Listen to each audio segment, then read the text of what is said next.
Nora and Pete passed by Logan as they walked straight toward the entrance. Logan was a little surprised to see them, so he walked over and asked Nora, "Do you have tickets?" "Of course," she replied casually. Logan let out a sigh of relief. "All right, you can just line up to go in then. I'm heading over to the racers area," he said. The racers and the audience had different entryways. They still had to get in line, so Nora waved and said, "Go ahead." Logan marched to the racers' passage and went straight backstage to warm up and get ready for the race. Nora and Pete secured their place in line. She leisurely held his hand while they waited. Nora let out a lazy yawn. Getting admission tickets was such a simple task. Of course I have them, she thought to herself. She felt a bit annoyed that Logan had even asked. As Yancy, wasn't it just a matter of saying the word if she wanted admission tickets to the races?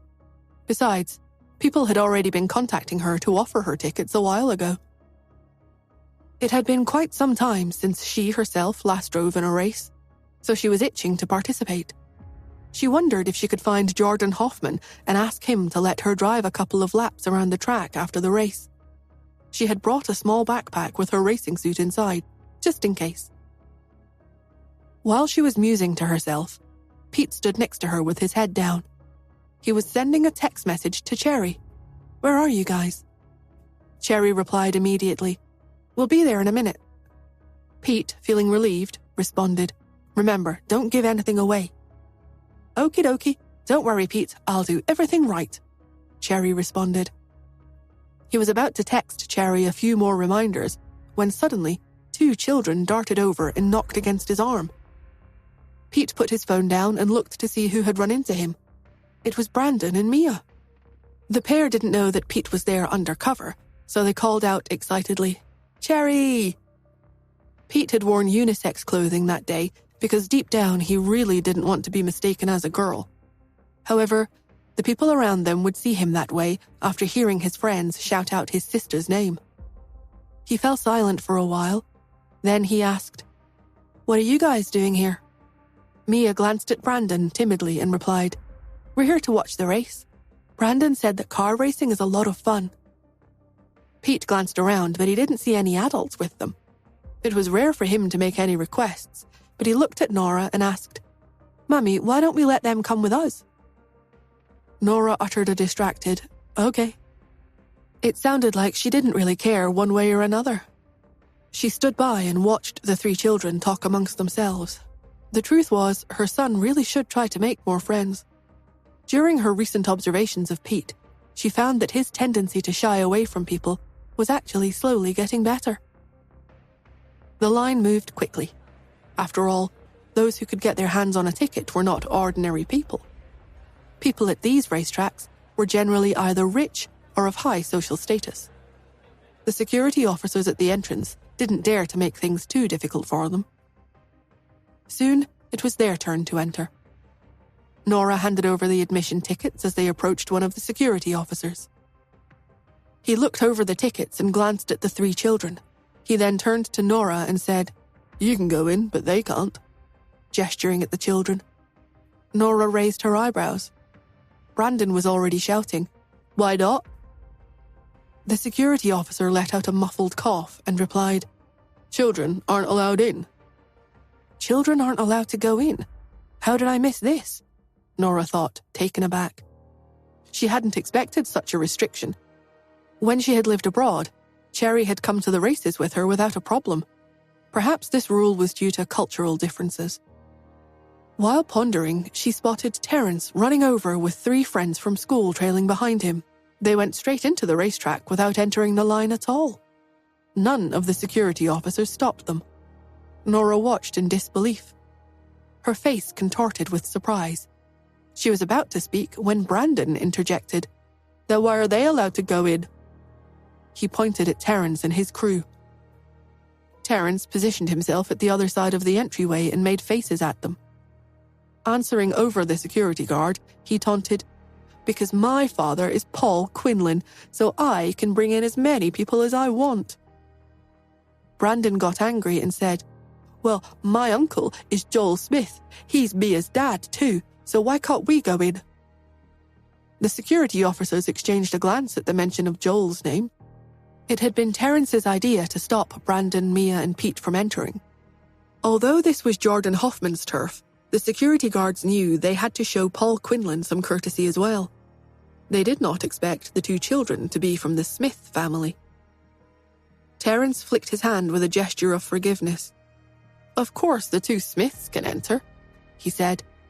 Then he pointed at Pete, who was disguised as Cherry, and exclaimed, "But she can't." Brandon and Mia were up in arms. Brandon even shouted, "Why not? She's Justin Hunt's child." Justin Hunt? The security officers at the entrance grew even more astonished. What was going on today? Had all the big families in New York come together to watch the race? They hesitated to respond to any of this and merely watched the bickering. Terrence scoffed. "Justin Hunt's child? What nonsense! She's a fake," he continued. "The phone number she gave me yesterday was wrong. I already asked my father. Cherry, how dare you pretend to be Justin Hunt's daughter? Huh, you liar."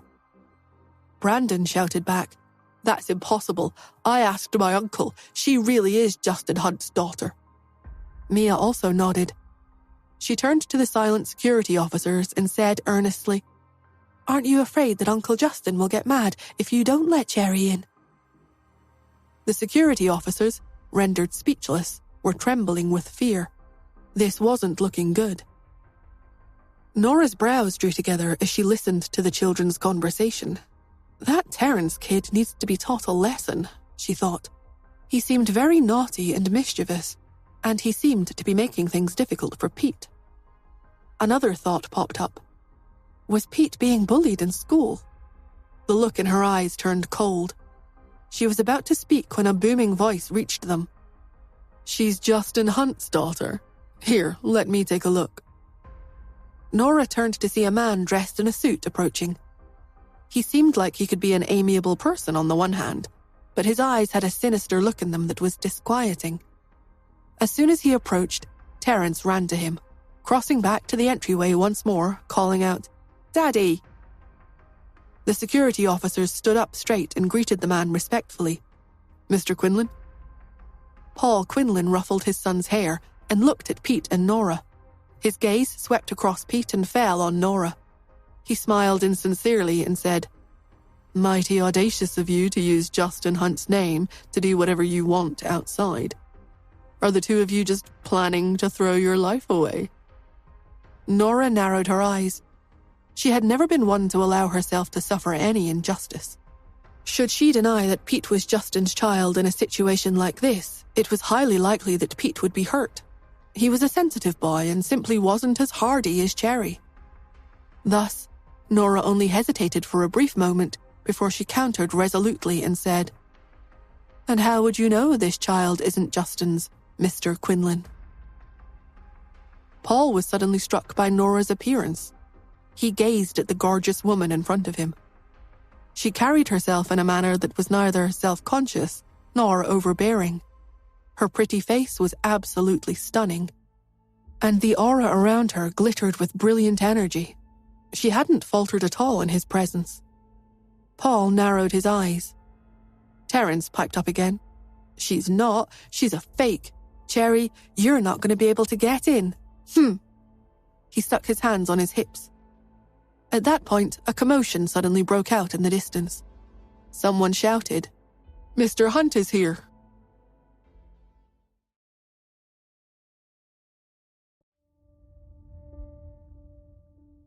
A row of black Audis approached in the distance. As the convoy arrived, bodyguards dressed in black suits emerged from the cars one by one. They did a once-over to confirm that the surroundings were safe. Justin Hunt stepped out. Cherry followed as he got out of the car. She took out a baseball cap and put on a face mask. She held her stomach and said, "Daddy, my stomach hurts." Justin eyed her cautiously, not sure what his daughter was up to this time. He beckoned to the bodyguard next to him and said, "Escort Pete to the bathroom." He then whispered something indistinguishable. The bodyguard immediately understood. He nodded and followed Cherry to the bathroom nearby. Cherry, having been dressed as Pete, changed into a skirt. Then she swaggered out from the bathroom with a mask on. Her brother was in trouble and needed to borrow Daddy for a while. She mustn't be a hindrance to him. The bodyguard wasn't paying any attention to her as she had expected. The petite Cherry skirted around the crowd and headed straight into the racetracks. Hee, she thought. I'm going to go admire some handsome guys. She didn't notice that another bodyguard in plain clothes was following her closely after she left the bathroom. How could Justin possibly not worry while his daughter was out and about? Justin strolled around aimlessly after Cherry left his side. Typically, he would use the special entryway that was designated for prestigious individuals such as himself. However, this time, he walked straight through the public entrance. Still attempting to get in, Nora was currently engaged in a confrontation with Paul. Justin's arrival had been too grand. The racetrack spectators were already moving around and telling one another all about it. Paul stared Nora down and sneered. I bet you didn't expect that the man himself would really come, did you? Nora smirked. Her countenance was totally calm, cool and distant. She fiddled absent-mindedly with the straps of her backpack, conveying indifference. Even if the entire family should happen to meet, then so be it. She would simply clarify the ties between Cherry and Pete with Justin, lest the guy keep thinking she was in love with him. She couldn't even be bothered to pretend anymore. In the midst of her thoughts, everyone stepped aside. Justin was striding over under the escort of his bodyguards. Brandon looked at Mia, then at Terrence, and then finally at Pete. However, he noticed that Pete's eyes were flickering, and he seemed a bit scared. Brandon panicked. He stepped forward, held Pete's arm, and stammered, Cherry, are you really Justin Hunt's child? Standing next to them, Mia immediately countered, Brandon, of course Cherry really is his child. Don't you believe what Daddy says? But before Brandon could agree, Terrence yelled, That's impossible. Justin Hunt is not her father. She has no father. Now that Justin is here, you and your mother are going to get what you deserve, Cherry. After he spoke, Terrence grabbed Pete's arm and said, Don't run away now. Pete was silent. Wouldn't he be admitting that he was lying if he ran away now? While Pete was frowning in thought, he caught Nora's gaze. Pete was short, and they were surrounded by a crowd, so he couldn't see over anyone's head. However, Nora had already noticed that Cherry was not with Justin. She didn't know where Cherry had gone, but she must have slipped away when she saw that something was wrong. Cherry was surprisingly cunning. As Justin approached closer to the group, Paul took a couple of steps forward and said politely, Long time no see, Mr. Hunt. Justin was wearing a black suit and a white shirt, which seemed to complement the black outfit that Nora was wearing. His eyes locked on Nora right away as she stood a few feet behind Paul. There was obviously impatience in her almond-shaped eyes. Clearly, someone had provoked her. Justin's eyes flashed, and the beauty mark at the corner of his eyes dazzled. He was about to walk over to her when Paul blocked his path, causing Justin to frown. Nevertheless, he was forced to stop and respond politely. It's been a while, Mr. Quinlan. As the saying goes, it's better to offend a gentleman than to offend a villain, and Paul was a standard villain. The Hunts weren't afraid of him, but they weren't willing to offend him easily either. Paul smiled and made small talk. He said, Do you like to watch racing, Mr. Hunt? Justin replied, My child likes it, so I came to join the fun. Paul nodded. Do you have a favorite, Mr. Hunt? Justin shook his head. No, I'll probably place a random bet later. Paul wanted to continue the small talk, but Justin asked, Can I help you with something, Mr. Quinlan? Only then did Paul stop talking. Over the years, the Quinlans had actually been trying to gain favor with the Hunts. After all, should they gain the Hunts' protection, they would be even better off. However, Justin was terribly hard to read. Paul simply couldn't establish any sort of ties with him, even after interacting with him several times. The Quinlans had even sent him women before, but Justin had driven them out right away. He publicly announced that anyone who sent him women in the future would be his enemy. It was only natural that everyone speculated that Justin, therefore, might not like women. Paul replied, "There is something you can clear up. I didn't expect there would be people using your name outside the track to do whatever they want, so I stopped them, Mr. Hunt." Justin was a little taken aback. "What do you mean?" Paul suspected that Justin would be very angry and likely fly into a rage. Thus, he didn't mind doing Justin a favor. He pointed to Nora and Pete and said, "That mother-daughter pair claim to be your woman and your child. That child especially has been showing off and wreaking havoc and telling everyone that you are her father." Terence shouted, "Yeah, she's the one. She insisted that her father is Justin Hunt. All of us kids know about it." Paul looked at Pete happily and said, "Did you see that? That is the real Justin Hunt. Is your father really Justin Hunt? Do you dare to confront him face to face about it?" Pete glanced at Justin in silence. He noticed that Justin seemed to have only just spotted him. Justin raised his eyebrows a little. Satisfied with everyone's silence, Paul smiled and said, "You don't have to be too angry about it, Mr. Hunt. After all, you have a good reputation. That's why there's even a kid out here pretending to be your child. I just happened upon this group misbehaving, so I decided to expose the mother and daughter. I was concerned that they would cause even more trouble." Paul was cut off when Justin abruptly asked Pete, "Why are you here?"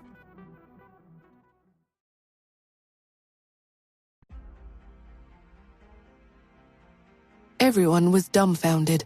They looked around incredulously. Pete kept quiet for a while before he finally said, "Daddy?" Justin nodded. He took a step forward and inquired, "Didn't you go to the bathroom? Why are you here instead?" At the same time, Justin's bodyguard came over and said, "Mr. Hunt, the little guy is gone. Then he spotted Pete. He closed his mouth right away. Both Nora and Pete fell in line with the act. Pete instantly adopted a different stance and said, "I came to look for Mummy," reaching for her hand as he spoke. Nora glanced at the bodyguards and then at Justin. Wasn't Justin supposed to be smart? How was it possible that he couldn't even see through such an obvious loophole? Cherry was trying to be Pete and vice versa. But it could make sense.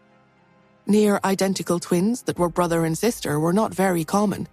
If she wasn't the mother of them both, she probably wouldn't have ever thought that she also had a daughter. With that in mind, Nora lowered her head as she thought it through. Next to them, Paul was searching for words. He stared at them incredulously and sputtered, The two of you do know each other?" Nora beamed. "I told you so. Who says this child isn't Justin's?" Mia and Brandon jumped in and said simultaneously, "Yes, that's right. Cherry is Justin's daughter. We weren't lying." Brandon then shifted his gaze to Terence, who was still standing nearby, awestruck. Brandon stuck his tongue out and said, "Nanny, nanny, boo-boo. I can't believe you wanted to be a bully to Cherry, so Cherry could go in now, right?" Justin put the pieces together in his mind. My son is being bullied by some 6-year-old in kindergarten. How ridiculous, he mused. He then stood straight and asked the security officers at the entryway, "What's going on? Are the children in my family not allowed to enter the racetracks?" The security officers broke into a cold sweat at once. They said, "Of course they are. It's an honor that your child graced our racetracks with her presence, Mr. Hunt. It's our fault for failing to recognize someone of such an admirable reputation. Please, come in, come in." Justin and Nora shared the same thought. They're just threatened by Paul, that's all. Nora scoffed and suggested, "Never judge a book by its cover. Keep your eyes peeled and remember this day." The security officers nodded together. Next to him, Paul, who had honestly just wanted to do Justin a favor, looked livid. He did not expect things to turn out this way. The small group finally proceeded to the racetracks. Concerned for her safety, Pete sent Cherry a text message upon entering the racetracks. "Cherry, where are you?" She replied, "I'm already seated in the benches. Come and look for me later, Pete." Pete breathed a sigh of relief. She was safe. Walking together with Nora, Justin was smiling. His dark eyes were full of humor. He said, "So, Miss Smith, you've been claiming that you're my woman." Nora casually stuffed her hands into her pockets, seemingly unwilling to elaborate on the topic.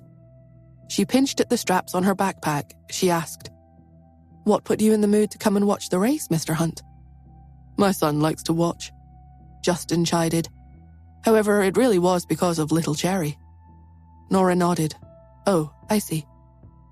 Suddenly, she did a U-turn and said, "Since you're here, then please take Pete and the 2 children from the Smiths with you to watch the race, Mr. Hunt. I have to go backstage to visit my dear cousin." Although Cherry was a clever and witty child, this was ultimately a messy place. Nora was worried about her safety. Justin responded, "Okay, see you at the benches later." Nora waved at him without an answer as she walked away. "He must be kidding," Nora entertained. "Am I supposed to go to the benches so we can meet as an entire family?" She wanted to avoid him instead. Justin watched as Nora's slender figure disappeared into the distance. He turned his attention to Pete. After a few days of separation from the little guy, it seemed like there was a new light in his eyes, especially with Mia and Brandon next to him. The 3 of them standing together looked like a happy group of friends. Justin cast his eyes down.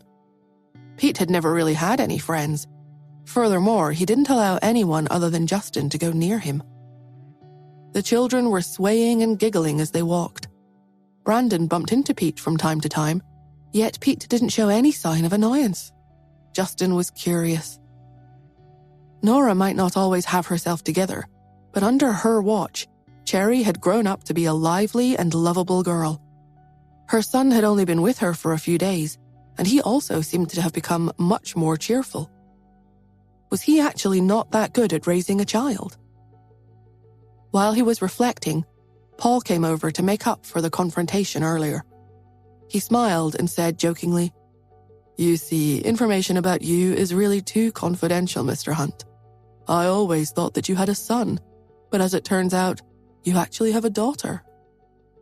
Paul glanced at Pete and hesitated again before he asked, "So, is the child a boy or a girl?" Justin pondered for a moment and slowly replied, "Either is possible." Paul wanted to say more, but Justin had already turned around and left with the children. It was obvious that he wasn't interested in talking. What the heck does he mean by either is possible? Paul wondered. After she slipped away, Nora texted Cherry and discovered that she was at the benches. She had probably gone to the west benches, so Nora was planning to go over and look for her. Nora started on the north side. That was where the final sprint would be, so the view was excellent there. It was a location that only prestigious people like Justin could occupy.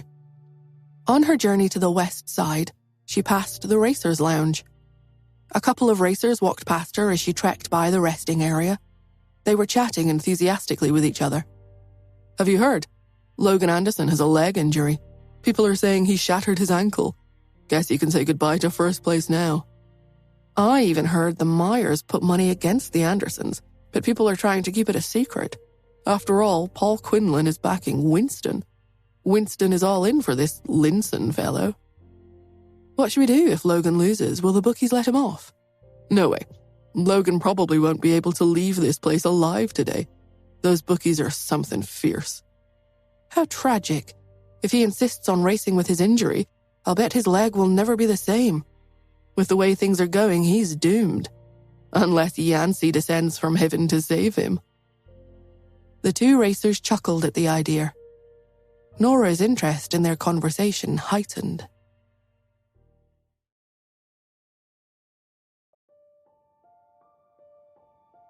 The 2 racers continued to exchange words. "You're right, Yancey, the international driver, in a place like this. I heard that the organizers send him an invitation every year, but he never shows." "I've heard that too. If Yancey doesn't show up, Logan really is done for. and the whole Anderson family for that matter. I heard that if they want to save Logan, they'll need to fork over $50 million. Nora halted, slowing behind the two racers and losing track of them. She had known all along that Logan seemed to be in some kind of trouble, but she hadn't expected it to be this bad. Lost in thought, Nora decided that she needed to get more information about Logan's situation, rather than locate Cherry. She would need to wait to look for her. She sent Cherry a text message. "Make sure you stay safe, I'll find you soon." Then she headed over to the Racers Lounge, a place of retreat comprised of several different private rooms for the racers and their financiers. Alas, the lounge wasn't exactly accessible to just anyone. Jordan Hoffman's top men were guarding the lounge. The man standing guard at the entrance happened to be one of the people who had tried to stop Nora from going up the stairs when she rushed over to the Hoffmans the other day to save Jimmy. He had also been involved in the situation that followed, so he definitely knew who Nora was.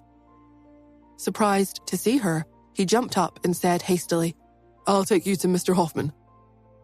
As she followed the man along, Nora realized that her family's affairs were rather troublesome this time. What had Logan gotten himself into, she wondered. Jordan Hoffman had been obsessing over Logan's predicament for the last couple of days. He should have listened to Logan and postponed the race to next month. Now he felt like he owed their family and didn't want him to get into trouble. $50 million. Even he would have difficulty coming up with that amount, let alone the Andersons. After all, who carries that much cash around? Nora spotted Mrs. Hoffman reposed in a luxurious velvet chair. Her husband wasn't in sight. Mrs. Hoffman had been watching over Jimmy in the hospital the last few days, so she hadn't had a decent sleep in a while. She was so sleep-deprived, she had dark, puffy circles under her eyes. Mrs. Hoffman grabbed Nora's hand and said sincerely, "Oh, you've come. I was just about to go and look for you. Are you here because of Logan? I know all about it." Mrs. Hoffman further declared, "I came here myself to look for him. We can at least try to get that money ready." The corners of Nora's lips twitched a little as she stared at Mrs. Hoffman. She was acting uncharacteristically. Mrs. Hoffman sighed and said, "If you hadn't rushed over to our place the other day, Jimmy may have died. I kept thinking he was pretending to be sick just because he was afraid to go to school. You saved him. You're our guardian angel. I'm willing to give you my life. I'll even give the $50 million to you. I have some jewelry here that should also be worth a decent amount." Nora stood patiently. Mrs. Hoffman sat up tall and said, "By the way, I haven't formally apologized to you yet. I misunderstood you. I'm not trying to make excuses for myself, but every time Jimmy got a headache in school, the teacher would call me. After I'd bring him back home, he would be right as rain again." Mrs. Hoffman took a deep breath and kept talking. "I mean, that boy can be so daft. He just couldn't fully explain his symptoms to anyone. We had gone to the hospital before for his headaches.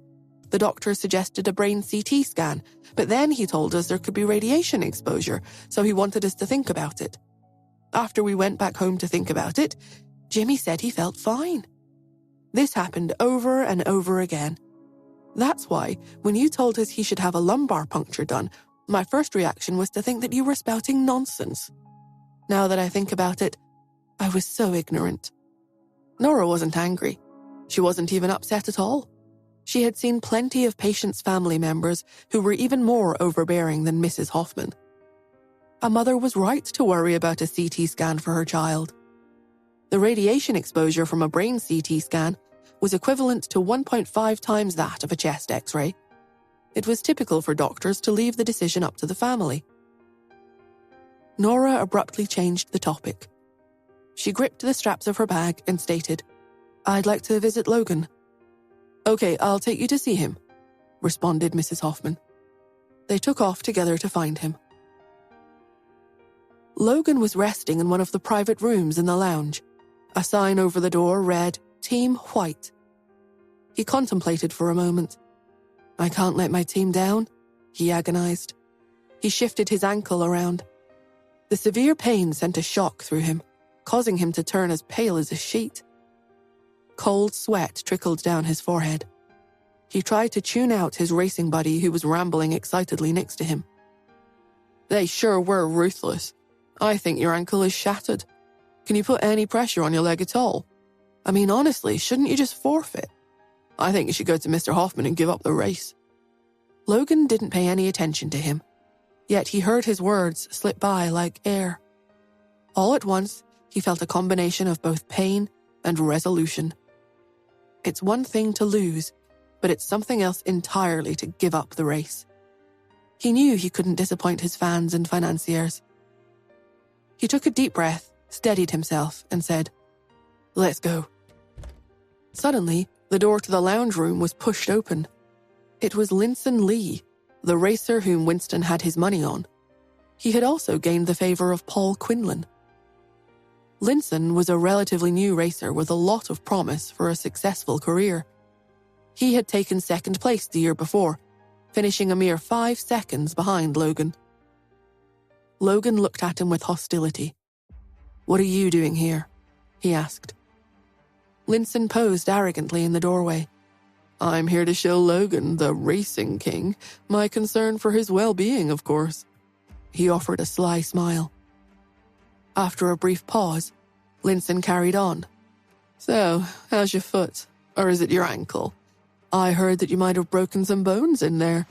Don't you need surgery for something like that? I mean, do you really think you can stay in the race?" Logan retorted, "It's none of your business." Linson curled his lip with disdain and said, "Why so angry, Logan? The racing king should keep his cool. As they say, the new replace the old while the old grow cold. We're in New York, buddy. The era of Logan the racing king has come and gone. Now that you're, well, one of the old, you should make way for newcomers, right?" His words triggered a burst of anger in Logan's friend. Furious, he yelled, "If the oldies have to make way for the newbies, then let's do it fair and square. Besides, Logan is only 22 years old. He's in the prime of his life right now. Make way. Yeah, right." Linson was about to reply when Winston wandered in. He was a man who had indulged his selfish desires for most of his life. It showed in his weathered face. Scrunching up his wrinkled brow, he said, "Boys, what are you all worked up for? Logan, with this injury, I think you may become a thing of the past. Starting today, New York's world of racing is about to usher in a new era. The era of Linson, of course." He clapped his hand on Linson's back affectionately. "Get out." Pulsing with anger, Logan stood abruptly. Pain shot up from his ankle, causing him to fall back onto the sofa. He looked at his leg in astonishment. "I can't even stand," he thought to himself. Winston, too, looked at Logan's leg, and it wasn't looking good. Winston clicked his tongue a couple of times. "Oh, Logan," he said. "My boy, with that leg of yours, you probably won't even be able to hit the brakes, will you? Why, your ankle is positively swollen. Look at you. Oh, what are you to do? Team White doesn't have a single substitute. Is there anyone at all who can take your place?" Logan clenched his fists. He already knew that this was the crux of the problem. Team White had always taken first place. The racing team had never needed a substitute since Logan came on board. To make matters worse, quick-witted racers like Linson were rare. The fabled Yancey was probably the only one who could beat him with Logan out of commission. A woman's voice slid into the room. The voice said, "I can help."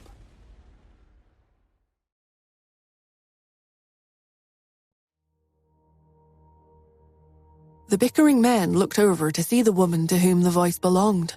She was toned and muscular. She was impressively tall. Nora entered the lounge room. A petite figure emerged from behind the towering woman.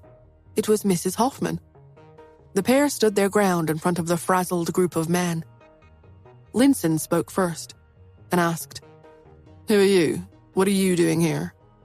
"She is Jimmy's savior, my son, you know. You may have heard of Ms. Smith from the Andersons," Mrs. Hoffman quipped, gesturing to Nora. Linson realized he had heard of the name. He sneered. "So it's you, Ms. Smith. I'd advise you not to interrupt when other people are talking. The way you just walked in here like you owned the place. The nerve you have. If we didn't know any better, we would have thought that you were volunteering to race for Logan." "You know what, Linson? You should address Logan as Mr. Anderson. He is your elder after all." Logan's friend tossed those words and crossed his arms in contempt. In the world of car racing, seniority mattered, as Linson himself had already pointed out. Linson responded, "In the world of car racing, you let your race speak for itself.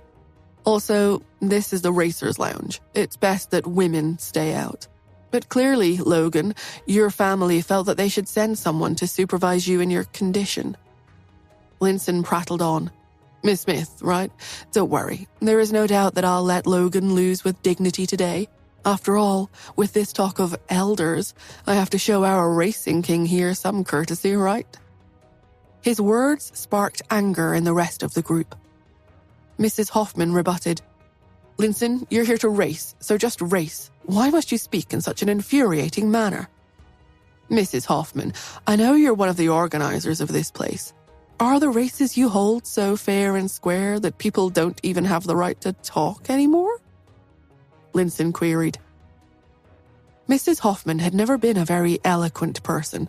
She really only knew how to act in a shrewish manner.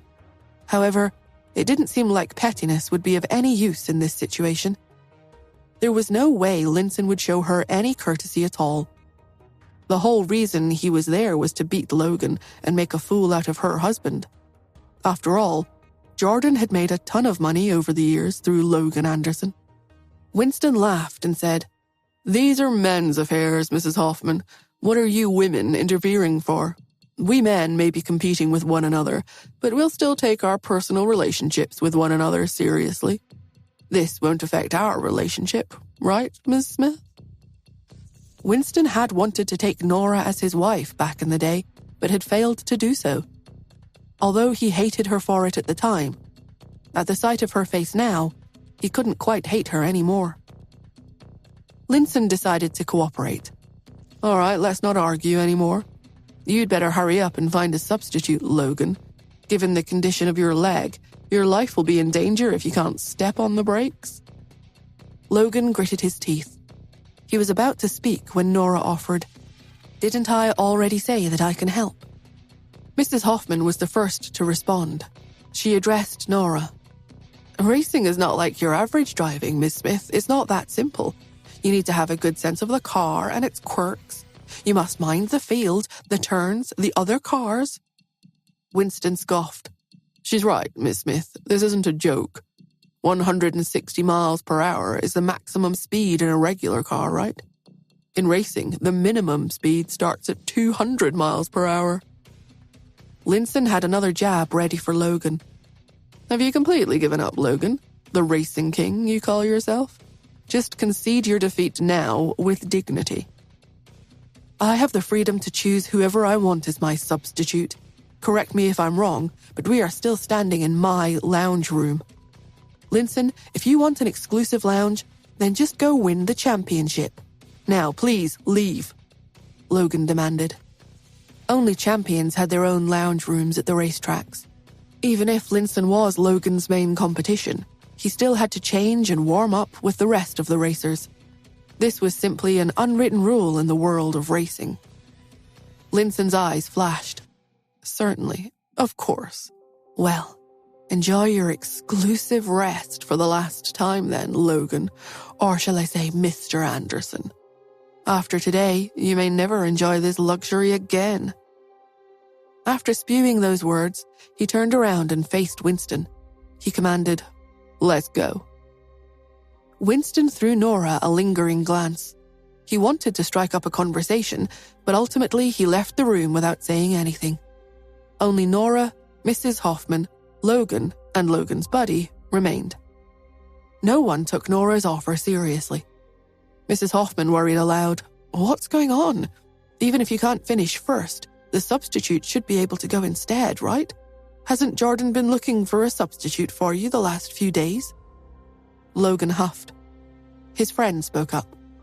Team White hasn't needed a substitute since Logan's been around. With Linson threatening everyone, no one would be willing to do it. I'm practically speechless here. They're driving us into a corner." Mrs. Hoffman agreed. Linson and his cronies are positively wicked. Nora, impatient, prodded on. "So, where can I change my clothes?" She felt the weight of her small backpack as anticipation crept up her spine. They all looked at her in disbelief. "What do you mean, Miss Smith?" Mrs. Hoffman inquired. Logan's friend chimed in. "Weren't you just trying to bail us out? Surely you weren't serious, right?" Nora ignored the two of them and fixed her stare on Logan. Her eyes were fiery and ferocious. She wasn't kidding around. Logan kept quiet for a long while before he slowly asked, "Do you have a racing suit?" Nora swiveled her backpack around to the front of her body and held it up a little to indicate that her racing suit was inside. The real reason why she came today was to see if she could drive a couple of laps after the race itself. So naturally, she came prepared with her personal equipment. Logan stalled for a moment, but then he met her eyes and uttered, "All right then, let's do this."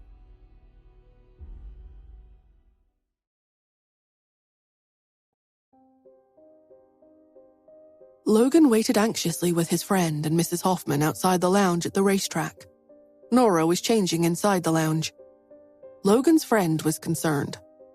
"Are you really letting her race in your place?" Mrs. Hoffman also frowned. "Do you really think she can do it?" "Does she know how to race? Has she ever done it before? Won't she lose and come last if she goes onto the track like that?" asked Logan's friend.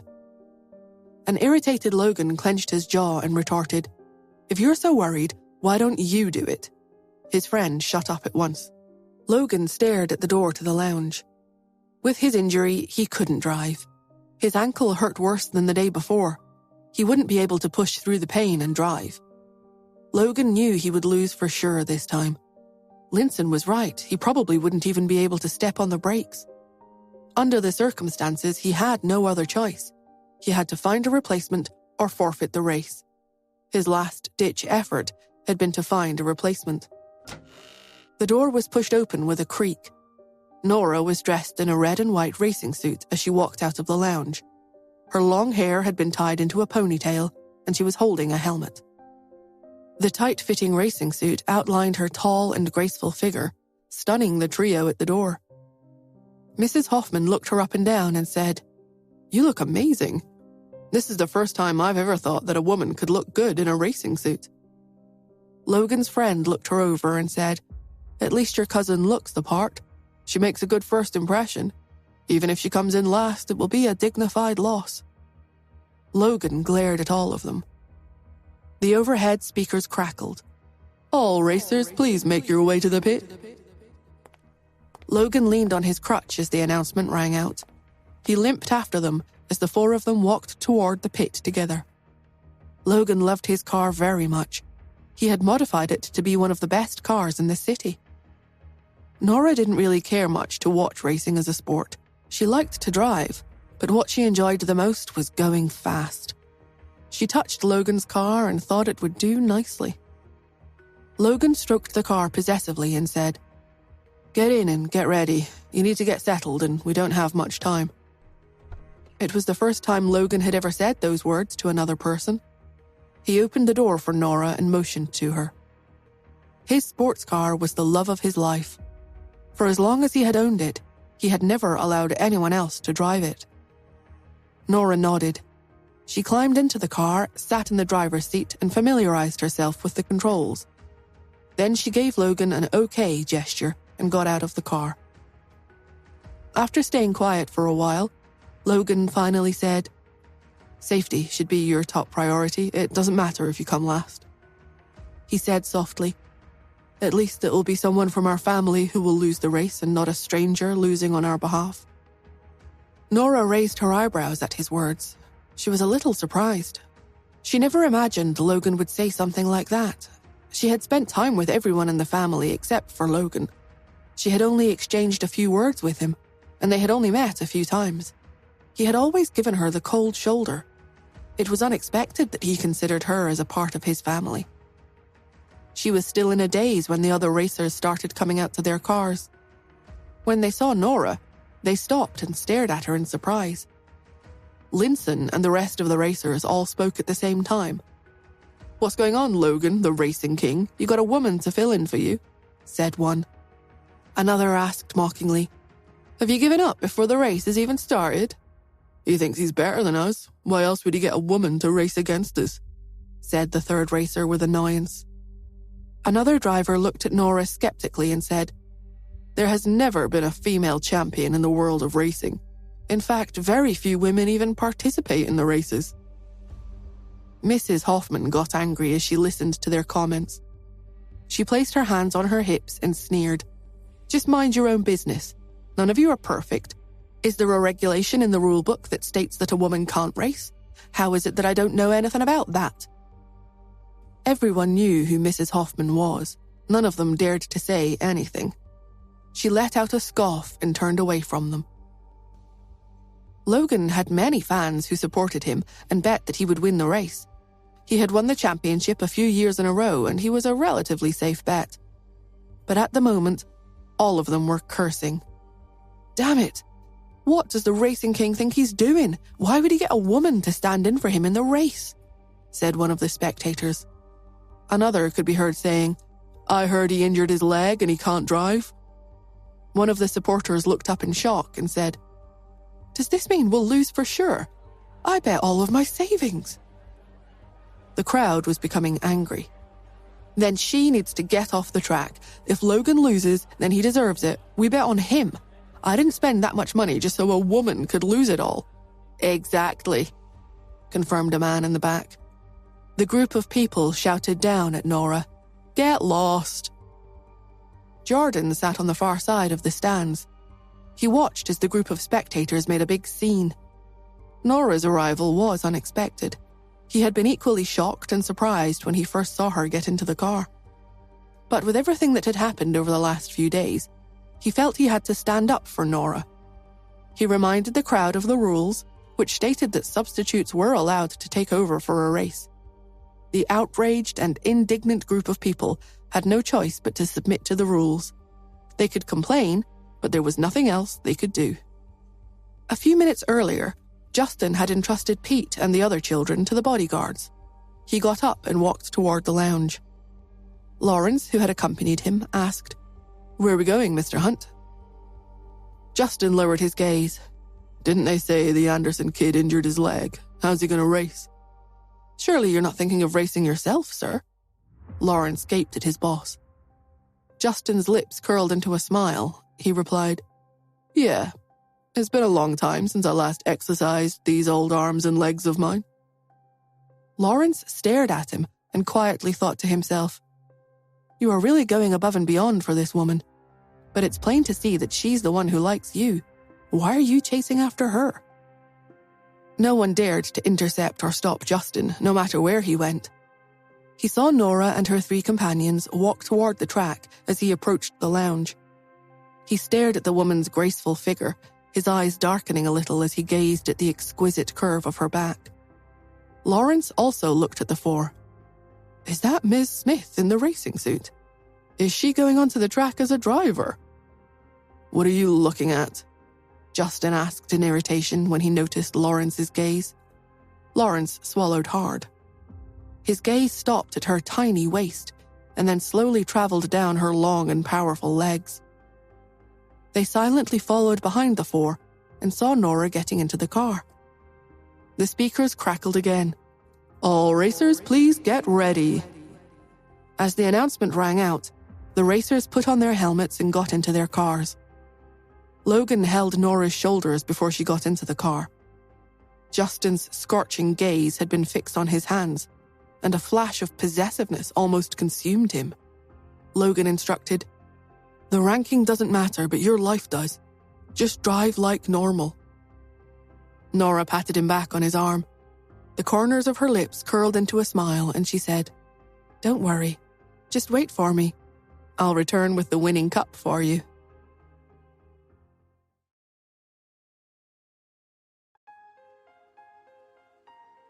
The other three were stunned when Nora got into the car immediately after her confident statement. Mrs. Hoffman said, "No, your life is more important than trying to win a race. Don't bother with the rankings." Logan's friend also remarked, "My word, girls nowadays are getting wilder and more arrogant by the day. Why do they always have to brag so much?" But Nora only whistled and ignored them.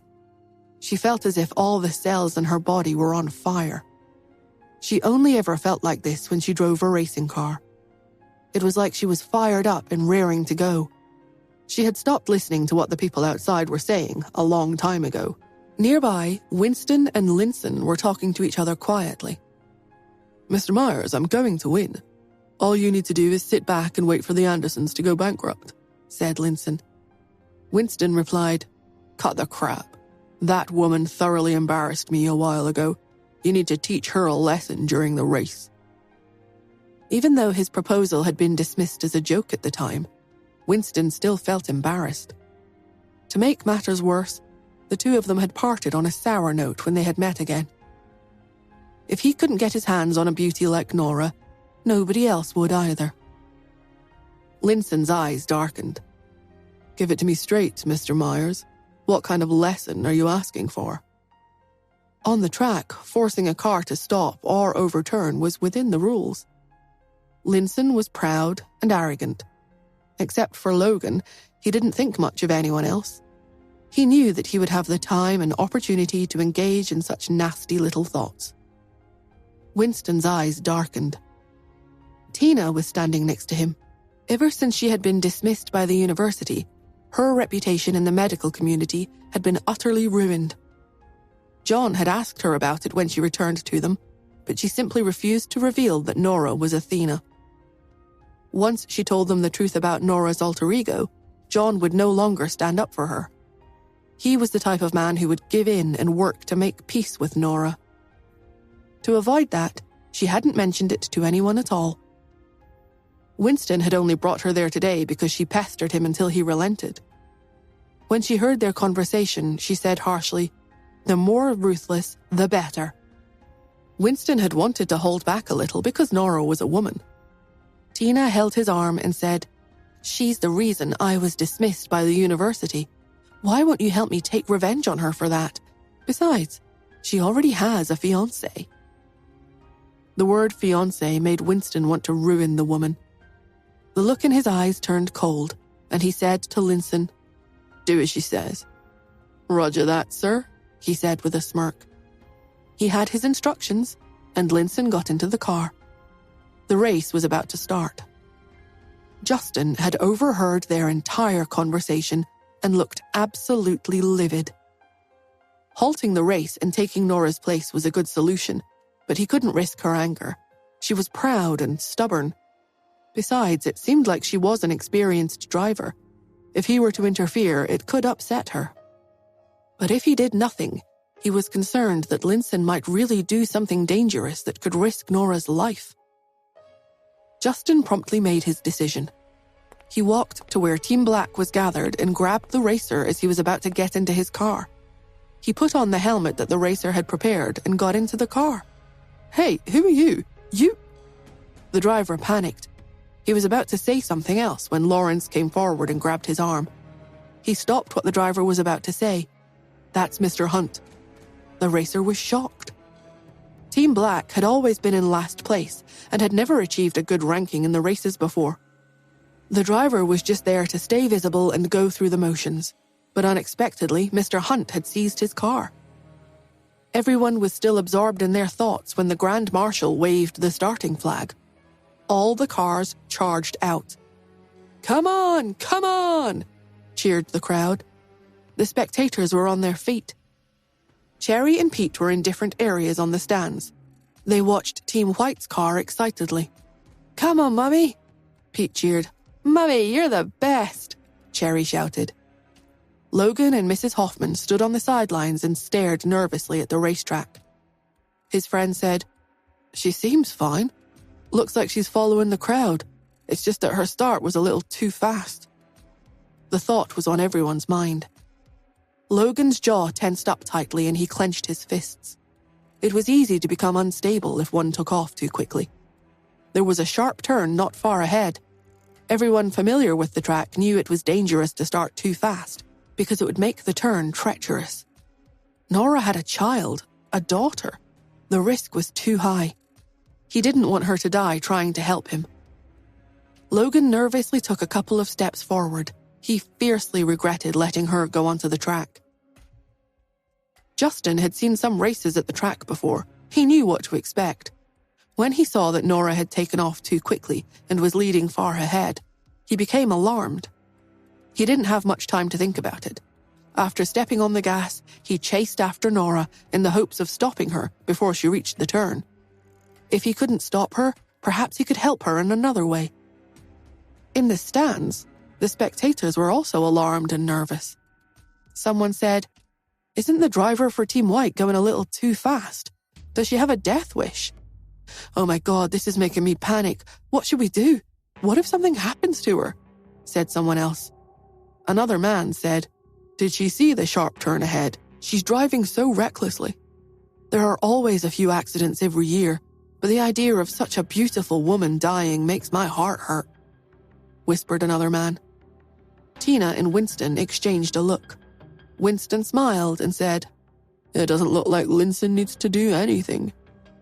A hypocritical Tina replied, I never wanted her dead. I just wanted Linson to teach her a lesson." Winston chuckled when he heard her. Hidden among the crowd was Joel. He was constantly paying attention to Mia and Brandon. Like the Invisible Man, no one paid any attention to him. He was also watching Nora. Thinking of the DNA test report, he also became a little worried. Nora didn't know that everyone in the stands got more nervous the faster she drove. The feeling of moving at such a high speed made her skin tingle and her blood pound in her veins. She had noticed the sharp turn ahead a long time ago, but she didn't slow down. Instead, she accelerated into the turn. Everyone heard the sharp screech of tires sliding against the asphalt. Then, with a beautiful drift, Nora changed the car's direction and continued forward without losing any speed. Everyone was stunned. No novice would be able to pull off a drift like that at extreme speed. Logan's eyes widened in disbelief. Only one person in the world was capable of that drift. Yancey, who had participated in an international racing competition a year ago, was the only driver ever to perform such a feat. Could it be? He thought.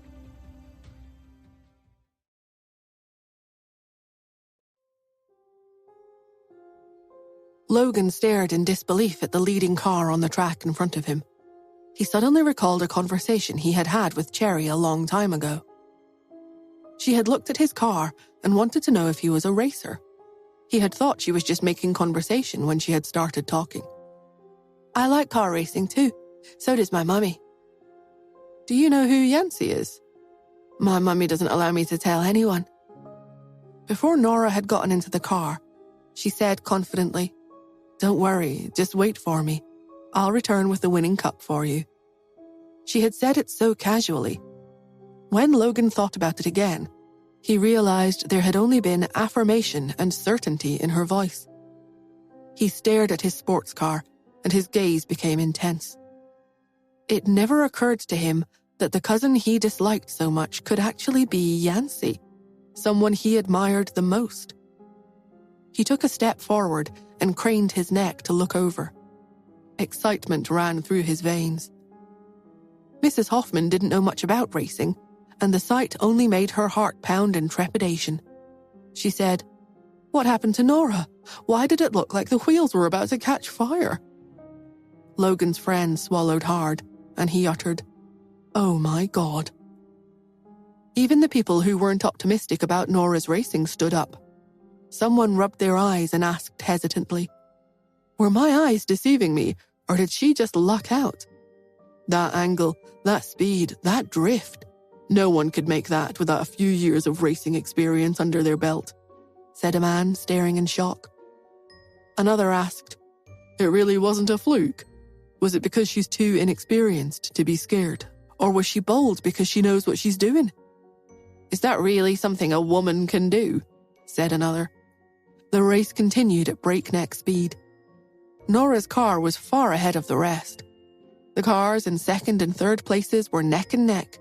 She could see a car from Team Black, which was ranked last in competitive racing, and the other was Linson. The look on Winston's face had changed. Tina was also frowning. She said, "What's wrong with Linson? Isn't he supposed to be impressive? Yet he can't outrace a woman." A sullen-faced Winston snapped, "What do you know? Nobody can outrace that kind of speed. Even Logan in his prime would pale a little in comparison." Tina didn't believe him. How can that be? She's a woman. That woman was Athena. There was no way Athena could accomplish her surgical achievements without a few years of experience. Likewise, racing required practice. It was impossible for one person to have that much energy. Winston's gaze turned scorching. After swallowing, he continued, "A woman who can drive a sports car well is definitely intense and has enough kick in her.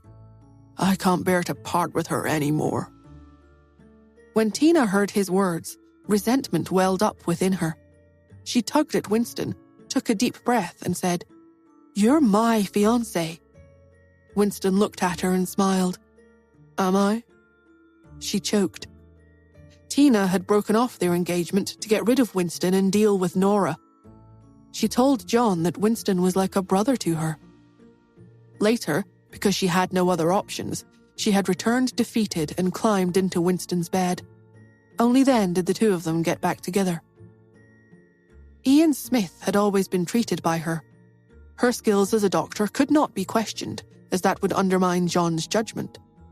Although she had lost the respect of the medical community, she could still turn to alternative medicines. John had given his approval for their engagement and hadn't brought it up again. Tina knew that she could no longer indulge in wishful thinking about Justin, and she had to have Winston firmly in her grasp. She couldn't help but say sourly, "Yes, you're my fiancé. Besides, what does it matter how beautiful a woman is? Isn't it all the same once the lights are off at night?" Winston burst into laughter. He glanced at her again and replied, "Yes, it's all the same." Tina couldn't help but feel like he was indirectly insulting her. She looked at the track viciously, hoping that Linson would make life difficult for Nora. It would be best if he caused her to have an accident. She clenched her fists.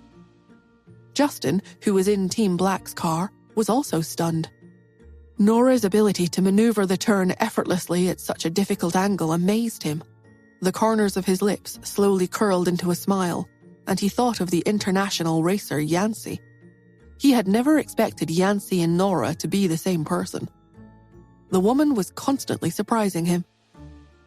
Even though Justin was not particularly interested in sports cars, he occasionally drove a few laps to relieve stress. He had never participated in a race before, but clever people handled everything effortlessly. After he turned a corner, he saw Linson take a shortcut. He was probably going to catch up to Nora. Justin frowned. Despite Nora's skill, she was at a disadvantage because she was unfamiliar with the track. She was unaware of a shortcut one could take after the turn. Linson was planning to rush over and hit her car. If the front of his car rammed into the body of Nora's car, it would tip her over. The faster she was driving, the more dangerous it would be for her. Justin stepped on the gas again and rushed after Linson. Linson had taken the shortcut. It would take about 10 seconds for him to catch up. Quickly judging the speed Nora was going, she would also pass in front of him in 10 seconds. This was his chance. When she was in front of him, all he needed to do was speed up. Once he clipped her car, he would be able to send her careening off the track. A driver whose car was overturned would almost certainly end up disabled. Their life might even be at risk. A triumphant look appeared in Linson's eyes. He was so close. It had not occurred to him that a woman could drive so well in a race, but what did it matter if she did? This would probably be the only day in her racing career. A vicious and ruthless look flashed in Linson's eyes. If he were to control his speed and direction well, Hitting her car would only cause minor damage to his car, but she would lose complete control of her vehicle. He would still be crowned the champion. Linson's lips curled into a wry smile as he approached the intersection. Having heard the hum of his opponent's engine, he accelerated and rushed forward. A black and white sports car rushed up beside him and overtook him, forcing him into the lane on the other side. There was a loud crash. Linson's pupils shrank, and he instinctively turned the steering wheel. The two cars pushed against each other. A loud screeching sound could be heard across the track. The impact overturned Linson's car, and Justin's vehicle swayed violently. Linson's car tumbled through mid-air until it reached the side of the track and only stopped after it rolled a few times. No one knew if he was dead or alive. Justin's car was heavily damaged in the collision, but he didn't stop the car or halt the race. Instead, he sped after Nora. Nearing the turn, Justin stepped on the brakes but found they weren't working. He knew it was because the car had suffered significant damage in the collision. The brakes had failed, and the situation had become considerably more dangerous.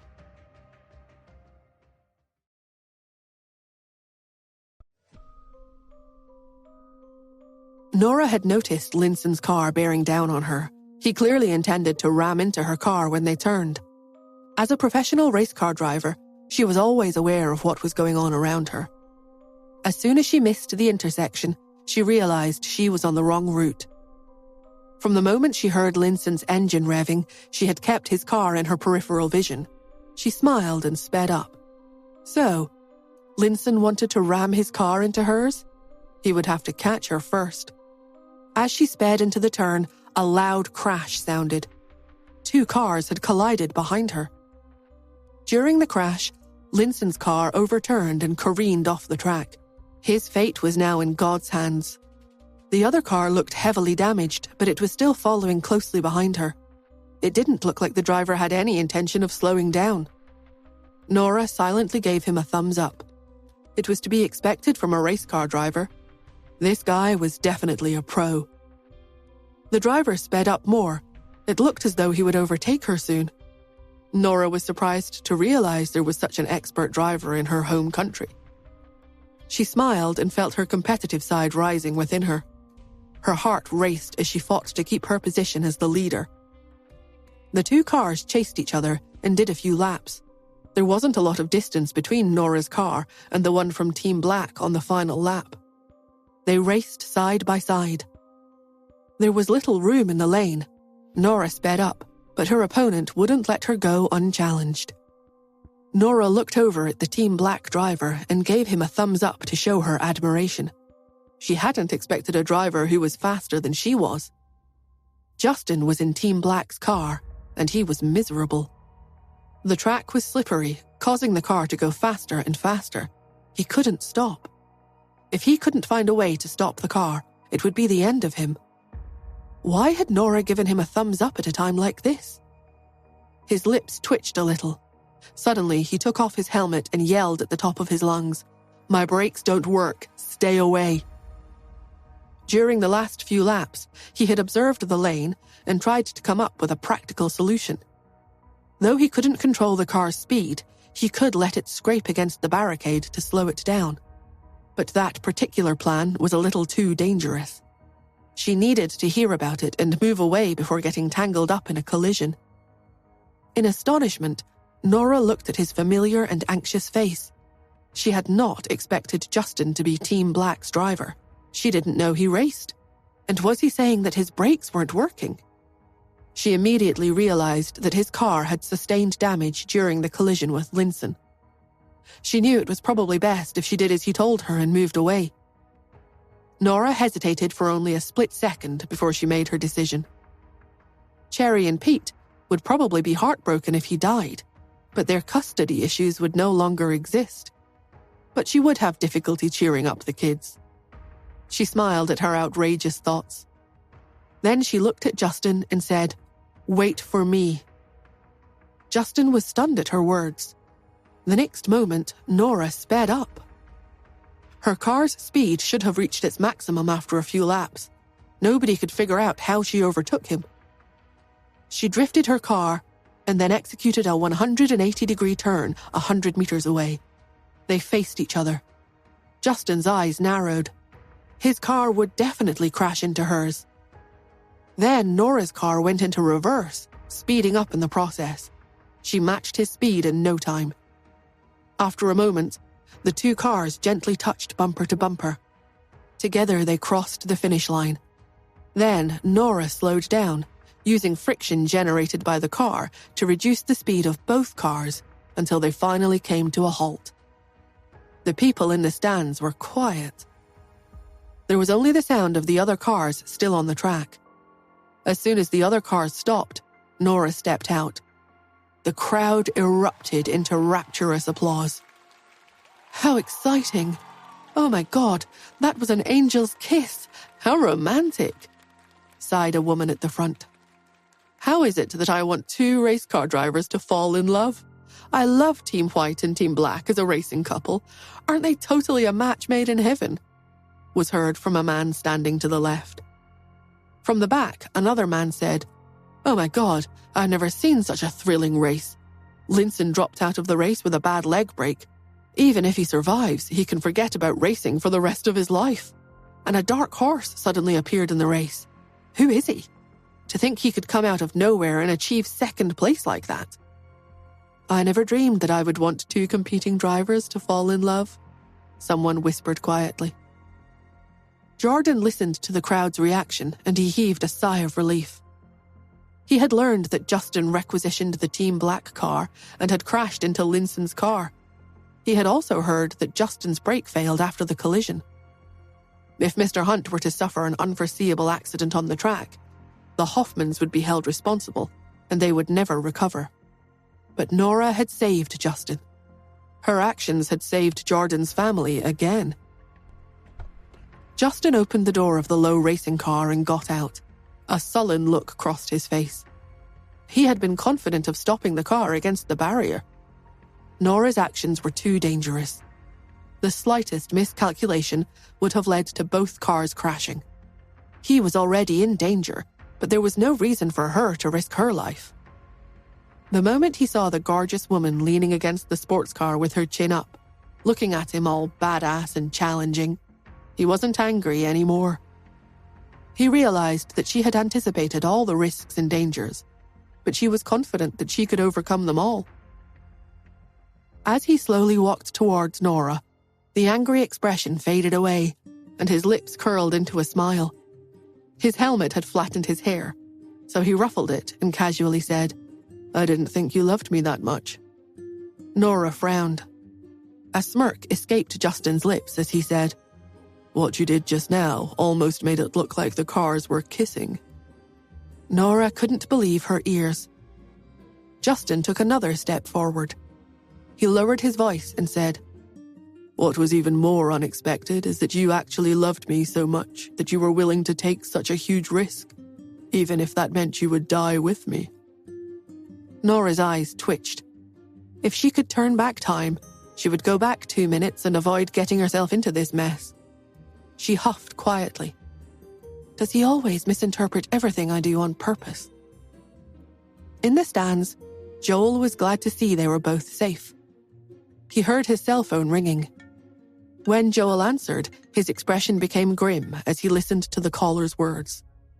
He turned to the bodyguard and instructed, Take good care of Mia and make sure she gets home safely. Something has happened to Uncle Ian. I'm going to the hospital to see him.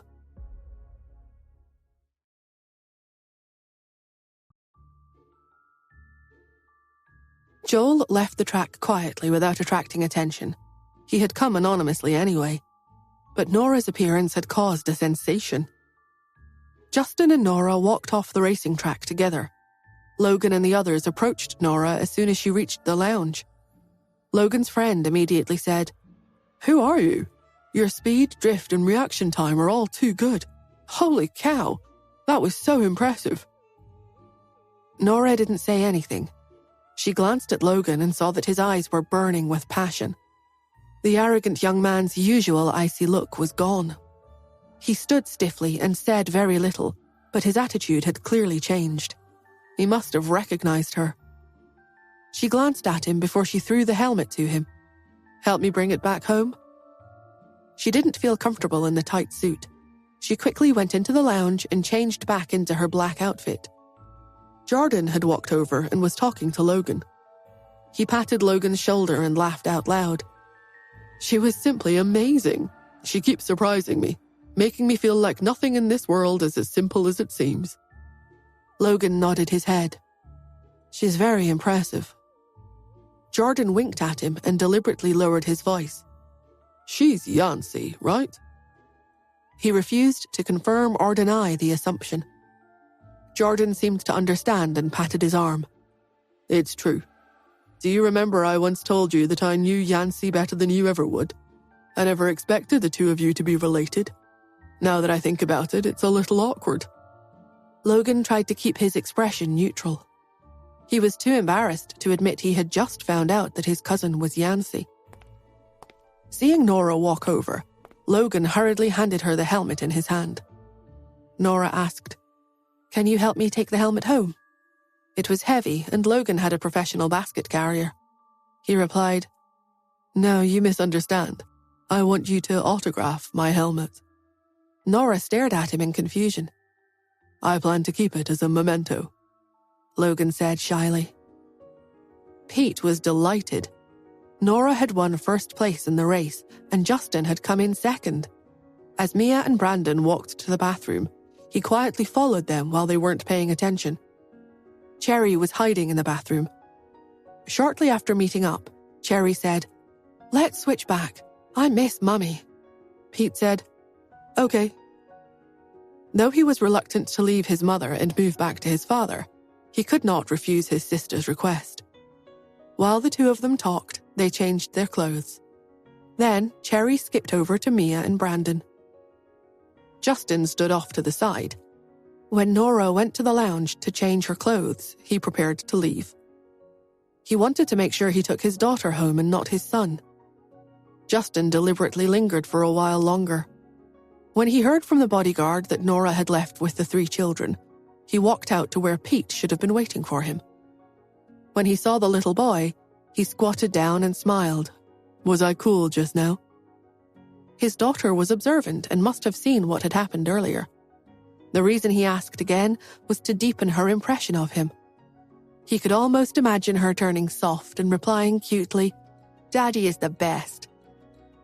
He was surprised when the child in front of him reached out and touched his arm after staring at him for quite some time. "Daddy, have you been to see the family doctor lately?"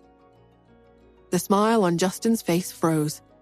Realization dawned on him, and he stared at the child for a long time. It felt like his heart was about to break. Where was his soft and affectionate daughter? Pete was also a little confused. How had his father suddenly become like this? His behavior was unusual. There was a weird expression on his face, and he was fishing for compliments. Pete wondered if someone had finally managed to break through his father's emotional walls and get under his skin. He shook his head silently and turned to walk behind him.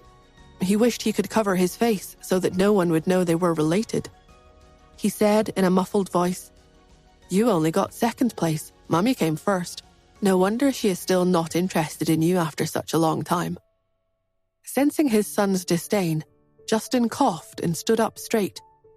"Don't you know how to compliment people?" "Mummy, you were so cool today. Even if I use an earth-shattering amount of power, your awesomeness can't be described in words. That move where you saved Daddy at the end, that was amazing. You should let him devote his life to you." On the way back to the house, Cherry's little mouth never stopped moving. Nora had been immune to her words for a long time. She was driving but smiled indulgently at her daughter. "Who taught you that phrase?" Cherry tilted her head. "It was Grandma." Nora replied, "In the future, don't listen to everything other people say." "Okay, but I missed you so much. I missed you so much that my heart almost grew wings and flew over. Did you miss me too?" The little girl had a sweet mouth and bright eyes. Nora looked at her through the rearview mirror and only said, "So noisy." Cherry immediately shut her mouth, feeling saddened. After a short time, she asked, "Pete isn't noisy. Do you like him and not me?" Nora looked back at Cherry and said, "No." The little girl's expression immediately turned cheerful. "That's good. You have to love both of us the same. Let me tell you, mums and dads shouldn't have favorites." Joel rushed over to the VIP ward at the hospital to see his uncle. When he reached the door to the ward, he saw a few nurses standing outside, looking scared. None of them dared to speak. Clearly, Ian was upset. He looked for the attending doctor and asked about his condition. The doctor said, "Mr. Smith is furious. I don't know if it's hatred or resentment, but it's given him a new lease on life." Why would he suddenly want to live? Logically, it was a good thing. Joel pushed open the door to Ian's room. He was sitting upright in the bed when Joel entered. There was a vitality in him that had been lacking for a long time. A month ago, he would not have been able to do anything. But now his face was ashen and he was clearly angry. In front of him was the DNA report that Quentin had collected.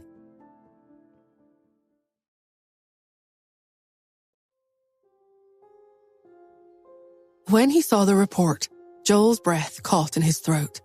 He was overwhelmed with guilt. He lowered his head like a child who had done something wrong. "Uncle, Ian threw the report on the ground. All his anger seemed to go into the gesture, as if he was taking it out on the papers instead of Joel. Then he closed his eyes tightly as his chest heaved up and down. Seeing him like this made Joel extremely nervous. He took a step forward again.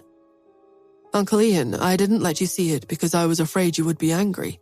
Please calm down." Ian took a few deep breaths, trying to soothe himself. His fingers trembled slightly. "You shouldn't have hidden it from me." Joel sighed. "I was afraid your body couldn't take it." Ian refused to look at him. "That's not why you hid it from me." Joel lowered his head respectfully and did not say anything else. After a moment, Ian waved him away. Joel had no choice but to leave the ward. As he walked out the door, Quentin stepped forward and asked, "How is he?" Joel frowned at him. Quentin immediately waved his hand defensively and said, "Don't look at me like that. He wanted me to share it with him. I couldn't say no." The entire Smith family owed their current wealth and good standing to Ian's hard work. It was a sign of how powerful Ian still was, that a few stern words from him could cow Joel so completely. Even though he was currently the leader of the family, Joel still ultimately deferred to Ian's wishes. Everyone else in the family followed his lead. Joel took a deep breath. He'll be fine. Quentin was relieved to see that no blame was coming his way. After a while, he suddenly asked, "What should we do now? That Nora, should we bring her home?" Joel frowned unhappily and shook his head. "We'll wait for Uncle Ian to decide. What we need to do now is find Athena." "You're right." Nora brought Cherry home. After entering the house, she went upstairs to wash up and prepare to sleep. Cherry quietly climbed onto her bed and looked at her with a pair of dark eyes filled with resentment. Nora yawned and said, "If you have something to say, say it." Cherry held her chin with both hands. "Mummy, did you forget something?" Nora raised her eyebrows. "What?" Cherry sighed dramatically. "Did you help me look for my sponsor, Grandpa?" Nora blinked. She had genuinely forgotten about Cherry's request. As far as she knew, the spark of friendship thing was just some online game between children. She didn't expect Cherry to take it so seriously or pester her so persistently about checking on her sponsor. Nora stretched lazily and said, "I'm tired today. I'll help you find him tomorrow." Cherry frowned with disappointment. She climbed out of bed silently and walked to the study. She took out her phone and called Solo, who was still overseas. "Hello, Uncle Solo." "Cherry, What's wrong? Cherry wasn't sure what the exact time difference was between them, but Solo sounded sleepy. Cherry asked, Can you do me a favor? Solo asked suspiciously, Where's your mum? Why are you looking for me? She's sleeping. Solo smiled and rolled his eyes. Ah, I understand. After talking with Solo, Cherry logged on to the live stream for a while. Her second best follower, Sponsor Daddy, came to her live stream as always and gave her some money. He even asked what she had eaten for dinner. Cherry replied, I ate soup dumplings. My aunt's cooking is too delicious. He typed into the chat, Yes. Has your mum eaten? Cherry replied, No, she's sleeping. There were no further messages from him, but he watched until the end of the live stream. The next day, Cherry woke up in the morning and sent a message to Solo asking about her sponsor, Grandpa. Unfortunately, Solo's reply disappointed her. I haven't been able to break through the other party's firewall. I'm just not that skilled. Sorry. Cherry could only put down her phone silently and sigh. She knew it was time to get ready to go to school. She hadn't been to the kindergarten in some time. At the kindergarten, Ms. Lynn turned to the other teacher of their class and said in a worried tone, Ms. Lily, have you noticed that Cherry has been much quieter lately? Ms. Lily nodded immediately. You noticed it too. She used to be so lively. She was always smiling at everyone and had something nice to say to everybody. But now she seems to have become much quieter. I heard she had some kind of argument with Terence. He was saying something about her not having a father. I didn't think she'd take it seriously, but maybe her feelings were hurt. Ms. Lynn immediately said, Why don't we ask the school doctor to have a talk with her later? I think that's a good idea. As the two of them chatted, Tanya arrived with Cherry. The little girl was wearing a small dress. She skipped as she walked, and her short hair bounced with her movements. She was as lively and adorable as she had ever been. The moment she entered and saw the two teachers, Cherry extended her hand and greeted them. Hello, Ms. Lynn. Your earrings today are really beautiful. They go really well with your eyes. Miss Lynn was overjoyed. Cherry then said to Miss Lily, Miss Lily, I love your dress. You pick the prettiest colors. Miss Lily had been making an effort to expand her wardrobe and try some bolder styles. Cherry's words were gratifying. After greeting them, Cherry skipped to the classroom, leaving the two teachers beaming at each other. Cherry is fine. I don't think she needs to see the doctor at all. As soon as Cherry entered the classroom, the other children surrounded her. Cherry was very happy to see her friends. She and Pete had stayed switched for much longer this time, so she had not seen any of her classmates in several days. But the children were worried about her. Cherry, did you make Terence mad again? He said that Justin isn't your father. He said he's going to teach you a lesson today. Cherry, you're in trouble. Jimmy has a good temper, but Terence is famous for being the worst. Jimmy's father only raised one man-eating tiger, but Terence's father has raised several. I also heard that Terence's father would stuff a lot of rats into a person's stomach and then let them crawl out. It's so painful. Cherry, you're in big trouble. Just as the group's anxiety was rising to a critical point, Terence suddenly appeared at the classroom door. When they saw him, everyone instantly became nervous and stood in front of Cherry. Terence, you can't bully Cherry. Even if Cherry's father isn't Justin, you can't bully her. Yeah, Mia was the one who said that Cherry's father was Justin. If you want to blame someone, then blame Mia. He's only bullying Cherry because he knows he can't do anything to Mia. Cherry, who was protected by everyone, was speechless.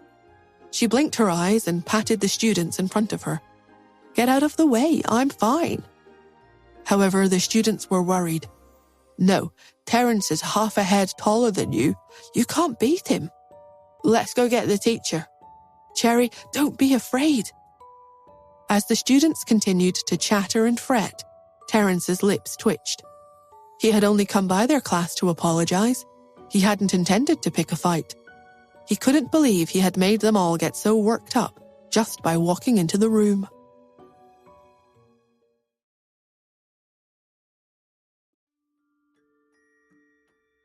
When Terence entered their class, the children acted like they were being stalked by a huge, angry beast.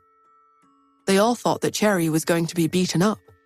But then Terence came right up to her and smiled at her. "Cherry, I'll allow you to play with us from now on." He raised his chin proudly, confident that she would be thrilled.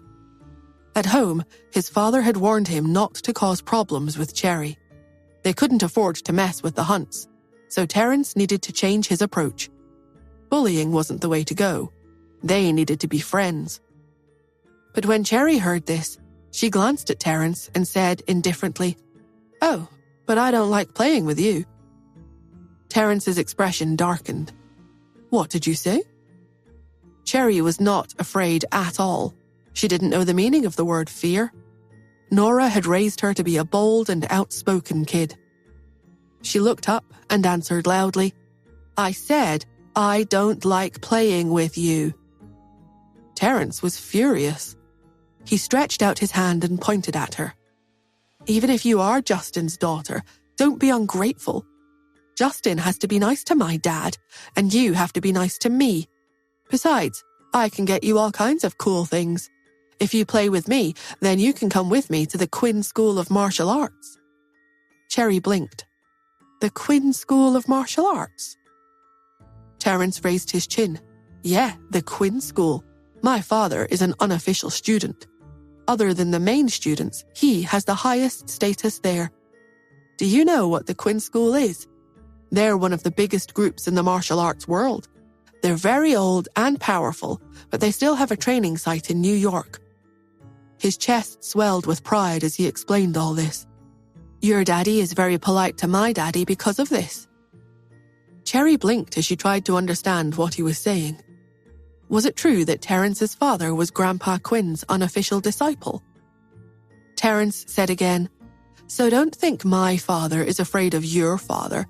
It's not true. My father just doesn't want to make things too ugly. You don't want to play with me? I don't want to play with you either." After making this proclamation, Terence turned to walk toward the door. Halfway there, he suddenly turned back and looked at the other kids standing around them. "Whoever wants to do martial arts with me can come look for me and ask nicely. But you can only come if you play with me and do what I say." Most of the children were full of admiration. Martial arts sounded cool, and they imagined that as long as they were doing it to get strong, their parents would be happy to let them try it. But it was difficult to get into the Quinn School. They only accepted students who were going to become leading figures in the martial arts world. It wasn't just about being able to afford classes. It was about impressing some of the greatest martial artists in the world. Everyone knew that Mr. Quinn could afford to be picky. Everyone looked at Terence enviously. Some children couldn't stand the temptation. One stepped out from the group and asked, "Can we really go to the Quinn School of Martial Arts?" Terence scoffed. "That's right. They're really nice to my dad. If you want to go in and learn, he can make it happen. A few of our brothers went to learn martial arts, and the Quinn School specially opened a private training class for me." The crowd of kids gasped as one. Suddenly, being friends with Terence sounded like a great idea. Terence raised his chin proudly and smiled at them all. "Do you want to play with me?" The children shouted in unison, "Yes!" Terence looked at Cherry. "Then you guys can play with me, but you're not allowed to play with her. Can you do that?" He expected them to cheer again, but instead they all fell silent. They looked at each other, extremely conflicted. A few of them murmured to each other, "I don't want to." Brandon appeared at the door and walked over to stand beside Cherry. "Boss, don't worry, I won't abandon you." Mia, who had entered with Brandon, agreed softly, looking timid. "Me too." Brandon looked at the children around him. "What's wrong with you all? You're really just going to stop playing with Cherry for a couple of martial arts lessons?" Terence sneered. They're not just martial arts lessons, it's the Quinn School. They're the best. Paul had gone to a lot of effort to get the Quinn School to agree to take them on as unofficial students. In the end, he had to approach one of the leading students directly to get him to convince Mr. Quinn to agree. Terence had brought a few good friends to practice with him once. The teachers hadn't liked it. If he tried to bring in even more, it would probably cause even more problems. But Terence wasn't worried about that. He knew if he pushed the issue hard enough, his father would relent and come up with some way to make things work. Terence looked at the group of children. "I'll give you 5 seconds. Do you choose to play with me or with Cherry?" 5, 4, 3. Most of the children in kindergarten were young and very indecisive. When he counted, half of them wavered. A boy suddenly raised his hand and shouted, I want to go to the Quinn School to learn martial arts. I don't want to be bullied when I grow up." After making this declaration to the room, he ran to stand behind Terence. Several of the other children thought this sounded like a smart choice. Me too. When the chaos finally settled, nearly 2/3 of the students in the class stood on Terence's side facing Cherry. There was one straggler standing uncertainly between the two groups. He said quietly, "I can go to the Quinn School if I just don't play with Cherry, right? I don't want to bully Cherry, but I can ignore her?" Terence raised his chin. "Of course." This convinced a few more children to join Terence's team. Soon, there were only 5 people left beside Cherry. Brandon stared at Terence, who was smiling at him eagerly. But he said emphatically, "I don't want to learn martial arts. It's sweaty and dirty." Brandon had always liked to be loyal. Otherwise, the kids in the kindergarten would not have called him boss. But it was clear from the desperate look in his eyes that he was very, very tempted to join Terence. Terence could guess his thoughts. He called out to him, "Brandon, are you coming? You're a Smith, so we're both really important. If you play with me, I'll let you visit the Quinn School with me first. How about that?"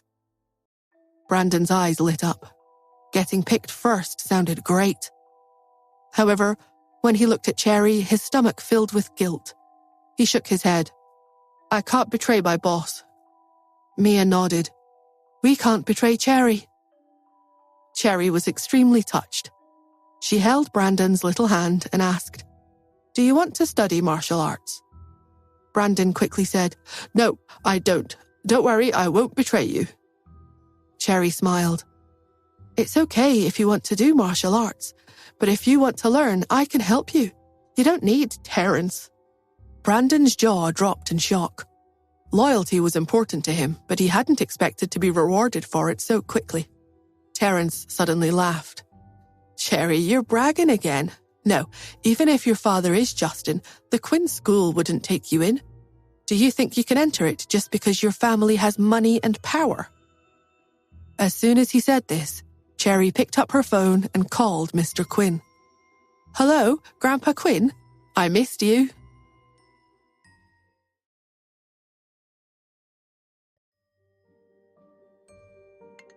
Mr. Quinn had been fast asleep.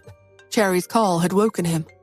He was disgruntled and annoyed when he first picked up his phone, but hearing Cherry's voice made him sit up and take notice. He said loudly, "Cherry, my treasure, you finally remembered that I'm here. I don't know why, but Pete hasn't been practicing martial arts lately. How strange." Cherry grinned. "Because he's very busy." Technically, it was true. He had been busy helping her attend kindergarten. Mr. Quinn smiled. All right. He's busy. But why don't you come to see your Grandpa Quinn?" Cherry looked at Brandon and said, "Grandpa Quinn, I'm going to see you this weekend. Can I bring my friend along?"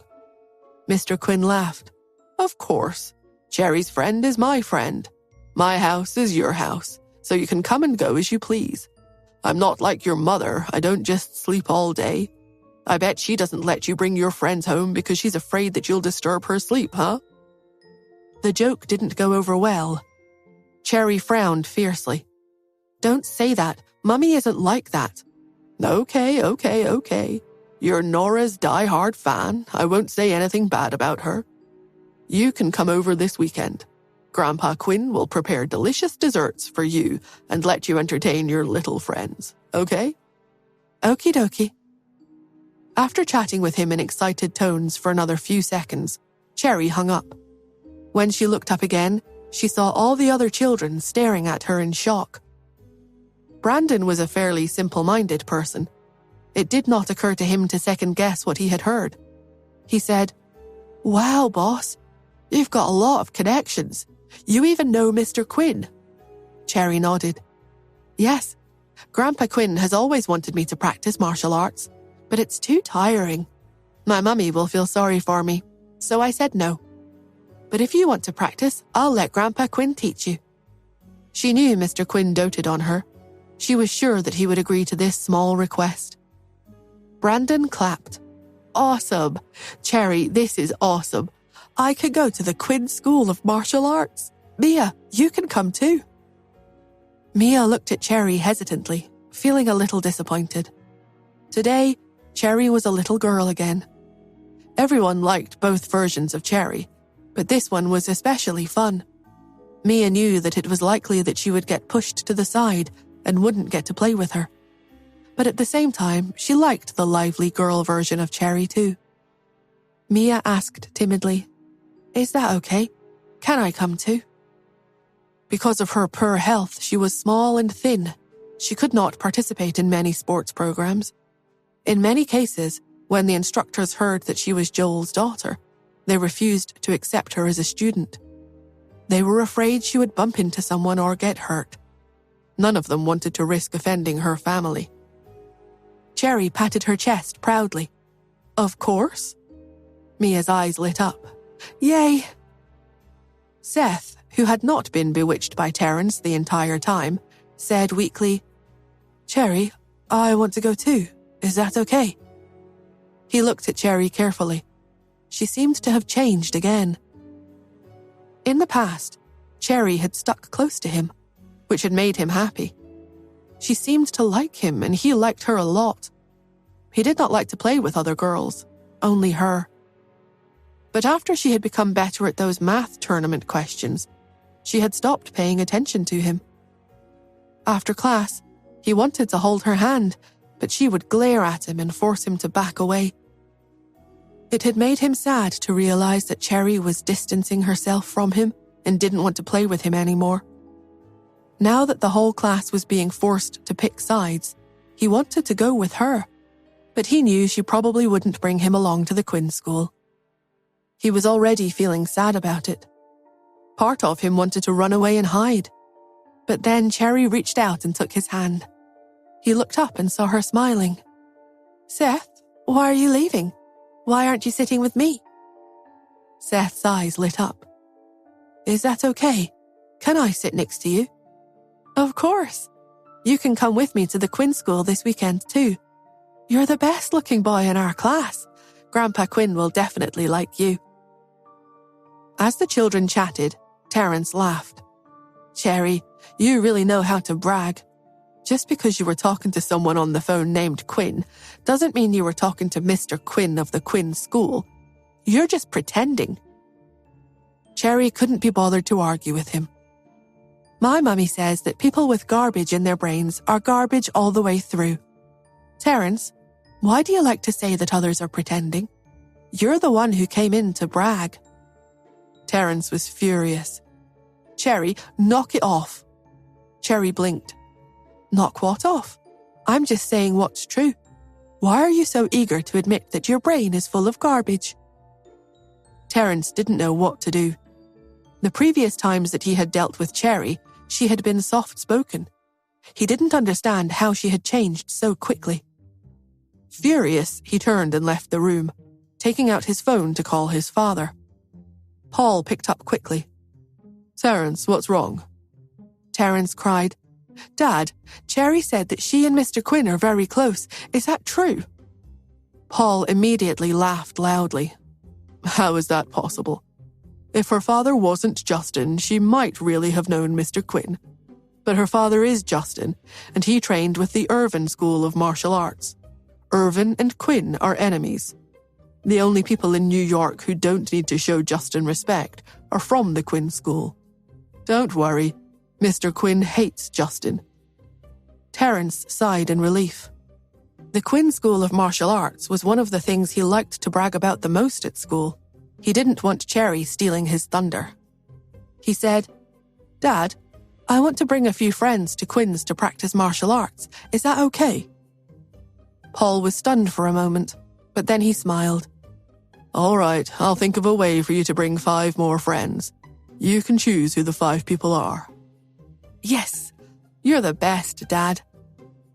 After hanging up, Terence rushed back to the classroom and called for everyone's attention. "I've already asked my father. There's no way you know Mr. Quinn, Cherry." He looked around at the other kids. "Remember our deal. If you play with Cherry, you can't play with me. If you're with me, I just added 5 more spots. You can come with me to the Quinn School and learn martial arts this weekend." He grinned at Cherry triumphantly. "Cherry, I'll see you at Mr. Quinn's this weekend. Remember to come. You're a loser if you don't come." After saying this, he turned around and left with the others. At the Smith's house, Nora woke up to see that there were several missed calls on her phone. She yawned and called the number back. When they realized who was calling, the person said, "Miss Smith, I'm Lucas. When are you coming to the Quinn School of Martial Arts?" Nora said, "Huh?" "Master is old, and you're his best student," Lucas said earnestly. "It makes the most sense for you to be in charge of the school in the future." Nora yawned again. "I'm not interested." However, just as she was about to hang up, Lucas said, "Miss Smith, Mr. Quinn is old.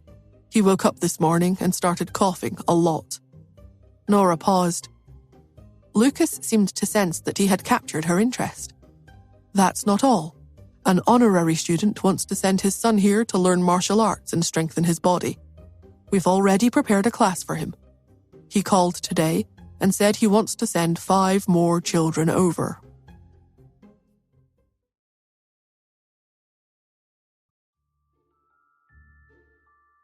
"Lucas, you said Mr. Quinn is coughing," Nora interrupted him. Lucas smiled.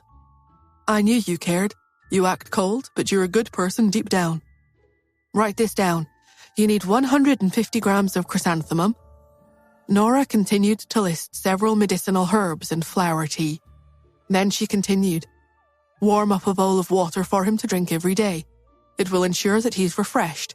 His lungs will be revitalized and his body will be healthy. He'll be strong and healthy for a nice long time, long after Cherry or Pete have all grown up, and he can stop making people like you bother me about taking over the school." Lucas was confused. "What? What does that mean?" Nora yawned again.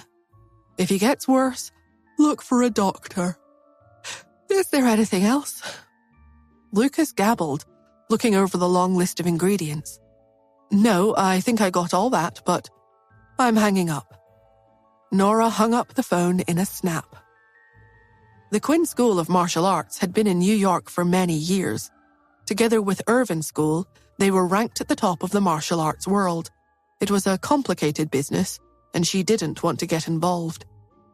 Besides everything else she already had to do, taking care of the Quinn School's problems could cost her another 2 to 3 hours of sleep a day. After hanging up, she rolled over and fell asleep again. At the martial arts school, Mr. Quinn looked over at Lucas eagerly as he talked on the phone. He heard Lucas say, "No, I think I got all that, but..." He stroked his beard happily. Then Lucas hung up the phone with a worried expression and looked at him. Mr. Quinn frowned. "What's wrong?" Lucas coughed and told him what Nora had said to him on the phone. Mr. Quinn was so angry that his beard trembled. He shouted angrily, "That awful student of mine." Lucas also felt that she was being unfair to him. "That's right, Master. Miss Smith is too irresponsible. The school still needs you to manage it." But suddenly Mr. Quinn frowned and said coldly, "How can you say that about her? She's your senior." It's not her fault that her health is poor. If she doesn't sleep for 14 hours a day, she'll have a headache. You should feel sorry for her. Besides, she practiced under me and learned the highest levels of what I teach here. That's already the greatest contribution she could make to the school. She's not as stupid as you. I've been instructing you for so many years, and you still don't understand anything." That wasn't quite true. Lucas understood that there would be no point in reminding Mr. Quinn that he had been the one to call Nora irresponsible first. Lucas had only been repeating what he had said. But Lucas did not have any real objections to Nora. After all, the essence of Quinn's techniques was very difficult to learn. Among the leading students, Nora had learned it in the shortest time. There was nothing wrong with Mr. Quinn handing over his school to her. It was just that she was so lazy. She never seemed to be willing to step up to help the school. It seemed like such a waste. As Lucas was thinking through this, Mr. Quinn suddenly thought of something. "Speaking of Pete, he hasn't been here for a long time, right? Give Justin a call and ask him when he plans to send Pete over." Lucas sighed. He had called Justin almost every day to urge him to send Pete to them to train. He had never seen his master be so patient with anyone. But Justin always had some excuse ready. He would say that Pete was feeling unwell, or that he couldn't handle the stress of training that day, or that he wasn't sure he wanted to study martial arts after all. This had gone on for half a month. Lucas was confused. It seemed obvious that the kid didn't want to train anymore, but Mr. Quinn kept making him call to check on him anyway. Lucas took a deep breath and prepared the special, polite tone of voice he used for phone calls. "Hello, Mr. Hunt. This is Lucas from the Quinn School of Martial Arts. May I ask when little Pete will be coming to train?" He often got frustrated about these phone calls, but when he had to, he knew how to turn on the charm. Lucas was holding his breath, waiting for a rejection, when Justin's deep voice sounded. "I'll send him over later."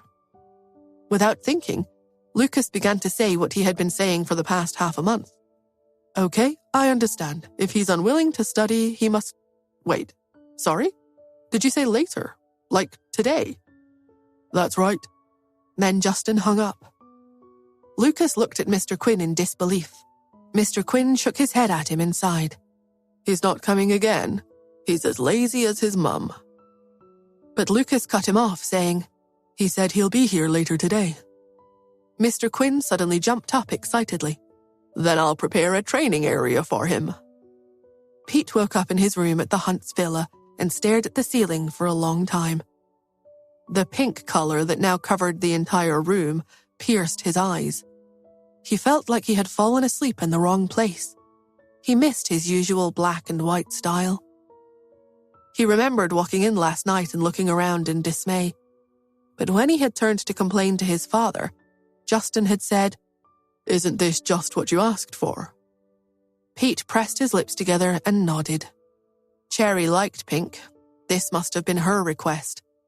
She deserved to have nice things when she came to see Justin. He didn't see any other option but to endure it.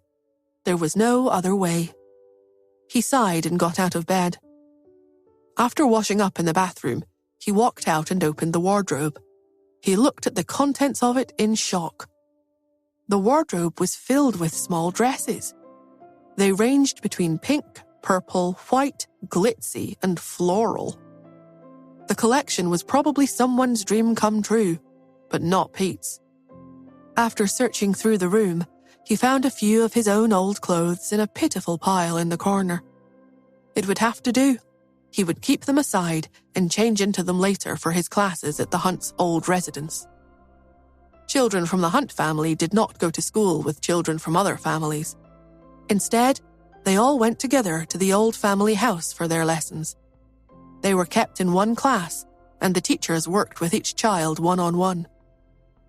Before he entered, Freddie was talking to another child, not a direct descendant, more like a distant cousin.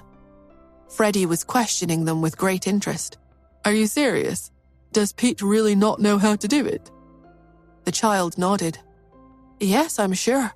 Last week I saw Pete having a really hard time with a really easy question. He really doesn't know how to do it." Freddie was puzzled. But why? He's always gotten full marks in the past. The child whispered, "Yeah, but that was before he got into gaming. He's playing video games every day. The games are zapping his brain." Freddie snorted. If that was true, then it explained why Pete had been able to beat him when they had played against each other. But Freddie knew that people could really get addicted to gaming. It could ruin their grades, but there could be other consequences too. Last time, he had lost a lot of money betting against Pete. When he returned home, his grandfather had been really angry with him. He had to make sure he didn't let it happen again. As he thought this, he saw Pete walk in with a blank look on his face. Freddie turned around and suddenly smiled. "Pete, thank goodness you're here. I don't know how to answer this question. Can you help me answer it? You already know how to do this one, right? You didn't forget, did you?"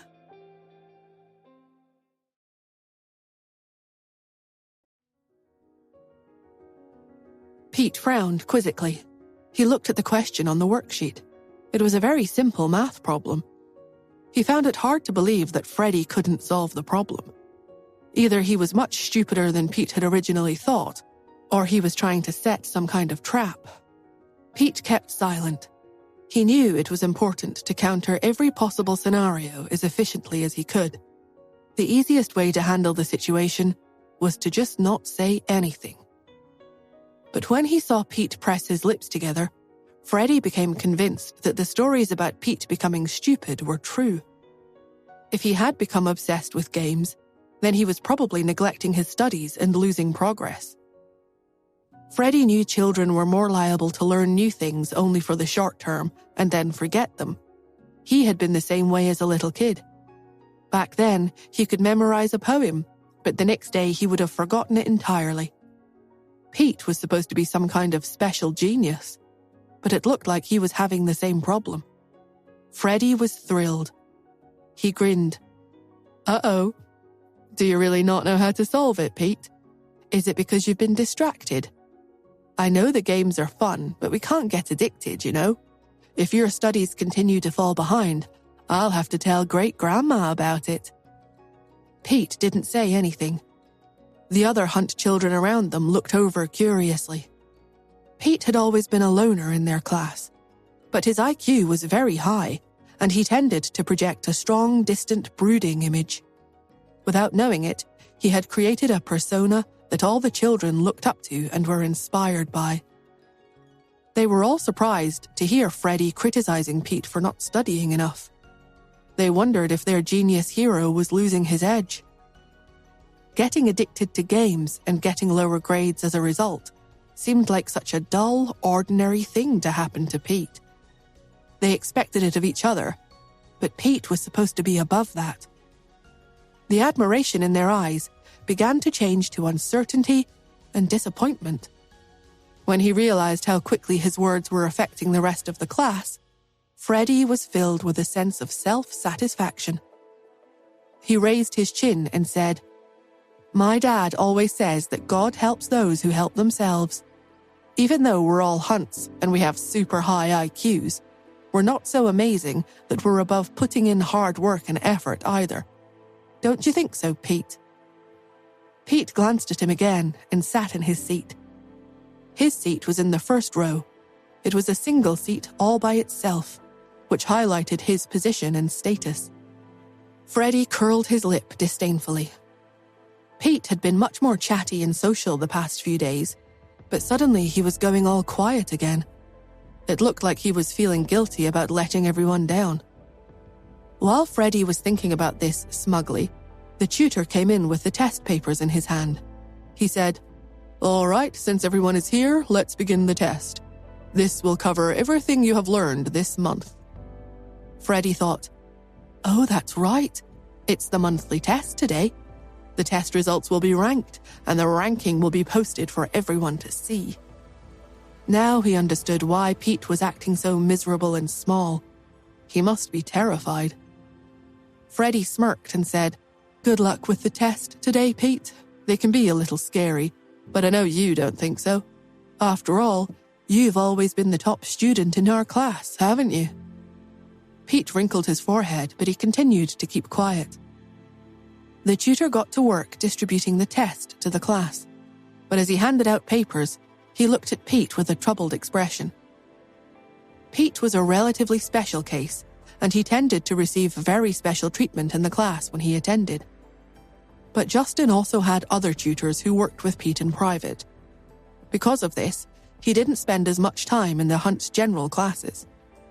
Since Pete was often on his own schedule, they hadn't spent as much time together, and the tutor didn't really know Pete as well as he knew the other students. All he knew was that the child had been born with a very high IQ and picked things up very quickly. However, he had also been taken away for private tuition for a short period of time because his grades had been declining. When he came back for the exams, he still took first place in the ranking. But recently, Pete's behavior had been very unusual. He had been taking naps in class, but then becoming full of energy and playing games once class ended.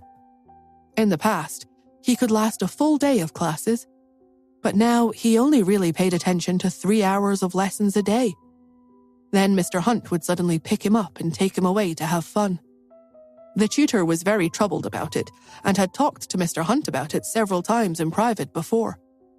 However, Mr. Hunt had said, "The child is still young after all, so just let him play if that's what he wants. Don't be too strict on him."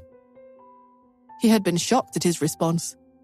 Mr. Hunt had a reputation for being strict with Pete in everything he did, from his education to his meals. The tutor saw this test as an opportunity to set things right. Pete's studies were falling behind. Lately, his assignments had all been turned in incomplete or with poor attempts to solve the problems.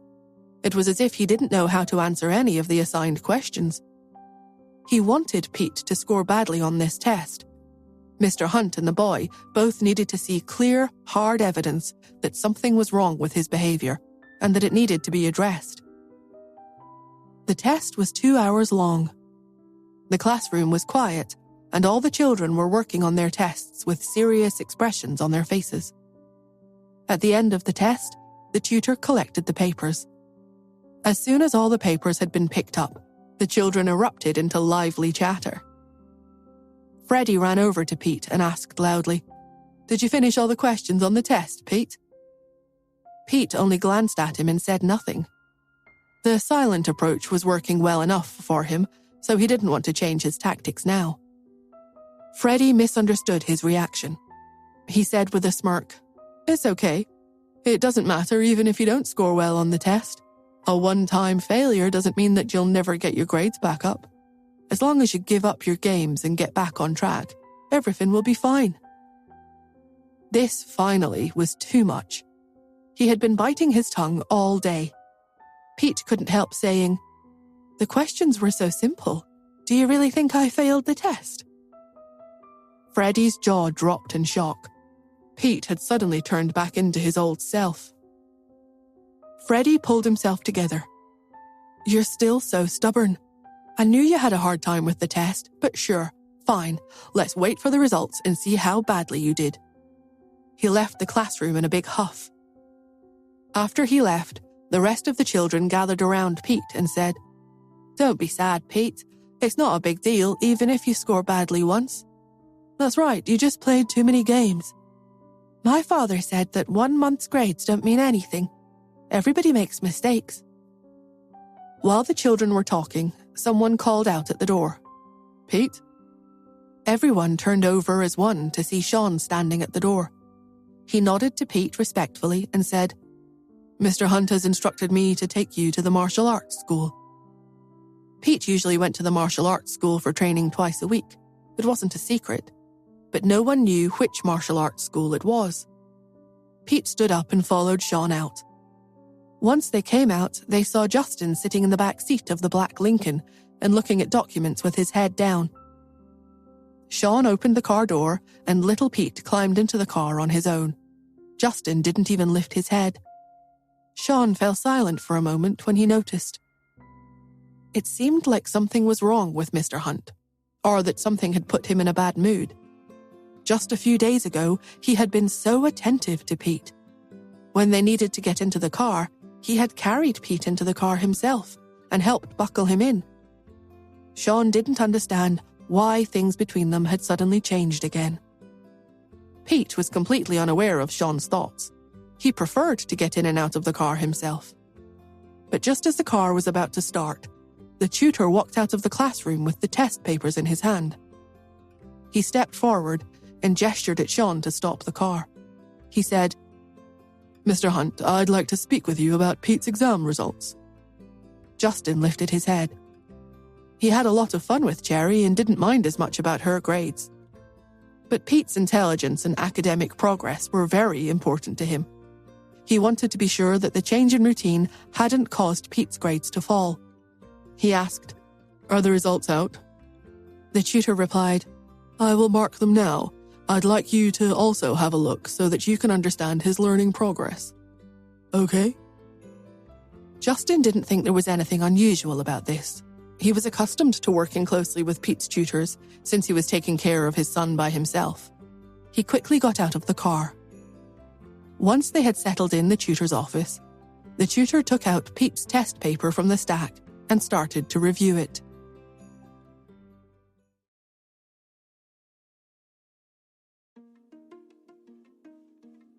Justin looked at Pete and asked with grim apprehension, "How did you do on the test?"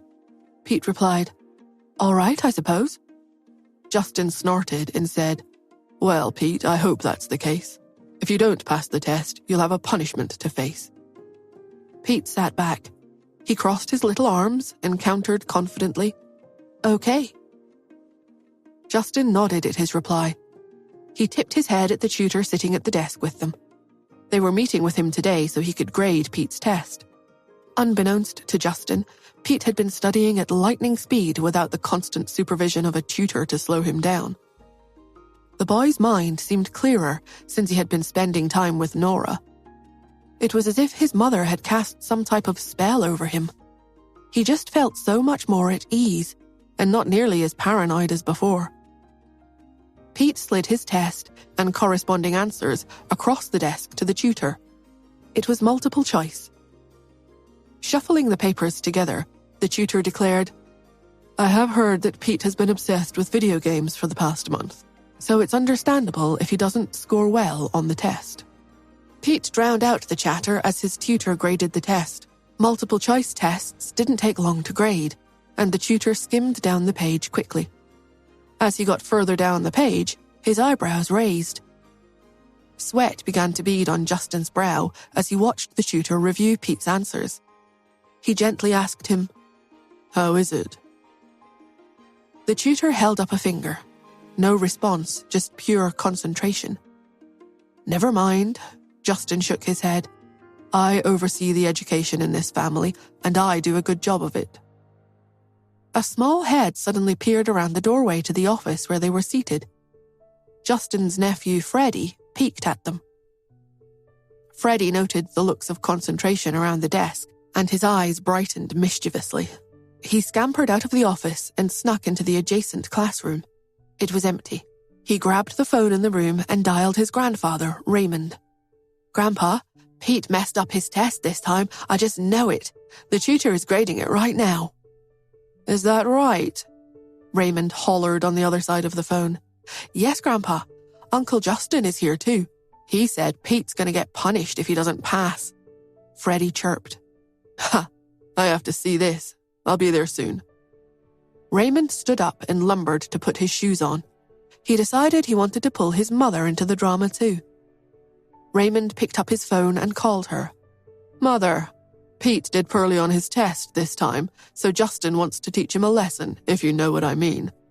Come to the school and have a look with me." On his way to the school, he picked up his mother. The elderly Mrs. Hunt panicked upon seeing him. "Oh, Raymond, please help me to the school right away. Why must Justin insist on punishing the poor child?" Freddie occupied himself by goofing around in the empty classroom. He enjoyed being sneaky. He looked out the window and saw his grandfather and great-grandmother approach the front of the school. The boy's eyes lit up again. Is great-grandma coming to watch? Now she can see how badly Pete screwed up. He won't be her favorite for long. Making a beeline for his classroom, Freddie shouted to all the Hunt family's children. "Pete is dead meat this time. The tutor is grading his test right now. Oh, and Uncle Justin is here too." The children chattered excitedly. Their murmurs filled the room. "Justin is here. Did you hear that? Freddie said Justin is actually here. Pete's going to be in so much trouble. I want to see." Justin was a legend to the children. They had all grown up listening to tales about him. They practically worshipped him. The Hunts claimed that Justin possessed the highest IQ among the entire family. There was a rumor that he had completed a double master's degree at the age of 15. Naturally, these feelings of worship were often directed toward Pete as well, due to his association.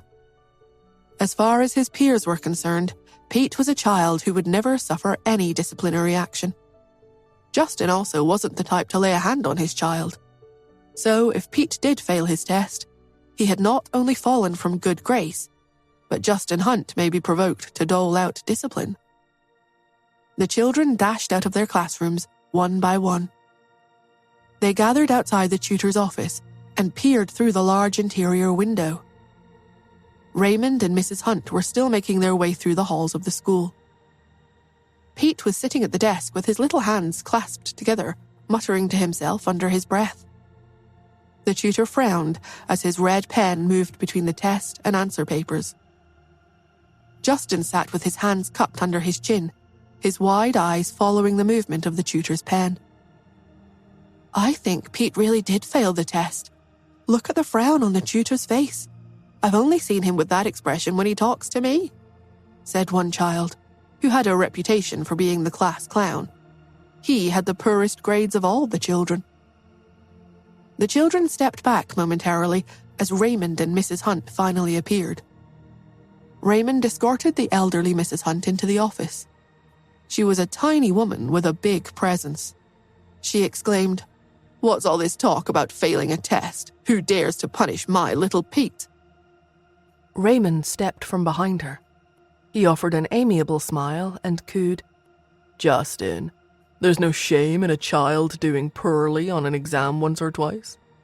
There wasn't an opportunity for anyone to respond. Raymond kept talking. He lowered his voice. "Besides, he's a sensitive soul, and we can't forget about his autism.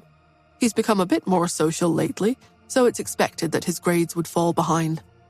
I'm not sure that children like him can have the best of both worlds. How can a child play games every day and still do well in his studies?"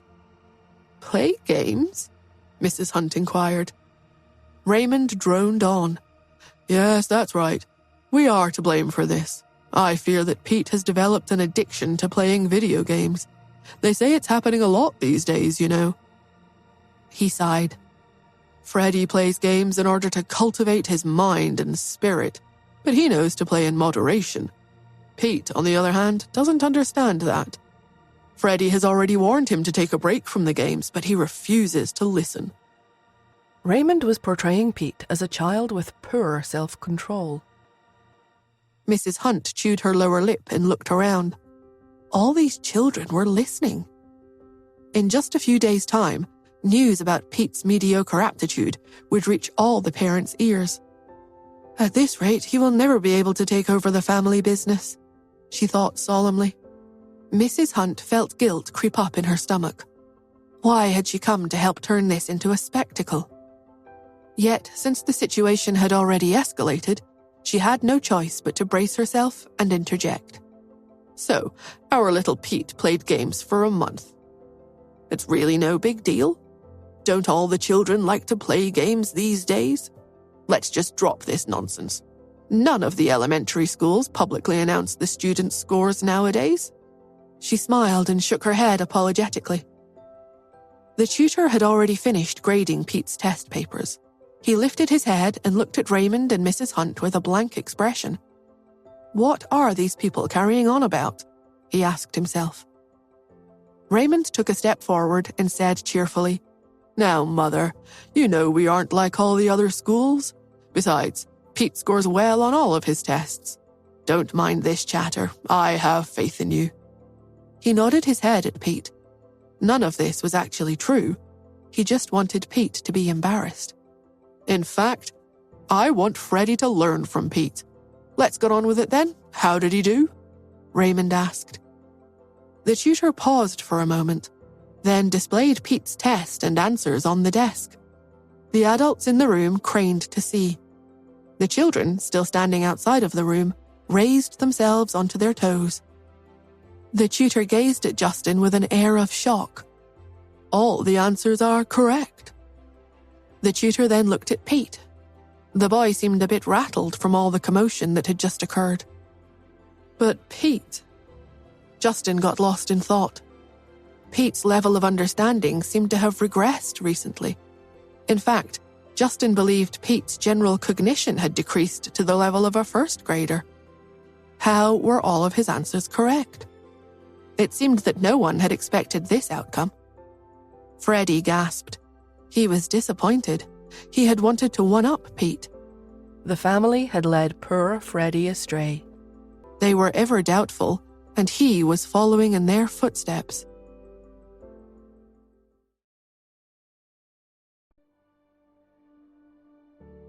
A score of 120 was written in red at the top of Pete's answer sheet.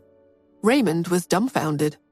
He swallowed, looked at Freddie, and asked, "How many points is a perfect score?" Freddie answered, 100, of course. He looked puzzled.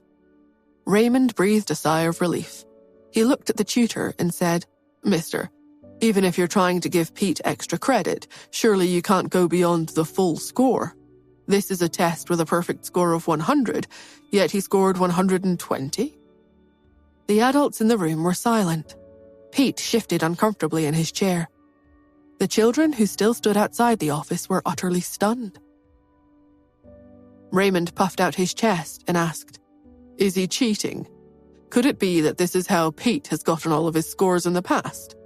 Justin, we know Pete is a clever boy, but we can't allow cheating." Freddie tugged on Raymond's shirt sleeves. He looked down and asked, "What's the matter?" Freddie let go of his pride and said, "Grandpa, there are also bonus questions on the test. The bonus questions are usually beyond our current level. They're worth 10 points each." "Let me see this thing," Raymond barked. He grabbed the papers from in front of the tutor and flipped to the back pages. Sure enough, he saw 2 bonus questions worth 10 points each. Pete had answered both correctly. Raymond swallowed. How can this be? Pete has been playing video games the whole month."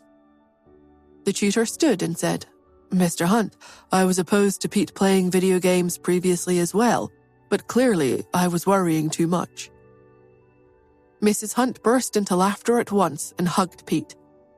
"My smart boy," she chuckled. "My goodness, Pete is just so smart. He can still get a perfect score even when he plays video games the entire month. Now this is what you call a genius, Raymond," Mrs. Hunt exclaimed. Raymond was so indignant that his expression morphed into fury. He looked straight at Freddie and smacked him on the head, protesting, "What kind of nonsense have you been telling me?" Freddie rubbed his head and burst into tears. "How could I have known that Pete would turn out to be some crazy genius? He really did play video games for a month. I thought his grades would suffer." The children, still gathered outside the door, sighed in admiration. Their murmurs started up again. "Pete is as impressive as ever. Pete is my hero. No wonder my mum and dad said that Peter is a genius. The legend of Justin Hunt will continue." Raymond had originally intended to start a ruckus.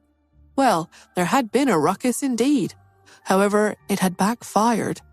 He may as well have shot himself in the foot. Displaying increased anger, Raymond tugged on Freddie's earlobe. "The show is over. Now, come with me." "Grandpa, don't be so rough. It hurts," Freddie begged. A hint of hostility flashed across Justin's face as he watched the pair walk off. However, when he looked at his grandmother, he tamed the emotions flaring in his eyes. "All right, now back to class, all of you," the tutor barked to the children standing outside of the office. "Pete, good work. Mr. Hunt, have a nice day now. Take care, Mrs. Hunt." The tutor tipped his head respectfully. Justin escorted his grandmother out of the office and dropped her back off at home. He then took Pete to the Quinn School of Martial Arts. At the door of Quinn's school, Justin reminded Pete, "Remember to let Nora know that you've come here today for training." Pete was puzzled. "Why?" "To see whether she'll come to pick you up or not, of course. That way you can switch places with Cherry." However, Justin did not voice his thought aloud. Instead, he shrugged and said, "To let her know that you're working hard to become a man. She will admire that." "Okay," said Pete.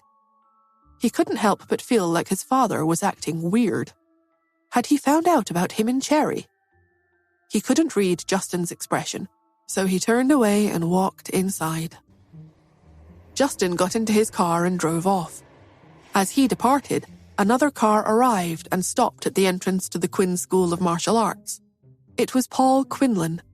He strode out from the car and straightened his suit. Then he entered the school.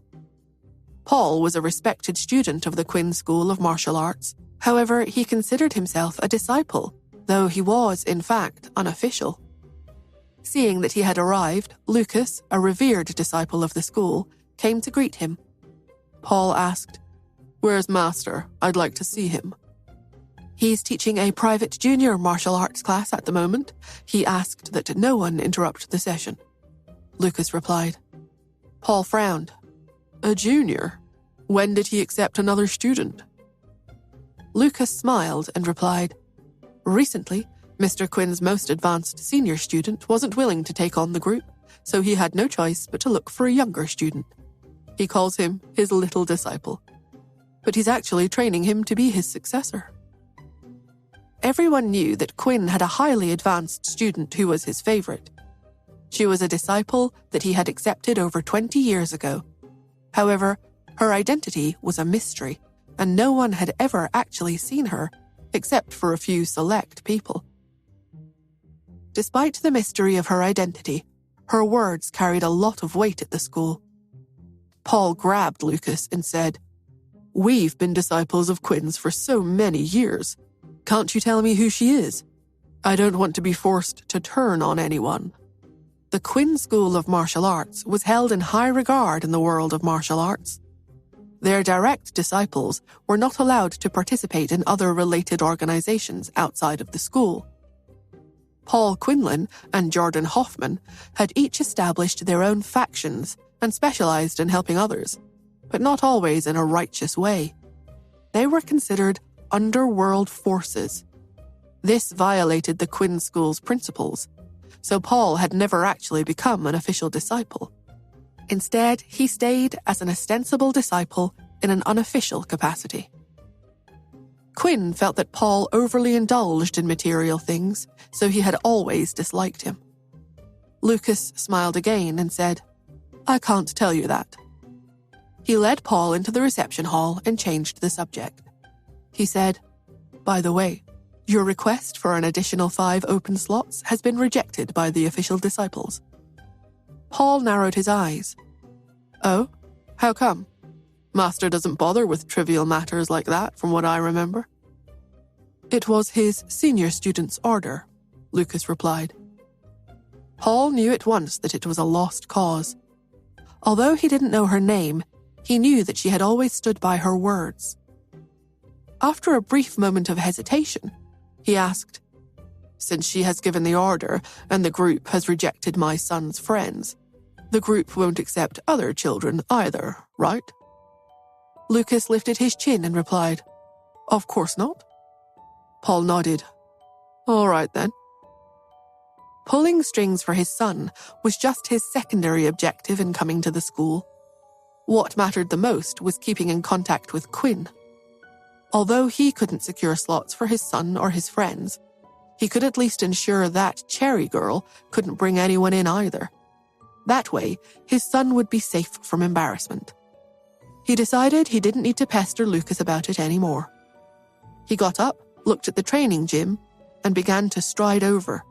He said, "How about letting me take a look at who Master's newest little disciple is, Lucas?"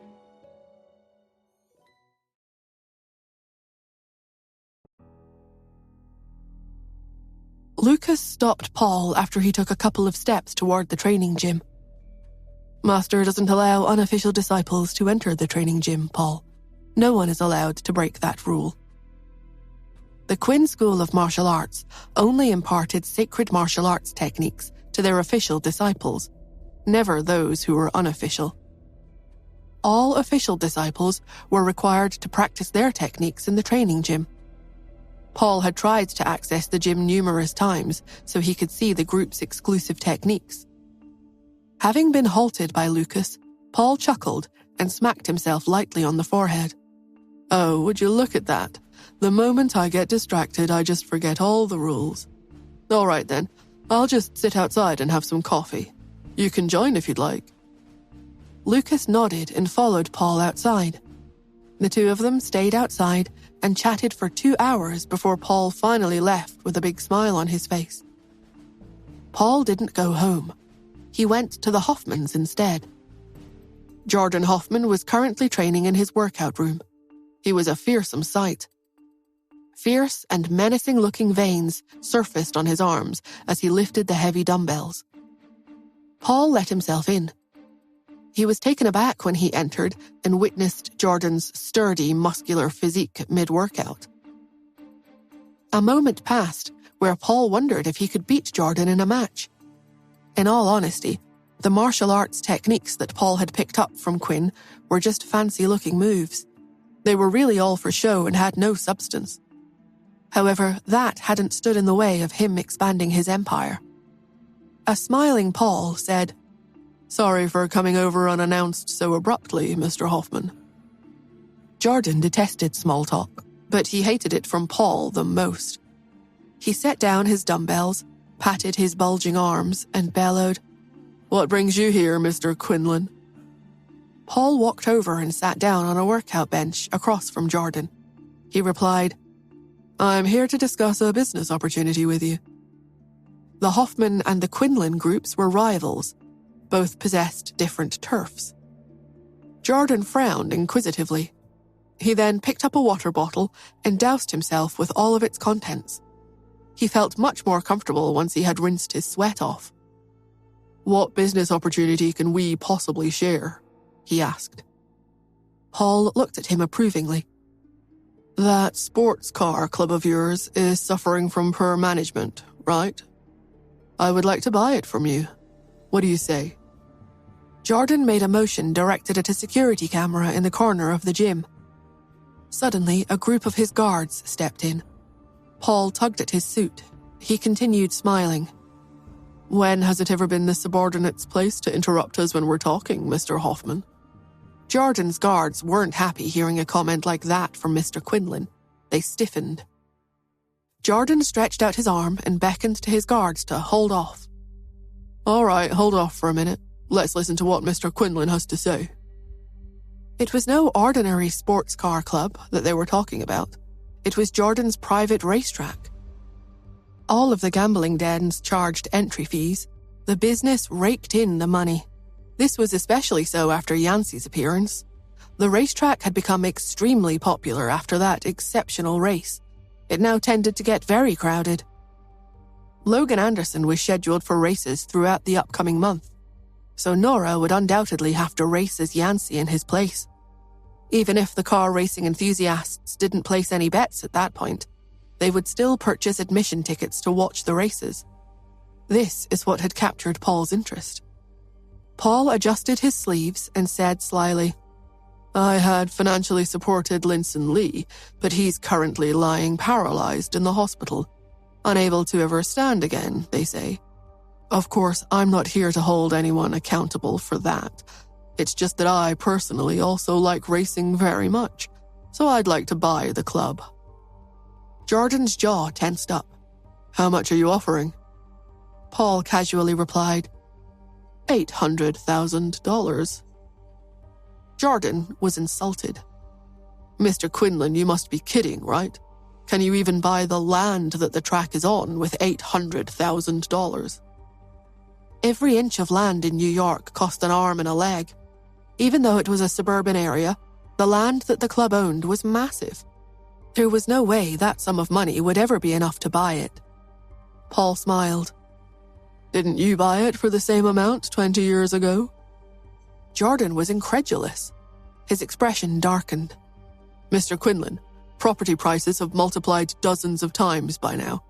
If you're just here to joke around, then you can go ahead and leave.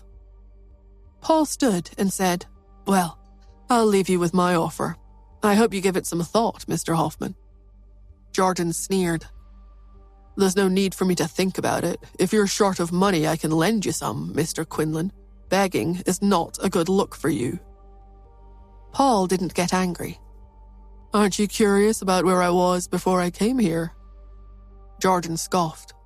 Of course not. I don't care where you were. Paul gave him a smile and a wink. He then turned and left. Mrs. Hoffman entered Jordan's workout room after Paul departed. What did he mean by that? She asked with a frown. She had been listening and watching through the camera system. Jordan ignored her. He beckoned to one of his lackeys and instructed, Ask around and find out where he was before he came here. The man grunted, Yes, sir. Jordan sat with Mrs. Hoffman. Neither of them talked. A few minutes later, the man returned with an answer. He said, I made some calls. He was at the Quinn School of Martial Arts. Apparently, he chatted with Lucas for over 2 hours. Lucas oversees most of the affairs at the school. Paul came straight to us after he left. Perhaps the school told him to make an offer on the club.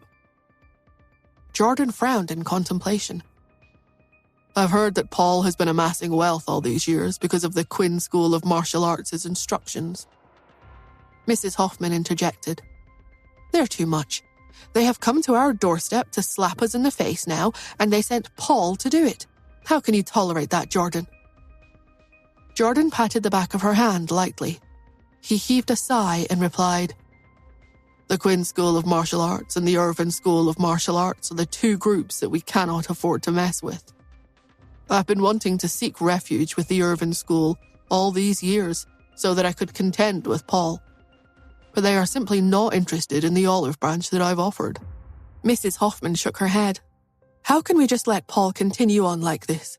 If you back down this time, he'll buy out all of the Hoffman family assets at a bottom barrel price sooner or later.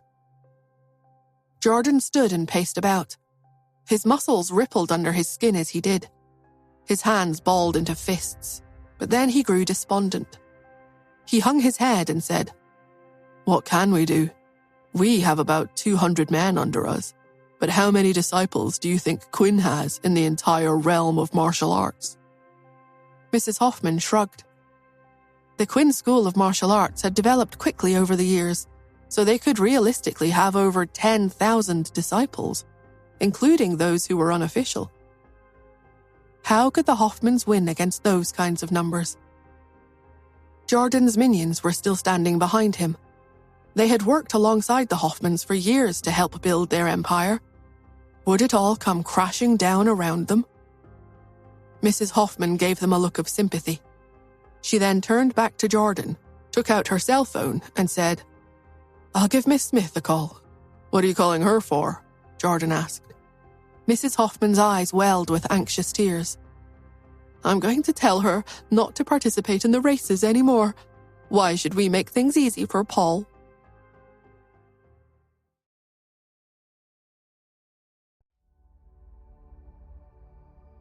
Mrs. Hoffman's intentions were very simple. If they really were going to have to transfer the racing club's ownership, then she would minimize the profits. That way, Paul would make less money. However, Jordan stopped her before she could dial Nora's number. Mrs. Hoffman looked up to see Jordan with a serious look on his face. Don't call Miss Smith yet, he said. Have you thought of a different solution, Jordan? Mrs. Hoffman inquired. Jordan took a deep breath and responded, I'll head over to the Quinn School of Martial Arts first and see if we can work with them instead. Mrs. Hoffman frowned. So, are you thinking that we should let Quinn's school take part of the profits without contributing anything? Jordan heaved a sigh. We don't have any other choice. You know the high status the school holds. We can only back down and yield the profits when dealing with such prestige. Besides, they may not even be interested. Don't forget, Paul is their unofficial disciple, whereas we are nothing to them. Mrs. Hoffman clenched her jaw momentarily. She then nodded in agreement. There were disciples of the school among the Hoffmans, but they weren't well known within the group. However, the Hoffmans had connections, so they quickly found the information they wanted. Jordan ordered one of his men to contact one of the disciples in the Hoffman family. A short while later, he reported back. Lucas is in charge of most of the school's affairs now, but he has made it clear that the group will not take part in any such disputes. The man continued, However, the disciples there receive a mysterious sum of money in their accounts every month, and it's not a small sum. Everyone believes that Paul Quinlan is secretly providing the money. Jordan understood what he was implying. Quinn's school had strict rules, and it was imperative that they comply with the rules to keep a good reputation with the public. Therefore, he doubted that they would accept his peace offering. However, Paul's case was different. Not only did he have close ties with the school, but he also kept in regular contact with Lucas. As long as neither party admitted to it, no one would know about the matter. Jordan paced around the workout room again. He asked, Can we get through to Lucas? Lucas and Mr. Quinlan are on very good terms. From what I've heard, Lucas does things by the book, so we probably couldn't convince him to cooperate with us, Mr. Hoffman. But Jordan prompted him anxiously. But what? His subordinate replied, I heard that Quinn's favorite student has returned to the city. She holds a very high position in the group. I believe she is their senior disciple. If we can get in touch with her, it may not be impossible for us to replace Paul Quinlan.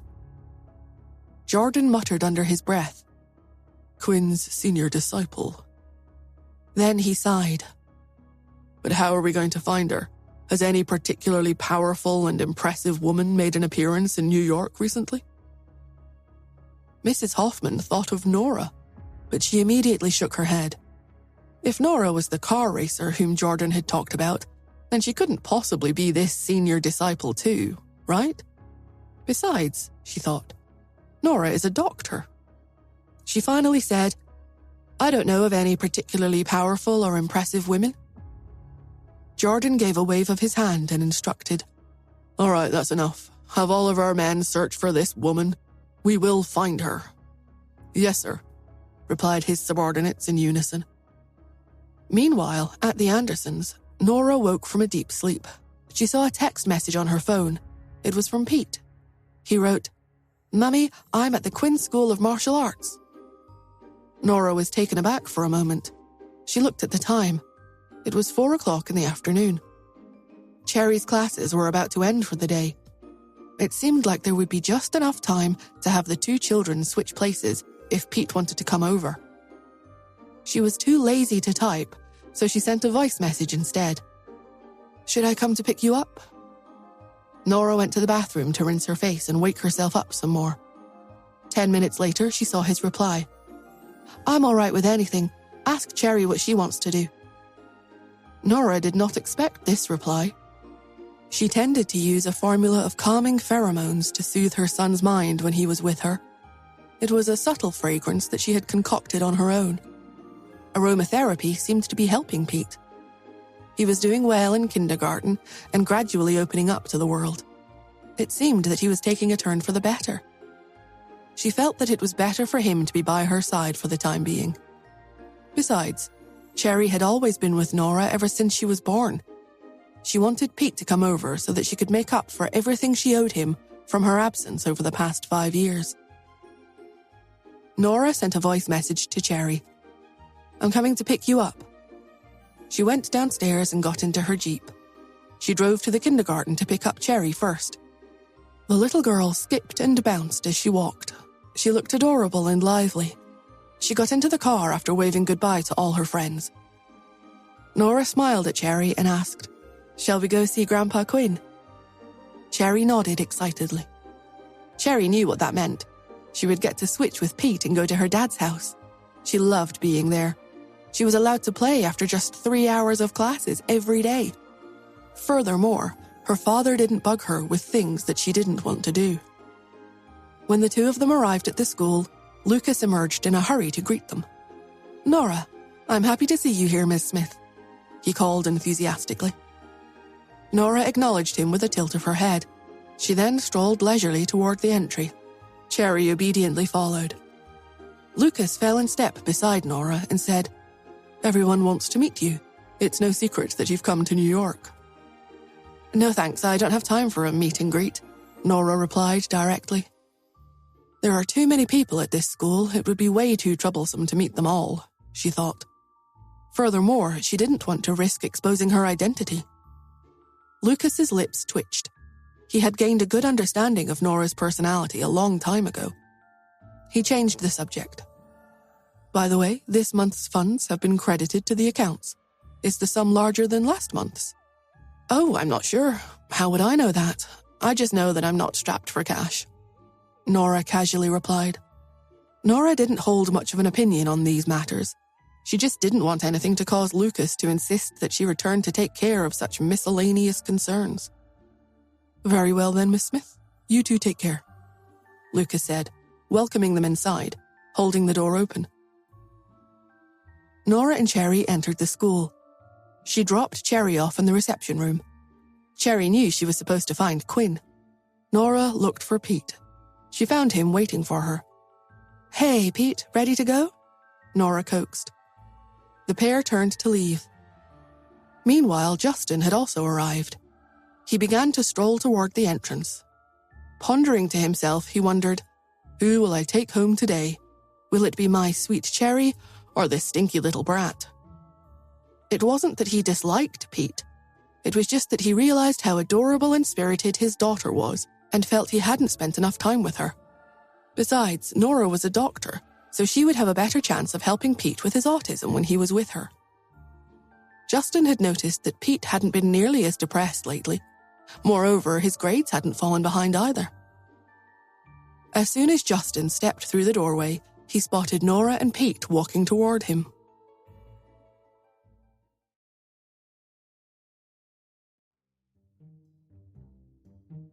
Justin paused in his tracks. Nora and Pete stopped as well. Each of the three shared a similar thought. It's a good thing Cherry isn't here right now.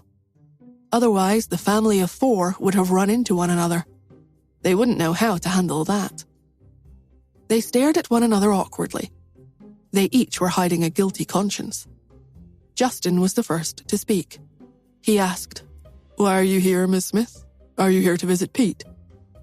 Nora breathed a sigh of relief. "Yep, that's right." Pete blanched. From the looks of it, he wouldn't be able to leave with Mummy today. Justin suggested, "In that case, how about having Pete go with you to the Andersons to play?" Pete felt that his father was a tyrant. He had always kept a very strict eye on him. No matter where he was, he would always be accompanied by a group of bodyguards. Why was Justin suddenly allowing him to go back with Mummy? Pete looked up at his father, the tyrant, hesitantly, thinking that perhaps he had sensed something was up. However, the man remained expressionless, and no one could guess what he was thinking. Nora didn't expect the problem to be resolved so easily. The two siblings could also bond with each other if they went to the Andersons, so she nodded and replied, "Yes, that sounds nice." She stroked her chin. This was a rare opportunity. Should I just get a private jet and run away with my two babies? She wondered. Justin chuckled and said, "It's my fault." What mistake was he admitting to when everything seemed fine? The next moment, Justin straightened his back, adjusted his tie, and said, "I've been too busy lately, so I haven't spent time with you. I imagine that's why you've fixated on Pete again." Nora was about to speak when the scoundrel went on. He said, "It doesn't look to me like you're very busy, though. Why don't we have a date once every few days?" "Oh, you're a very busy man, Mr. Hunt. We don't have to go to such trouble," Nora chided. Justin leaned against the wall and gazed at Nora and Pete. Nora's almond-shaped eyes raised slightly, and the corners of her lips spasmed a little. Pete looked at Justin with disdain. Justin ignored the expression on his son's face and stated calmly, "Let's face it, you and I have reached this stage in our relationship. Wouldn't I have lived the past 20-some years of my life in vain if I allowed the chains of work to destroy my freedom?" I can handle my work obligations every other day instead. Just like how you only do 2 operations a month. Right, Dr. Athena? Nora's heart pounded. Left with no other reason to refute him, she could only wearily say, "If you say so." Then she took Pete's hand and got ready to leave. They had only just taken a couple of steps when Nora's cell phone suddenly rang. It was an unfamiliar phone number. When she answered the call, a sinister voice said, "Long time no see, Miss Smith." "Who is this?" Nora asked. "Never would I have expected you to be Yancey, the famous international car driver. The last time we met, we were in opposing circumstances, which ended with us separating on a sour note. I wonder if we can meet and talk about partnering with each other in the car racing club." Again, Nora asked, "Who is this?" "This is Winston," the voice on the other side of the phone growled. "Okay, and who's that?" asked Nora. Clearly, she had already forgotten who Winston was. His voice stiffened. "I proposed to you, Nora. Have you forgotten? My father is John Myers of the traditional medicine industry." At last, Nora recalled his insignificant existence and uttered a detached, "Oh, that's right." Then she yawned and asked, "Is there anything else?" Winston felt as if he was about to crack. His next words were forced and harsh. "Stop pretending, Miss Smith. I know you understand what I'm saying. I am with your fiancé right now. You'd best come over and meet me for a little chat right away. Otherwise, I won't be able to guarantee his safety." Her fiancé? Nora clicked her tongue and said, "I don't have a fiancé." She hung up, utterly oblivious to how furious the man on the other side of the phone would be. She had already broken off her engagement a long time ago, so how could she possibly have a fiancé? Justin and Pete stood by. Both were curious about her conversation. She was just about to address them when her cell phone chimed. She looked down to see that the unfamiliar number had sent her a short video. The video showed a man tied up in a dimly lit room. Weak light streamed in through a small window and barely illuminated his face. The man was wearing glasses and looked very refined. "Is that Caleb Gray?" Nora asked herself. Her phone chimed again. Pete and Justin craned their necks to try and get a view of her phone. She cradled it close to herself to block their line of sight.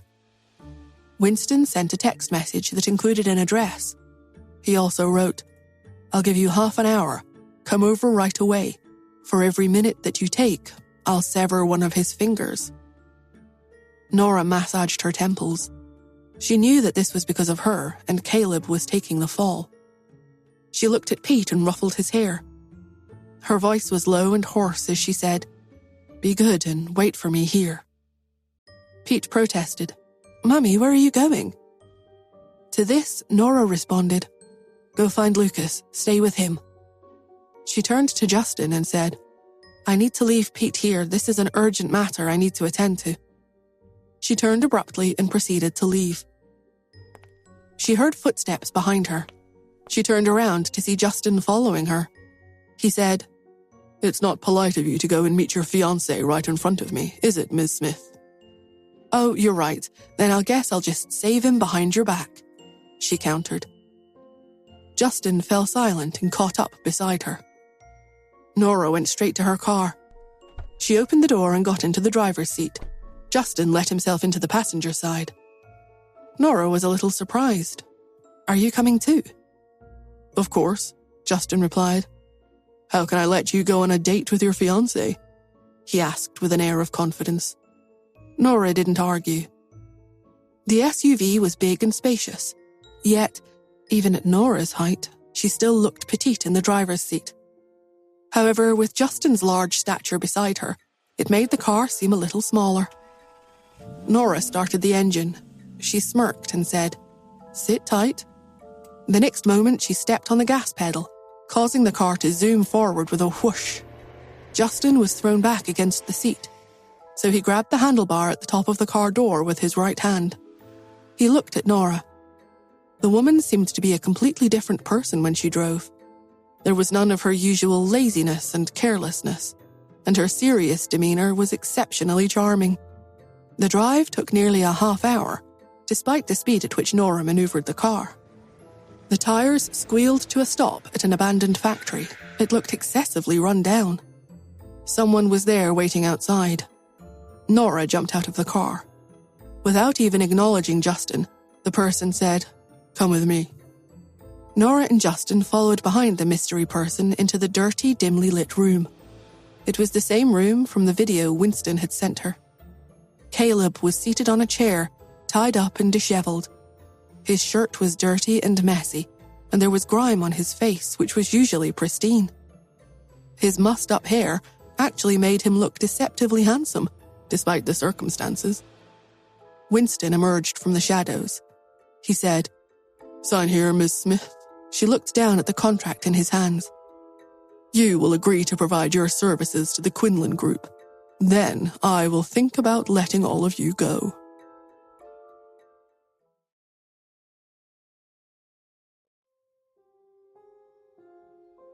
Winston was asking Nora to sign a contract to provide her services to the Quinlan Group. She frowned and looked at the document in Winston's hand. "Oh, I forgot to tell you. The racing club will become a part of the Quinlan Group soon," he sneered. "We warmly invite you to join our team. With Yancey at our helm, I expect us to win every time." Nora was confused. Her brows drew together. She was baffled. "Has Mr. Hoffman agreed to this?" Winston replied, "Of course he agreed." His eyes twitched, and he added, "Would I dare do something like this if he hadn't?" Nora didn't care how they dealt with each other, but kidnapping Caleb to threaten her was unacceptable. She looked over her shoulder and said, "I'm not interested in your club." She walked toward Caleb. She had no intention of wasting time after saving him and planned to leave as soon as possible. Winston stepped in front of her again before she could get to Caleb. "I know you have a lot of freedom when you race abroad, but it's impossible to make a success of it here without someone backing you. Logan relied on Jordan Hoffman for support. The benefits we can provide you are much better than what he received. Do you know who backs us?" Nora's eyes were still on Caleb. "I'm not interested," she repeated. Winston became tense. "The Quinlan Group is backed by the Quinn School of Martial Arts. You've heard of them, right? They are well known in the competitive fighting community. If you sign the contract, both the Quinlan Group and Quinn's school will support you." Nora was surprised. "The Quinn School of Martial Arts is backing your group?" Her reaction made Winston breathe a sigh of relief. He replied, "That's right. It's common knowledge that Mr. Quinlan is an unofficial student. That's why even Jordan Hoffman won't mess with him." What the heck is this mess? Nora wondered.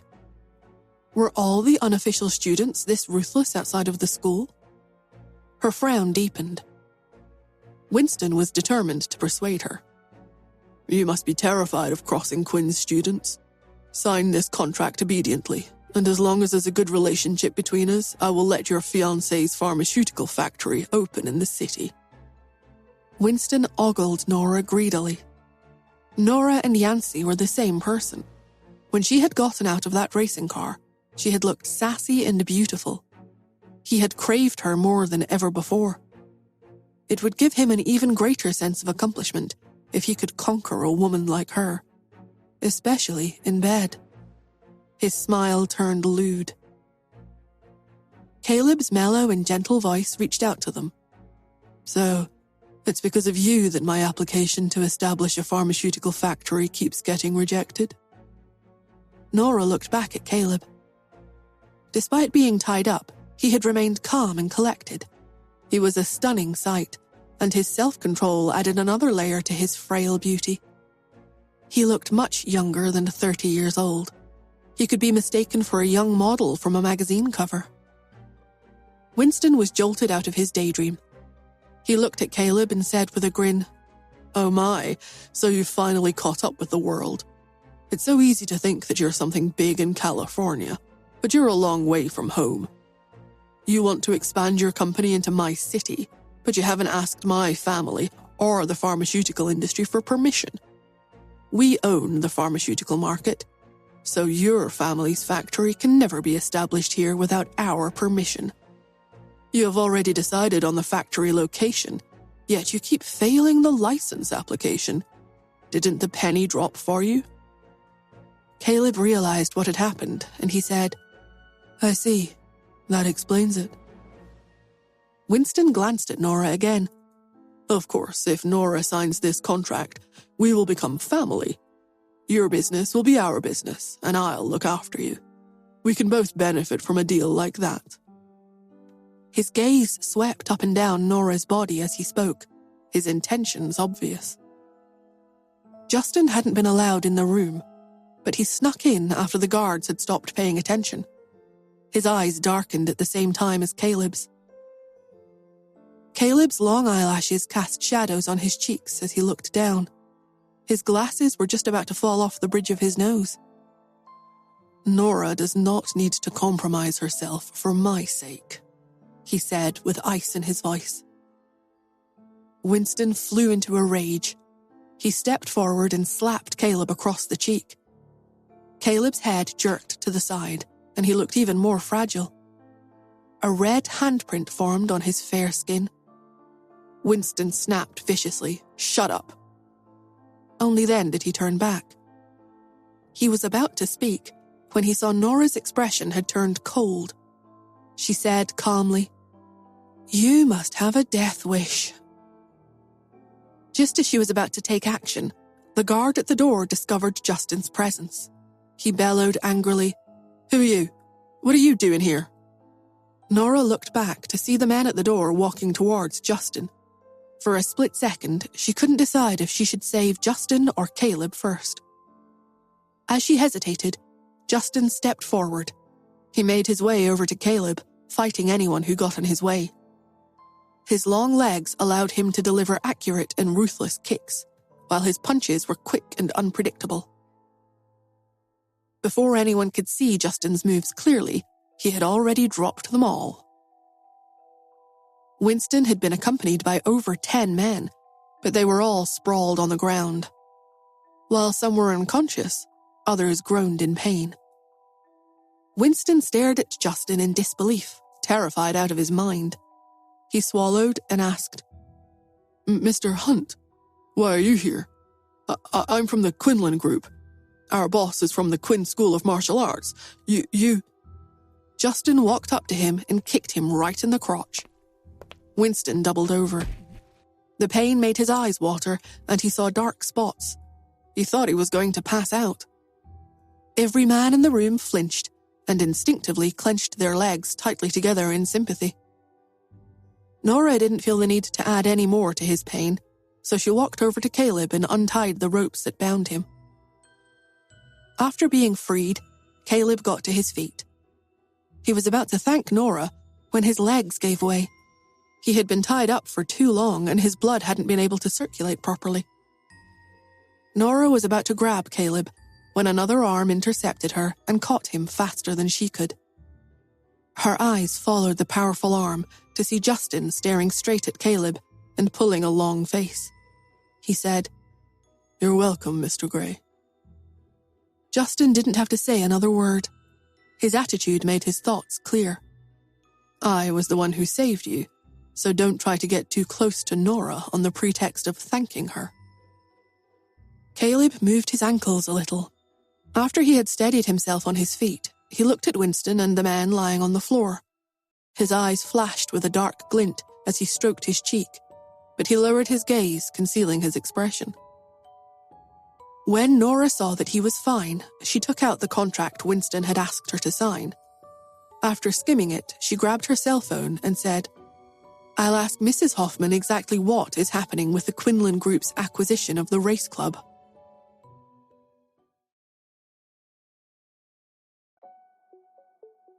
Nora called Mrs. Hoffman, but there was no answer. She hung up the call and was about to dial the number again when Mrs. Hoffman called her back. "Sorry about that. she said tiredly. I was in the middle of something and I wasn't paying attention to the phone. Nora raised her eyebrows and asked, Did Jimmy have a relapse? No, nothing like that, she replied. Jimmy is doing pretty well. He'll be discharged from the hospital soon, and he'll be back to school shortly after that. But something else is going on at home. Is it about the racing club? Asked Nora. Mrs. Hoffman hesitated briefly before saying, Have you heard anything about this? It's really giving us a headache. Nora was a little surprised. She asked, Is there anything I can do to help? But Mrs. Hoffman declined her offer. No, it's all right. You should stay away from it. You're not in our line of business and I don't want to drag you into it. Nora was an excellent doctor who had no connection to the underworld. If she was to become involved, Mrs. Hoffman was concerned she would be implicated in the resulting fallout. After all, the Quinn School had students all over the country. It would only take a snap of the fingers from someone in a position of power to get the doctor taken care of. Nora didn't argue with her. She nodded to herself and said, All right, let me know if you need anything. Mrs. Hoffman agreed before she sighed and said, There is only one person who can help us with this. We're looking for her right now. Since Mrs. Hoffman was reluctant to say any more, Nora said goodbye and ended the call. She turned back and looked at the men still lying on the floor. Nora ignored them and focused all her attention on Winston. He had passed out from the pain of his injury, but then the pain had woken him up again. He lay curled up on the ground. It was plain to see that Justin had inflicted considerable damage. Nora walked over and stood in front of him. Cold sweat trickled down Winston's forehead, and he was white as a sheet. Take me to the hospital right now. Nora squatted down and sneered. Did you say that the Quinlan group is throwing its weight around because it has Quinn backing it up? Winston looked at her viciously and replied, Yes, that's right. Paul Quinlan and Mr. Quinn have a natural partnership. Just hearing their names together highlights how well they work together. Mr. Quinlan is the top unofficial student at Quinn's. Even the official students must show him respect when they see him. How dare you hurt me like this? You're finished. Nora raised her eyebrows and slowly got back up. Is that so? Winston stared at her. No matter what Mr. Hunt does, one way or another they will find you. He can't protect you. Nora scoffed. Sure, I'll wait for that to happen. She dusted off her hands and walked over to Justin and Caleb. Let's get out of here, she said. The three of them left the dilapidated warehouse. When they reached the entrance, a man in a black suit was waiting for them. Mr. Gray, he called out in a panicked voice as soon as he saw them walk out the door. Caleb nodded to the man. He coughed and pulled out a handkerchief to cover his mouth. As he held on to his assistant for support, he looked at Nora and said, My assistant has come to pick me up. I should leave. Nora nodded and said, I'm sorry. I didn't expect that you would be dragged into my troubles. Caleb smiled. It's not your fault, but I would like to ask you a favor. Nora asked cautiously, What do you need? The handprint on Caleb's cheek became redder and more noticeable as he coughed a few more times. I would like your family to work with me to give the relevant parties a heads up about my application for a factory license, he said. Nora's family was just as influential in the city's pharmaceutical industry as Winston's. The Andersons had been on a downward spiral for a few years, but now they had the carefree pills. They still held enough influence to help resolve Caleb's application difficulties. Nora nodded. Of course, no problem. Since she was the one who had caused the problem, she had to resolve it. Otherwise, she would end up owing Caleb a bigger favor. Caleb smiled. This way we won't owe each other anything, and you won't have to feel guilty about it anymore. Nora was surprised. She didn't expect him to be so insightful and guess her thoughts nearly as accurately. She nodded in agreement. She disliked conflict, but she hated owing people favors even more. Caleb coughed again.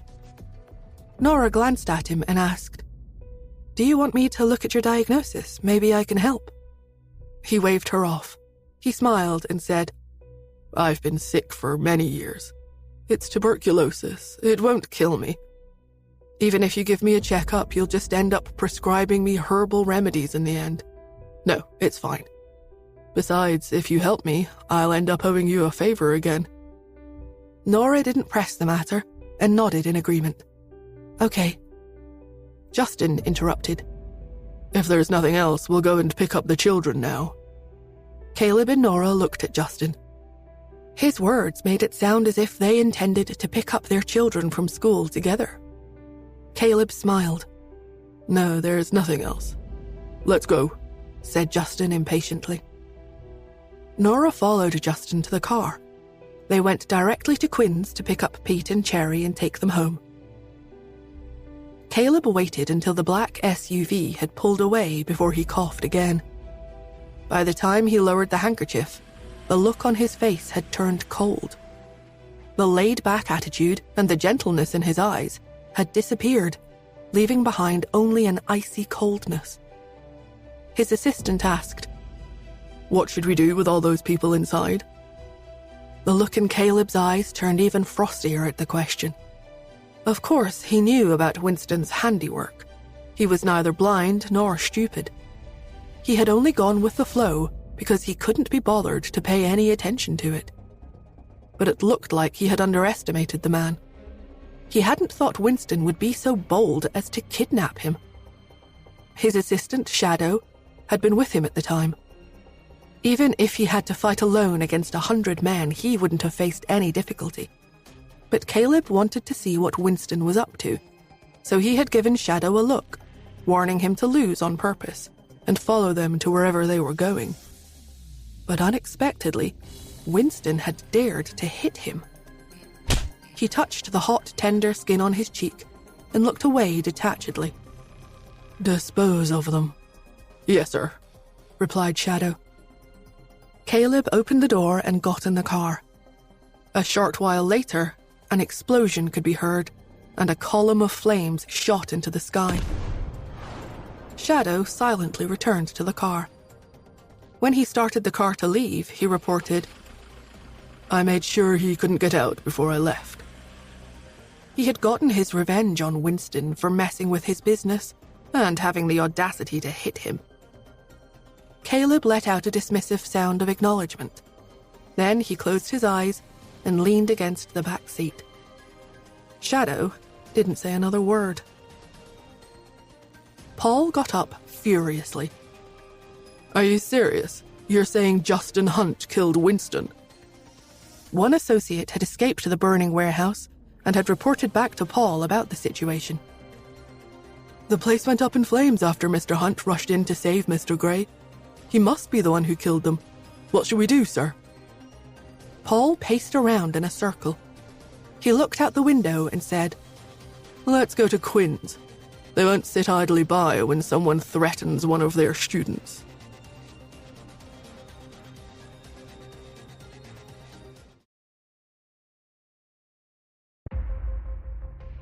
Paul's associate was surprised.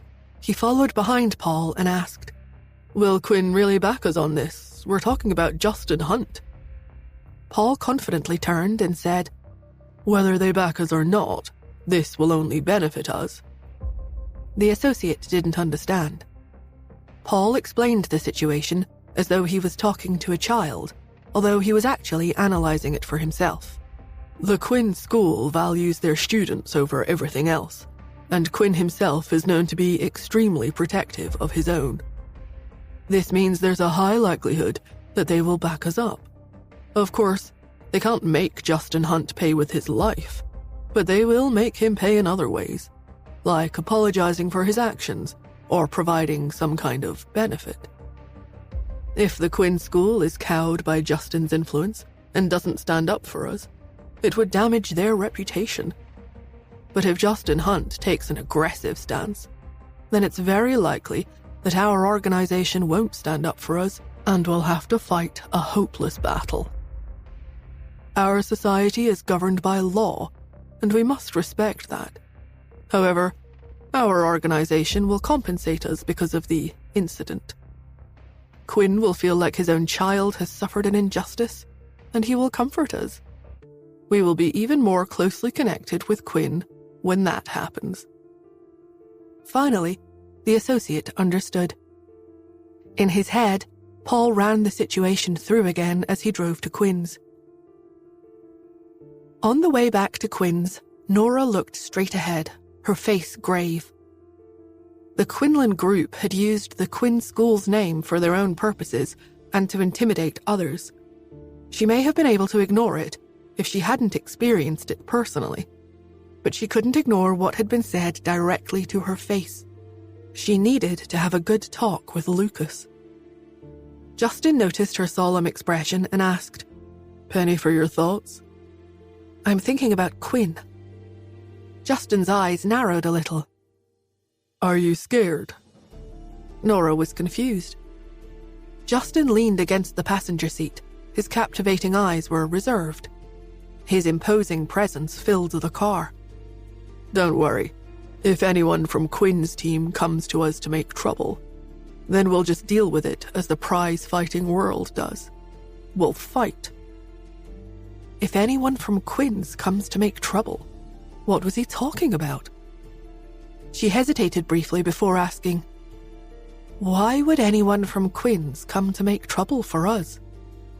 Justin was about to say, "I'll fight them for you," but choked at her question. "We beat up Winston Myers today. He's from the Quinlan group, so our actions are the same as slapping Paul across the face. He won't let sleeping dogs lie, and he'll get Quinn to back him up." Justin stroked his chin with his long, slender fingers. "Even though Pete is learning martial arts from Quinn, I don't think he will give up pursuing the matter with us because of my son. Currently, no one at Quinn's is experienced enough. Their only good fighter is their senior student, and she only exists in legends." The corners of Nora's lips twitched. "Are you saying that Quinn is incapable?" As Justin replied, his voice sounded deep. "It's not that he is incapable, but there are very few people who dedicate themselves to martial arts in the modern world. It isn't just Quinn's. Even the Irvin School of Martial Arts is filled with people that only know a few fancy moves." Nora didn't refute him. Quinn valued her so much because it was simply too difficult to find a successor that truly cared for the intense traditions. Nora looked at Justin and said, "Don't worry about it. Quinn won't make trouble for you." Her words caught Justin off guard, and he looked at her perplexed. He had thought that Nora had shown up at Quinn's because of Pete, but he thought back to when he had exchanged a few moves with her. She was pretty good. Perhaps good enough to take him on. Could she be? He thought. Justin was stunned. He looked straight at Nora and asked, "Are you the senior student everyone keeps talking about?" Nora's lips turned up at the corners into a tiny smirk as she said, "Is there any reason why I can't be?" The thoughts in Justin's mind clicked into place. After taking Pete to Quinn's for the first time, he was sure that Quinn wouldn't accept him because he hated Irvin's school so much. Nevertheless, Quinn seemed to have taken Pete under his wing as soon as he spotted him. At the time, he had thought that it was because Quinn had seen the martial arts talent in his son. Thinking about it again now, had it actually been because of Pete's mum? Justin let out a low chuckle. "The senior student at Quinn's, Master Surgeon Athena, race car driver Yancey. What other identities do you have?" Nora's fingers rested casually on the steering wheel.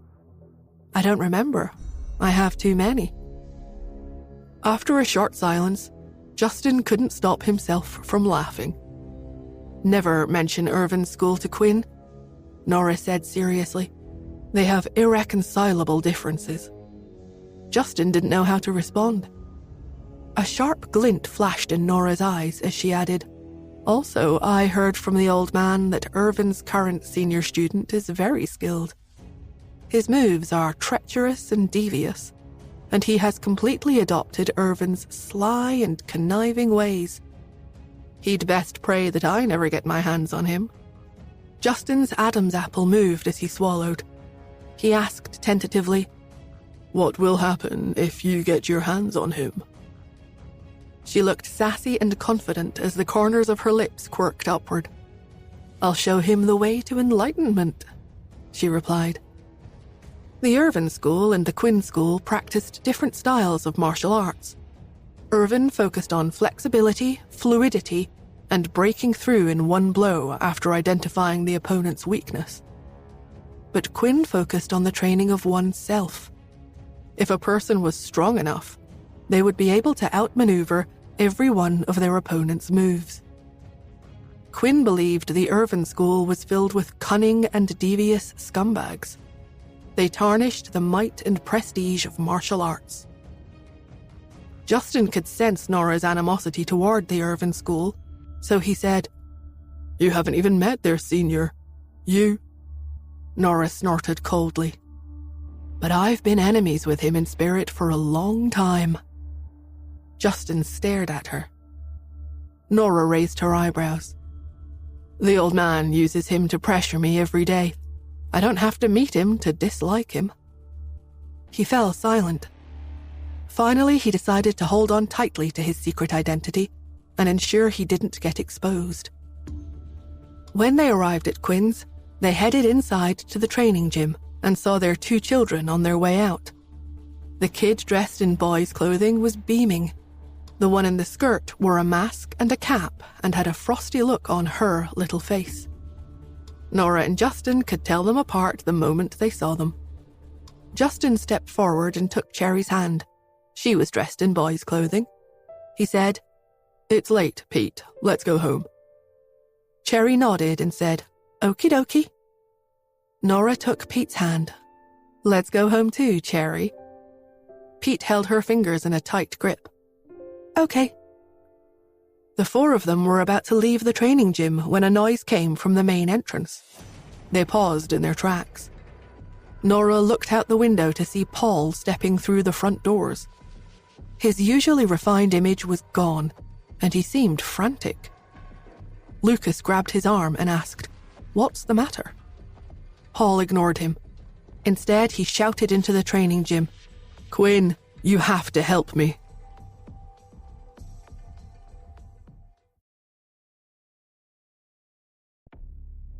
Paul has already thoroughly investigated things before he arrived at Quinn's school. Cherry claimed that her mother was Nora Smith and her father, Justin Hunt. At first, Paul believed Nora was nothing more than a tool Justin used to silence people. But when she had gone to save her fiancé, Justin had unexpectedly backed her up. As soon as he saw her beautiful face, Paul understood what was happening. She was probably Justin's lover. He didn't understand why Justin allowed his lover to have a fiancé, but none of that mattered now. He absolutely had to get Quinn's assurance that the school would back him up. How else would he survive in the future? He didn't dare enter the training gym. All he could do was stand outside and make a scene. He was a grown man who threw a tantrum that caused a massive commotion. Lucas took pity on him and asked, "What happened to you? You know that Quinn never bothers with external affairs. If something happened, you can tell me." The distraught Paul said, 10 of my men have been killed." 10 people dying at the same time was no trivial matter. Lucas was stunned. He sounded grave as he asked, "What happened?" Inside the training room, Quinn overheard. He got up with a frown. Nora and Justin exchanged a look when they heard that 10 people had died, and both frowned. Justin used controlled force during the fight. Winston was the only person who suffered an injury severe enough to cause permanent damage. Everyone else only sustained superficial injuries. There was no attempt to kill anyone. How did they die? Quinn had left the room while the 2 of them remained silent. He said, "Tell me what happened." Paul was confident that he would get the backing he needed when Quinn stepped outside. "My men got into a fight with Mr. Hunt. I wasn't expecting him to be so ruthless." Quinn hesitated for a moment. He quickly looked back at the gym and asked, "The fight was with Mr. Hunt?" "Yes, Justin Hunt." Paul stepped forward and looked imploringly at Quinn. "He's too violent, and he didn't show any respect to your school." Quinn's jaw tensed up. "What kind of dispute was it, exactly?" After pausing, Paul replied ambiguously, "There was a small disagreement that resulted in a fight. According to the general rules, besting them in a fight should have been enough, but he went too far. This is an insult to your school. You have to take action. Otherwise, the Quinlan group will lose all credibility in prize-fighting circles." Quinn's expression grew grimmer with every word. Justin was Irvin's favorite student. Quinn disliked him instinctively, simply because he was training under that scumbag. It was only for Pete's benefit that he had been allowed to enter Quinn's. But he appeared to have shown no mercy when he fought with Quinn's students. Did he think nothing of Quinn? He was furious. He looked back at the training room again. His voice was frosty when he said, "Justin, I think you owe me an explanation." Paul was stunned. He looked at the training room in astonishment. Since Quinn had spoken to him directly, Justin couldn't stay out of the matter anymore. He glanced at Nora, silently asking whether she would go out with him. But Nora only raised her eyebrows and leaned against the wall, showing no inclination to go out. After Paul's arrival, everyone who had been training inside Quinn's had come outside to see the spectacle.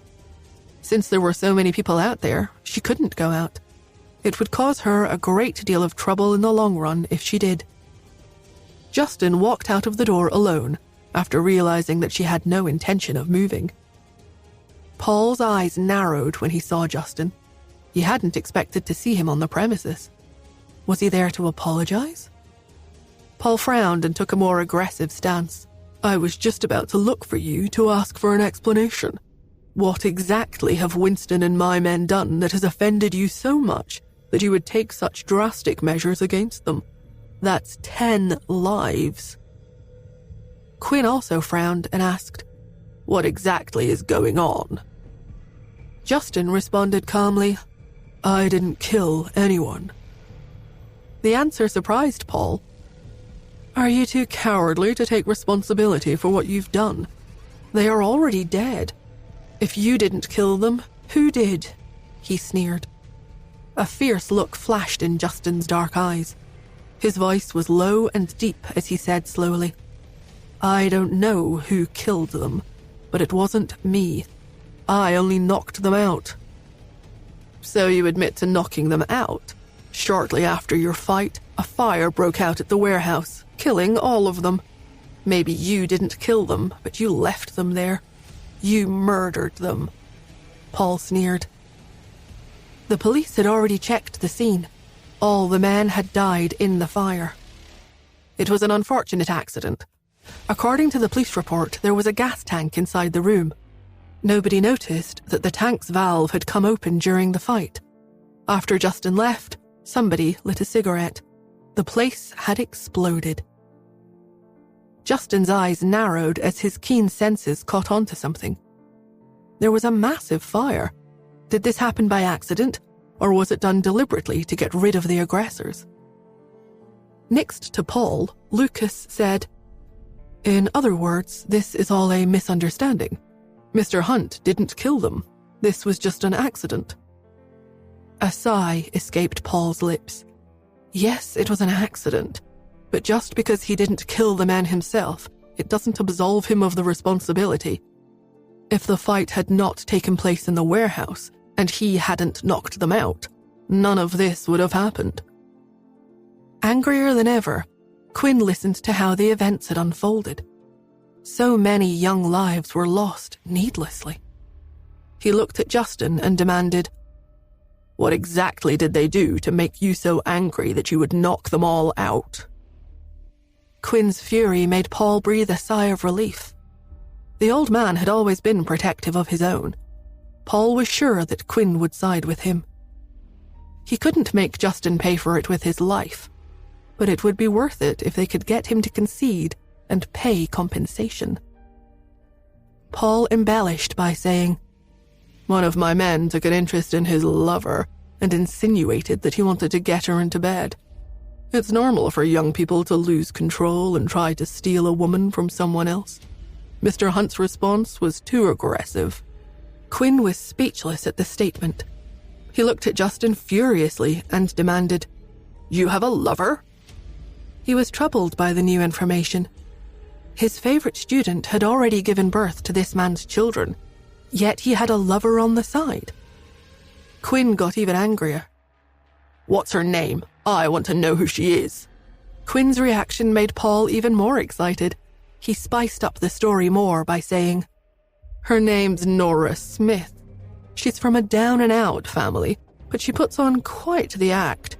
She thought Winston Myers was beneath her, so she became friendly with Mr. Hunt." There was a sudden silence that filled the entire room.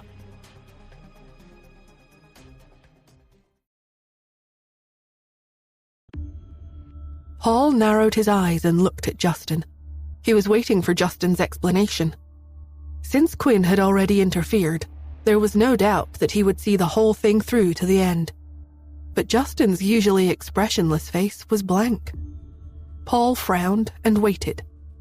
After a while, he realized that Quinn still hadn't said another word. He looked over in surprise to see Quinn glaring at him furiously. The old man was so angry that his face was all red. Paul was shocked.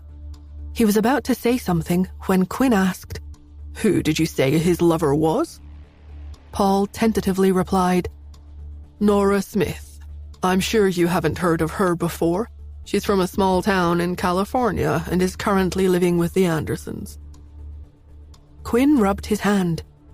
His fist connected with Paul's face in the blink of an eye. There was no way the punch could have been avoided. It knocked Paul back several steps. An unbearable pain engulfed his nose and warm blood trickled down his chin. The punch had stunned him, and he stared at Quinn incredulously. Quinn, however, reprimanded him sternly. "That's the end of this matter." Paul was dumbfounded. "But you... Is there anything else you want to say? What would you do if Lucas tried to steal your wife? Your men were asking for it. What happened afterwards was a complete coincidence. Consider yourself lucky that you weren't the one that tried to touch Nora. I would have expelled you immediately if you had done so." Quinn's words were fair. Paul wasn't the one who had tried to take advantage of Nora. It was already too late for Winston and the others. They had paid for their mistake with their lives. But the price was too high. Quinn would look unreasonable if he refused to let the matter go. Ultimately, Paul was the first senior among the unofficial students.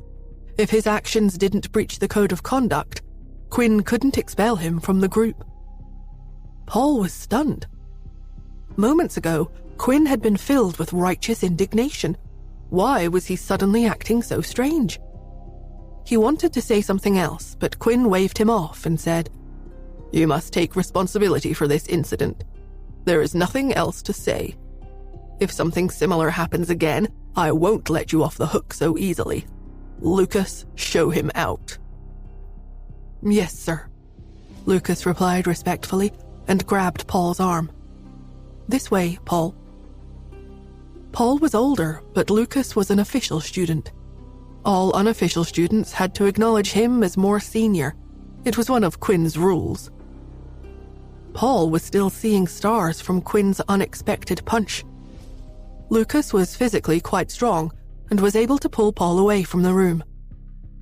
After they left, Quinn glared at everyone who had come to watch the show and bellowed, "Why are you all standing around? Have you completed your practice for today? Mark, have you finished all your sets of low kicks? Gordon, have you perfected your stance? And you, what are you still doing here? As Quinn spoke, all his students slipped back inside. Soon, the room was empty again. After everyone had left, Nora walked out of the inner room holding both children's hands. Quinn expected more from her and said in a disappointed tone, "My senior student was taken advantage of by a little hoodlum. Won't you be embarrassed if word gets around?" Nora yawned. "Another reason why you have to keep my identity a secret. If word gets out, I'll be an embarrassment to you." Quinn stared at her in frustration. Nora didn't seem bothered at all. She waved at him and then led Pete and Cherry out the door.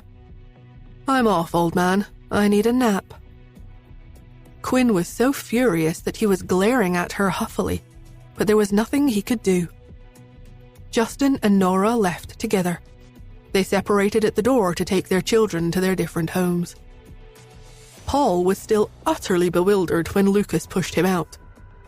Lucas was aware of Nora's identity, and he was looking at Paul in disappointment. Why were you so irresponsible?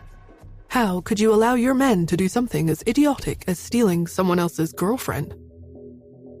Realization dawned on Paul. Quinn hates people who try to hurt the weak. Is that why he was so angry? The old man had always had a strong sense of justice. Lucas stared at Paul.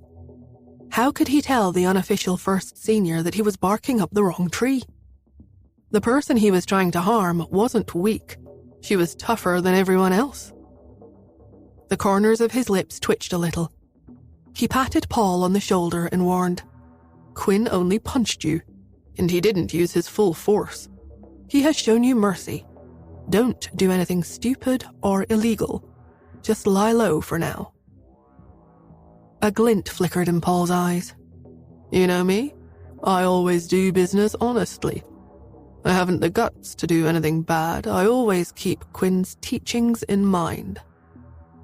Lucas breathed a sigh of relief and replied, "That's good." After cleaning the blood off his nose, Paul left Quinn's.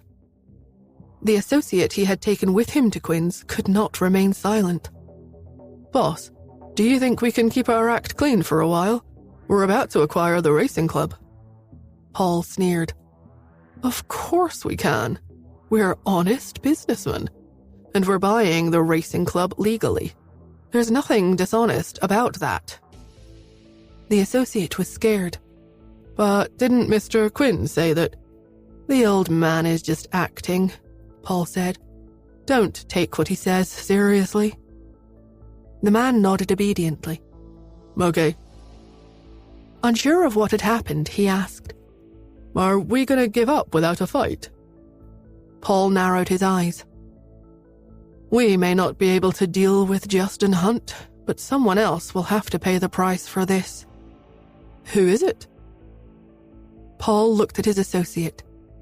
"Who do you think it is?" The associate immediately understood. "I'll head to the Andersons right away." Nora's thoughts were still running rampant in her head while driving home with Pete. Did those 10 people really die from a gas explosion? She clearly remembered that the room was ventilated. If the gas valve had been opened, the room should not have been filled to the point of exploding at a single spark. While Nora contemplated the issue, Mia and Brandon visited Jimmy in the hospital. He had already recovered to a large extent after receiving timely treatment. An excited Brandon said, "Cherry is taking us to Grandpa Quinn's this weekend. She is very close to him." Jimmy was surprised to hear that. His family had recently run into trouble. Although his parents hadn't directly told him what had happened, he was able to gather some information from bits and pieces of their conversation. He knew that the matter had something to do with Quinn. He held Brandon's hand excitedly and asked, "Are you sure Cherry is close to Mr. Quinn? Maybe she could put in a good word for his family."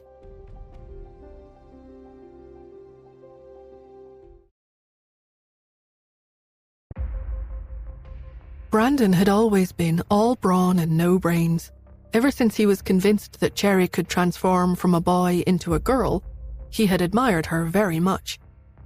Added to this, the fact that Justin had really showed up and backed her up after she said that she was Justin's child the other time, he had never doubted anything that Cherry said ever again. Thus, he nodded and said, "Yes, they're very close. She could get Mr. Quinn to teach us martial arts." He made a few fighting gestures and even let out a few heys and ha's as he did so, making the little fellow look exceptionally simple and innocent. He said, "I'm going to be a hero in the pugilistic world in the future. Who knows, I may even be able to master flying and become someone invincible that can fly through the air and burrow through the ground. Right, Mia?" Mia was very supportive. Her big round eyes were very bright on her pointed little face. She clapped vigorously and said, "Yes." Brandon patted his little chest and said, "I will take care of you in the future." "Okie dokie."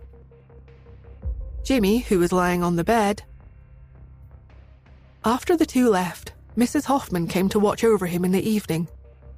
Mrs. Hoffman looked obviously rather flustered. Her emotions were very unstable, and she looked very haggard. They were at their wits' end. The Hoffmans had already mobilized all of their resources to look for Big Sister, but they couldn't find any clues about her at all. This was simply too bizarre. After all, among New York's underworld forces, the Hoffmans had always been considered one that had developed pretty well. It was impossible for a clan to keep a piece of information so securely hidden by themselves. After all, some of their men were also part of the Quinn School of Martial Arts. Among the wealthy families, take the Smiths for example, they basically didn't have any secrets. Even for a family as big and successful as the Hunts, there was no information that could be kept such a secret that no one could find out anything about it at all. Unless they did it like how Mr. Hunt protected his son and kept information about him a secret to the extent that he didn't allow anyone to visit. However, it was as if Big Sister was no different from the air itself. This was totally impossible. This was only achievable if all the families had joined hands to protect her. Little Jimmy's voice pulled his mother, whose imagination was running wild, back to reality. He said, "Mummy, are you trying to get in contact with the Quinn School of Martial Arts? Cherry knows Mr. Quinn. You can ask her if she can help." Mrs. Hoffman. She felt as if she was hearing things. "What?" Jimmy said, "It's true. Brandon said so. Cherry can help them get into the Quinn School of Martial Arts, and she is on very good terms with Mr. Quinn. She calls him Grandpa Quinn." Mrs. Hoffman. She subconsciously asked, "Where did you hear such nonsense from, you?" However, it suddenly occurred to her that it was exactly because she hadn't trusted Nora's evaluation the other time that she ended up causing a delay in treatment of Jimmy's condition, which had almost resulted in her son's death. She took back what she was about to say and frowned instead. She patted Jimmy's hand and said, "All right, I'll ask them about it later." Seeing that she was finally listening to what he was trying to tell her, Jimmy nodded. "Okay." Jimmy had more or less recovered and would be discharged in another 2 days. He was still going on and on about it before he fell asleep. Cherry will be taking Brandon and the others to the Quinn School of Martial Arts during the weekend. Mummy, I want to go too. Can I? You can do anything you want as long as you recover. Go to sleep now. Okay. Mrs. Hoffman waited until Jimmy fell asleep before she finally got up.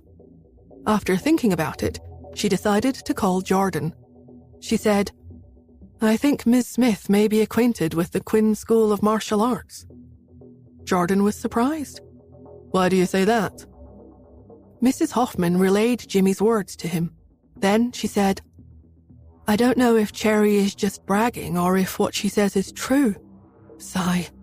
Why are children nowadays so hard to deal with?" It's so hard to guess what they are thinking. Jordan burst into laughter. Do you actually believe what a 5-year-old says? Have you forgotten how Jimmy came home after school one day and said that there was a big tiger in the school and that he was afraid of being eaten, just so he could avoid going to classes when he first went to the kindergarten? Mrs. Hoffman. Jordan then went on and said, there was even a kid who said that he knew the leaders of the country, but in the end, after asking his parents about it, it turned out that he knew them through the TV. Mrs. Hoffman. You mustn't believe everything a kid says. If Miss Smith is on close terms with the Quinn School of Martial Arts, would Paul have dared to bully her? Mrs. Hoffman was dumbfounded. Are they bullying her again? Did you help her out? Miss Smith is Jimmy's savior, you know. Jordan laughed and replied, do you even need to ask? That Winston fellow kidnapped Miss Smith's fiancé to threaten her into signing a racing agreement for their club, but ended up being beaten up by Miss Smith and Mr. Hunt. An explosion happened after that, and he died. Paul even went to the Quinn School of Martial Arts because of this. An anxious Mrs. Hoffman asked, what happened after that? Well, it just so happened that Mr. Hunt was in the Quinn School of Martial Arts at that time. Mr. Quinn likely showed Mr. Hunt some courtesy. After all, Paul was the guilty one in the first place.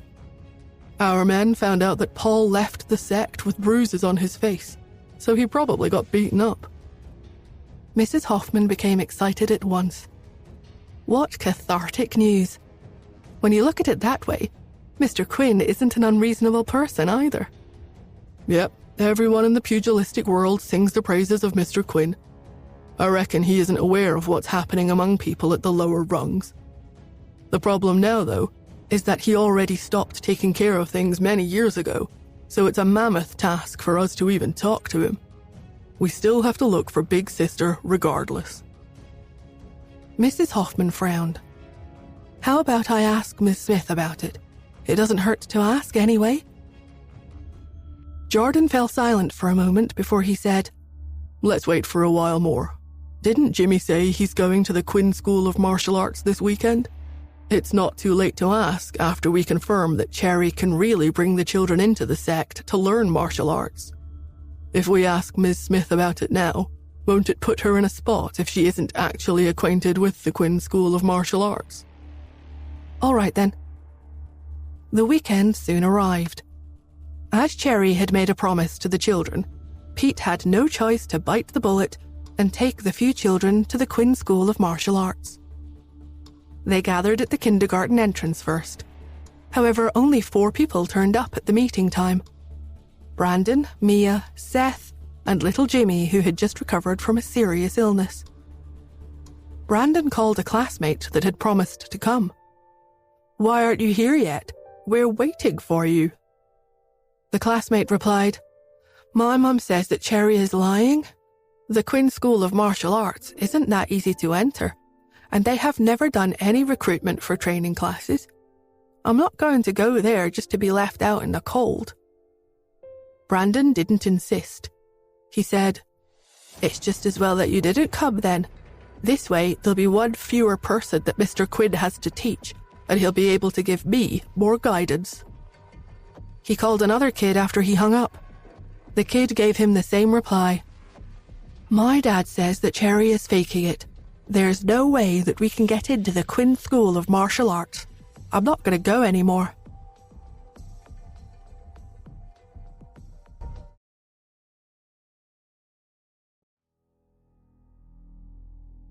My grandpa says that the Quinn School of Martial Arts doesn't teach children martial arts. They've asked about it for a very long time now. Unless you join the sect or become an unofficial disciple, they won't take you in. But once you become an unofficial disciple, you'll have to keep on training for many years. I can't take such hardships, so I'm not going anymore. My aunt says that children only practice martial arts to keep fit. How would families that could afford to let their children attend the Golden Sunshine Kindergarten allow them to become martial arts practitioners? Therefore, even though Brandon made several calls consecutively, everyone said the same thing. Brandon, who was very positive, didn't get upset. He hung up excitedly, looked at Pete, and said, "Wow, the 5 of us will be the only ones there. That means it's going to be a small class. That's awesome." The others, little Jimmy said indignantly, "They are too much. They agreed to come, yet they aren't coming anymore. Mrs. Hoffman had come along with Jimmy, and behind their car was Jordan, who had also come. Although he had told Mrs. Hoffman that he didn't quite believe the children's banter, for some reason, when he thought of how Nora had so easily turned the tide at the racetracks, he subconsciously felt that he shouldn't underestimate her. Thus, he had cancelled all his plans for the day and made a special trip here.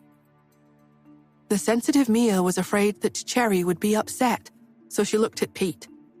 When she turned to him, sure enough, she saw an expressionless Cherry. She held Pete's hand.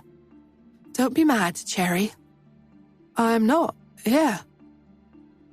Mia asked timidly. "Then why aren't you smiling? You're mad, aren't you?" "Pete." He silently forced a smile. "I really am fine, yeah." "Stop smiling, Cherry. Your smile looks even scarier than when you're crying," said Brandon. "Pete." Brandon darted over to Pete. "You're a boy today, right, Cherry? You're always so cool and not smiling at all when you're a boy, unlike the way you smile so sweetly when you're a girl." Pete decided to ignore the silly fellow. He got into the car and said, "Let's go." Tanya was the one taking Pete to the Quinn School of Martial Arts today.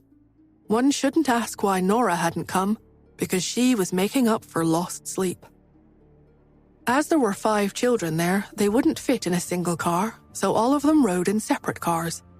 In the end, everyone decided to head there in their own families' respective cars. Pete got into the car and sat in the back seat. He peeked at Tanya. She was listening to music and engrossed in driving, so she wasn't paying any attention to him. He secretly opened a compartment in the back seat. Inside the compartment was a small mirror. He started to practice smiling in the mirror. He broke into a grin. He clearly also loved Cherry's smile, so why did he look so fierce when he was the one doing it instead? It really was as scary as Brandon had put it. In that case, he'd better not smile at Mia anymore, lest it frightened her. She was already such a timid girl. Inside the Smiths' car, Mia and Brandon sat in the back obediently. Even someone as mischievous and disobedient as Brandon, who was also suspected of having ADHD, was on his best behavior. Because Joel was in the car.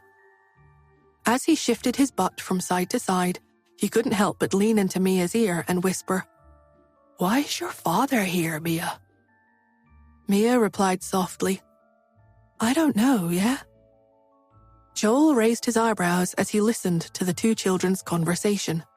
His gaze fell onto the Jeep in front of them. He hadn't gotten out of the car with the kids just now because he had spotted her. When Brandon and Mia said that they were going to the Quinn School of Martial Arts with Cherry today, he had come along for some strange reason, thinking that he might run into her. Sure enough, he did. He cast his eyes down. In the midst of his thoughts, he received a voice message from Quentin. "Just how many people has that cousin of ours offended, Joel?" Joel replied, "What's wrong?" Quentin sent another message. "There are 5 different groups following her, and I'm looking into her background, and those are just the ones I've found so far. I'm probably the only one in the whole of New York that can cover her tracks for her. Without me, she would probably have exposed her own whereabouts a long time ago. Joel." He massaged his temples. He thought of Ian's silence in the hospital and felt rather troubled. Wasn't that little cousin of theirs a little too complex? How he wished he could have a frank and open talk with her and ask her who exactly she was. But so long as Uncle Ian didn't make a stand, then he, a child whom Ian had brought up, would not be able to acknowledge his cousin's identity. After all, He mustn't hurt his uncle's feelings.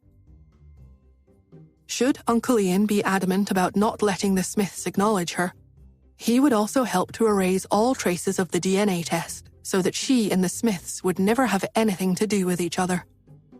The previous generation's events had hurt Ian too much after all. With that in mind, he said, "Continue to protect her in secret." A short silence later, Quentin asked, "What if she meets with danger? Do I take action?" Joel thought for a moment and replied, "Yes, help her out if that happens. She's still a Smith after all." "Okay." Joel looked ahead of him again after hanging up. Tanya's driving sure was unsteady. She simply liked sticking to the lane markings, which was too dangerous. He honked at the car in front as a reminder.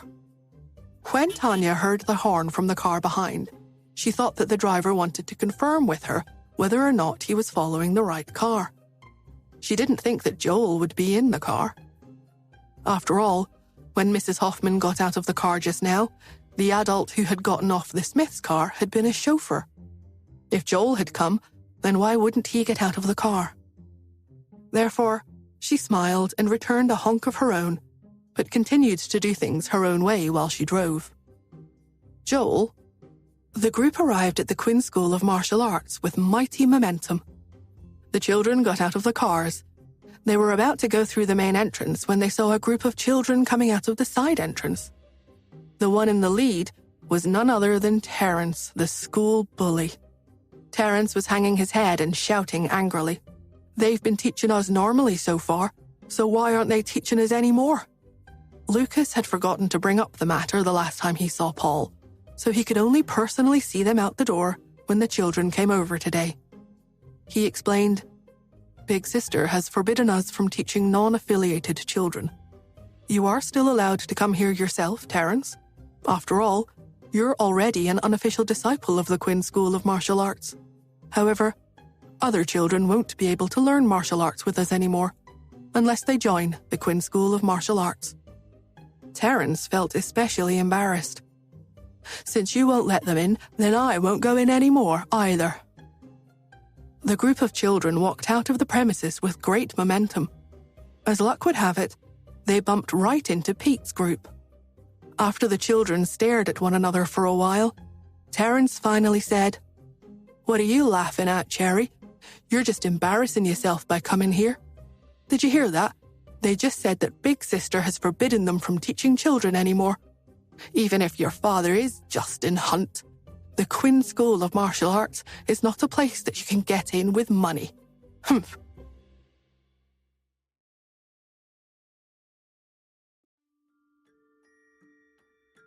Pete, who looked sullen, didn't speak.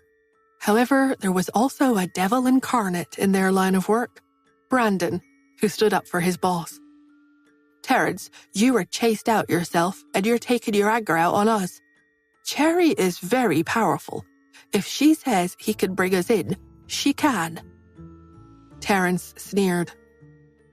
"My father said long ago that Quinn School of Martial Arts rules are strict. Did you hear that? Only an unofficial disciple, like me, can enter to learn martial arts. You want to enter? No way." Brandon said, "Then I'll show you how we get in.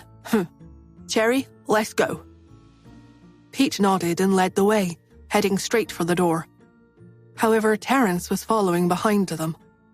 When he saw this situation, he sneered and said, "Cherry, don't tell me you still want to go through the main entrance.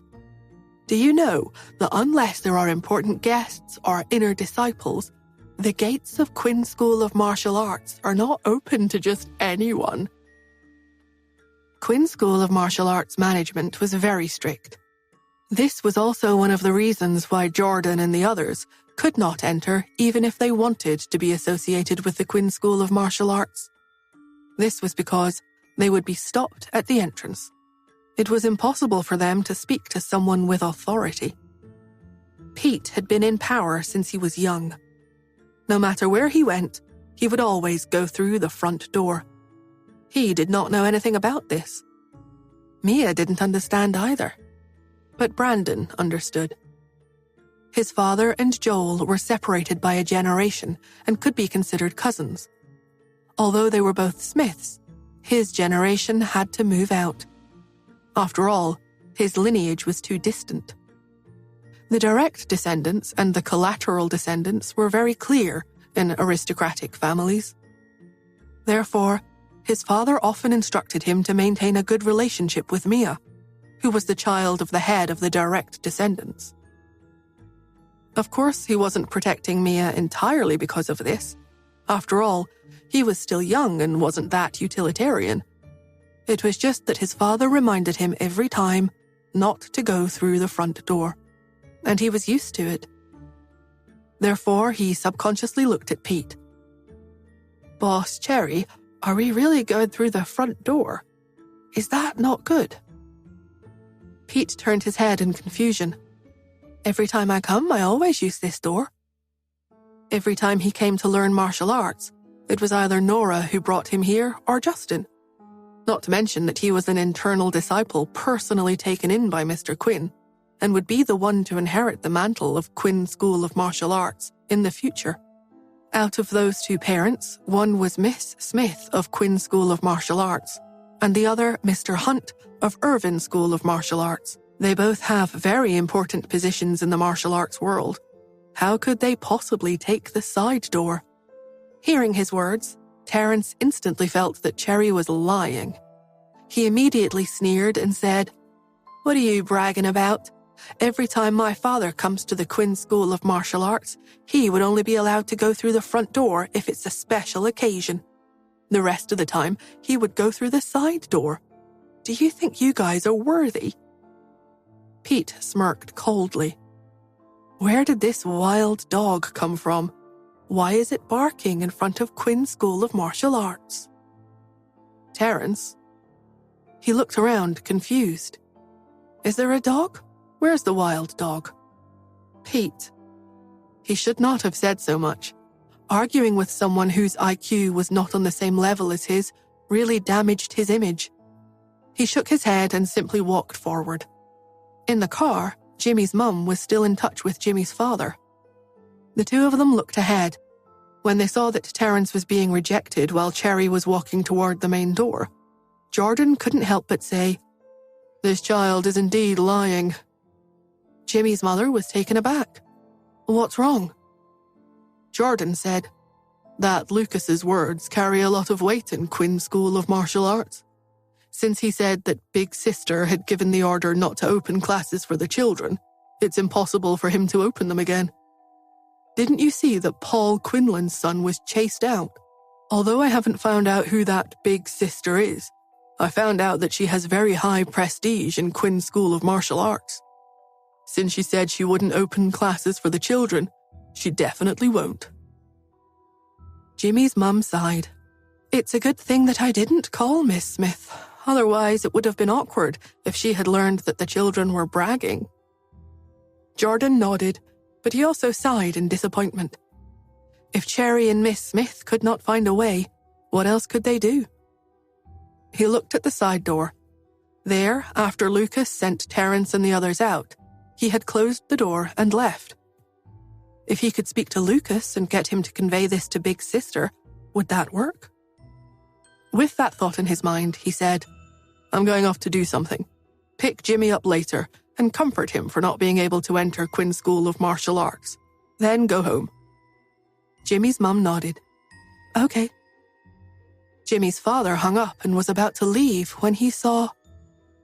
Brandon was too excited. He walked at the front door and rushed in when he reached the door. He was stopped by the people guarding the door. "Hey, where did this child come from? Do you know where you are? How dare you rush in?" Brandon struggled, but he did not feel anything wrong. Boss was right. "Cherry brought us here. She said we could enter from here." The gatekeeper laughed. "Who's Cherry? I don't know her." As soon as he said this, Terence laughed out loud. "Did you see that? The main door isn't for you guys to enter. Cherry, even if you really have connections, you should have entered through the side door. You've made a fool of yourself now, haven't you? You were stopped." With that, he took a step forward and pointed at Pete. "Brother, this is Cherry. She bragged that she could bring friends with her into Quinn's School of Martial Arts. She also said that she's very familiar with Mr. Quinn." When the gatekeeper heard this, he frowned. "What? I want to see who dares to brag like that. I'll have to find your parents and teach you a lesson." When he saw Pete slowly walking over, he suddenly stopped talking. His eyes lit up as he smiled. "Pete, you're here." "Terence?" He was stunned. He looked at Pete in disbelief, only to see Pete nod very calmly. "Yes, is Grandpa Quinn here?" The gatekeeper stepped aside enthusiastically. "Yes, Master has prepared delicious desserts. Are these your friends?" Pete nodded. "Yeah." "Then hurry up and enter. Master has been waiting for you for a long time." In the car, Jordan and Jimmy's mother were so shocked that they could not speak. Before Jordan could say anything, Jimmy's mother had already swallowed her saliva. She took out her phone and called Nora. The other party picked up quickly and said in a muffled voice, "Hello?" Jimmy's mother said, "Miss Smith, well, Cherry seems to be quite familiar with Mr. Quinn now that she's at the Quinns. Can we trouble her to introduce us to someone?" Nora was clearly sleeping. "Who is it?" Jimmy's mother's tone turned grave. "The big sister of Quinn School of Martial Arts."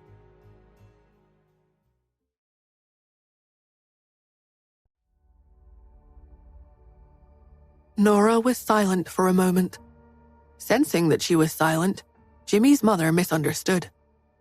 "Is it difficult to introduce us to her? Forget it, I was just asking." Actually, if Jimmy coaxed Cherry, she could also pass the message to Mr. Quinn. But this was not good. To get Cherry to help recommend someone, they definitely had to get the approval of the parent. After all, New York was filled with wealthy families. No one knew who had a relationship with whom. Children did not know the severity of the matter, and she could not ask her children to help resolve it. Jimmy's mother's thoughts were simple. Cherry might have been able to enter Quinn's School of Martial Arts because of Mr. Hunt. It had nothing to do with Miss Smith, so she couldn't make things difficult for her. As she was thinking about this, she heard the other party hesitate for a moment. "It's not that. Is something the matter?" If she wanted her help to introduce her, she would have to explain the situation. Otherwise, what if what they asked the big sister to do went against her own interests? With the most sincere attitude, Jimmy's mother sighed. "I want you to be magnanimous and let our Hoffman family off." "Nora?" She was stunned. What does Quinn School of Martial Arts have to do with the Hoffmans? If the Hoffmans had hurt someone from Quinn School of Martial Arts, then, as the big sister, Nora would definitely seek justice for them. This was not something that could be glossed over with friendship. In Nora's impression, Quinn School of Martial Arts was managed by her master. Her junior brothers were all strong, handsome, and very obedient. It was impossible for the internal disciples of Quinn School of Martial Arts to make mistakes. At this thought, she heard Jimmy's mother say, "The thing is, isn't Quinlan's sect's backbone the Quinn School of Martial Arts?" "Forget it, Miss Smith. You're not an outsider, I won't beat around the bush about this. Paul Quinlan came to our house the other day and said that he wanted to buy the racing club for $5 million.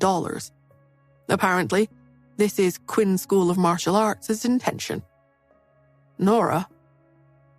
Jimmy's mother continued, "I know that the development of Quinn School of Martial Arts these past few years has not been without the support of flowing capital. Quinlan sect has provided Quinn School of Martial Arts with a lot of money over the years, so it is a tool for Quinn School of Martial Arts to accumulate wealth outside. However, Hoffman's Foundation in New York is that racing club. As you know, there are countless people who love racing. The wealthy and influential are all in this circle, and Hoffman's became friends with them because of this. I want to contact that big sister. Our racing club can also give Quinn School of Martial Arts a bonus. I just hope that they won't be so ruthless. Nora. While lying on the phone, she suddenly sat up. Her voice was very cold. What did you say? Quinn School of Martial Arts is accumulating wealth outside? Jimmy's mother sighed. Quinn School of Martial Arts has made a lot of money using Quinlan Sect these past few years. They're really bullying us this time. We Hoffmans can give up any other place other than the racing club, but not this racing club. Our boss has already thought about it. If Quinn School of Martial Arts doesn't accept our surrender, we'll fight it out with Quinlan Sect. She was furious. We can't afford to offend Quinn School of Martial Arts, but Quinlan Sect has been abusing us all these years. We're not pushovers. Then she realized that her tone was too harsh. I'm sorry, Miss Smith. I couldn't control my emotions. Nora frowned. She knew Jimmy's mother well. She was an energetic woman. Otherwise, she would not have rushed to school to hit someone. However, such a person was actually the most straightforward and did not have many sinister thoughts. She said slowly, It's okay. I understand what you mean, but as far as I know, Quinn School of Martial Arts has never borrowed Quinlan Sect's reputation to make money. Jimmy's mother was stunned for a moment before saying, Miss Smith, you heard about this too, right? However, Paul Quinlan keeps saying that it's because of Quinn School of Martial Arts. We can't be wrong. After all, this concerns the racing club. I know, Nora interrupted her. Now, I need to confirm the entire story. However, I can guarantee that this is definitely not the intention of Big Sister and Mr. Quinn. You don't need to sell the racing club. Jimmy's mother was stunned by her domineering words. Okay. After saying that, Nora hung up. Jimmy's mother stared at her phone in a daze. At this moment, there was a knock on the car window. She opened it and saw Jordan walking over. He opened the car door and sat beside her. Looking at her phone, he asked, You called Miss Smith? She nodded in a daze. Jordan misunderstood. Miss Smith is unable to help. I was just thinking that since Cherry is Mr. Hunt's child, she might have been able to enter Quinn School of Martial Arts because of his help. Although, I don't know why Mr. Quinn would accept a child from Irvin School of Martial Arts. After all, he hates everyone there the most. Upon hearing this, Jimmy's mother suddenly said, What if that child is also Big Sister's child? Jordan? He was stunned and turned his head slowly. What? Jimmy's mother quickly shook her head. I guess I was too hot and dizzy. I actually said such nonsense. Miss Smith's tone earlier, especially when she spoke of Big Sister and Mr. Quinn, made it seem as if she was Big Sister herself. But how was that possible? However, Miss Smith definitely knew Big Sister. Perhaps the Big Sister was also a racing fan of Miss Smith. She shook her head and abandoned the unrealistic thoughts in her mind. Then she heard Jordan say, If Miss Smith can't help, she must have her own difficulties. Don't take your anger out on her because of this. No, she interrupted him and said slowly, Miss Smith said that we don't have to sell the racing club. That's not Quinn School of Martial Arts' intention. Jordan. Quinlan Sect. After Terence cried bitterly on the phone, Paul Quinlan rushed over. He did not expect to see the Hoffman's car not far from the entrance. Why were they here? Paul Quinlan narrowed his eyes. After getting out of the car, he walked straight to the two of them and knocked on the door. However, he realized that the couple was in the car and could not enter. He instantly felt superior. Mr. Hoffman, why are you here? Jordan pursed his lips and suddenly said, Mr. Quinlan, let me ask you a question. Was it really Quinn School of Martial Arts' idea to acquire our racing club? Paul Quinlan raised his eyebrows and chuckled. Mr. Hoffman, what do you mean? Do you think I'll lie to you? Why don't I look for Lucas to sign the contract with our families?" At this moment, Nora was racing over.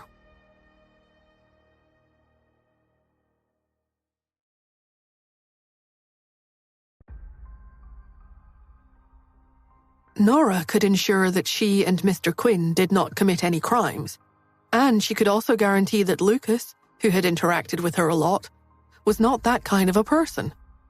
However, she could not guarantee if someone had relied on the power of Quinn's School of Martial Arts to do bad things outside. After all, there were so many disciples under them. Therefore, she had to come over and find out what was going on. Unfortunately, Jimmy's mother and Jordan did not know about this. When they heard Paul Quinlan's frank words, both of them trembled in fear. The fact that he dared to call Lucas over to confront him at the entrance of Quinn's School of Martial Arts meant that either Paul Quinlan's heart was too big, or this matter was true. How trustworthy were Miss Smith's words? Jordan narrowed his eyes. "He doesn't have to watch the contract. Either you call him out and get him to give us accurate information, or I'll feel aggrieved about the loss of this money." Paul Quinlan narrowed his eyes and smiled. "Sure, wait a moment, Mr. Hoffman. Quinn's School of Martial Arts is not a place that just anyone can enter." Jordan. Jimmy's mother was even more furious. "Speaking of which, we're not random people, are we? Mr. Quinlan, you have such a high status in Quinn's School of Martial Arts. Can't you show us around?" Paul Quinlan was neither angry nor annoyed. "How is my status high? I'm just the big brother of the unofficial disciples. Master loves silence the most. Not to mention me, even Senior Lucas can't bring anyone in. Of course, unless Big Sister comes." Jimmy's mother and Jordan looked at each other. At this moment, their minds were filled with one thought. "Daddy, why can Cherry bring her friends in?" Terence asked indignantly. He had lost all his face in front of his friends earlier. Therefore, he was not afraid of ruining Paul Quinlan's show. Paul?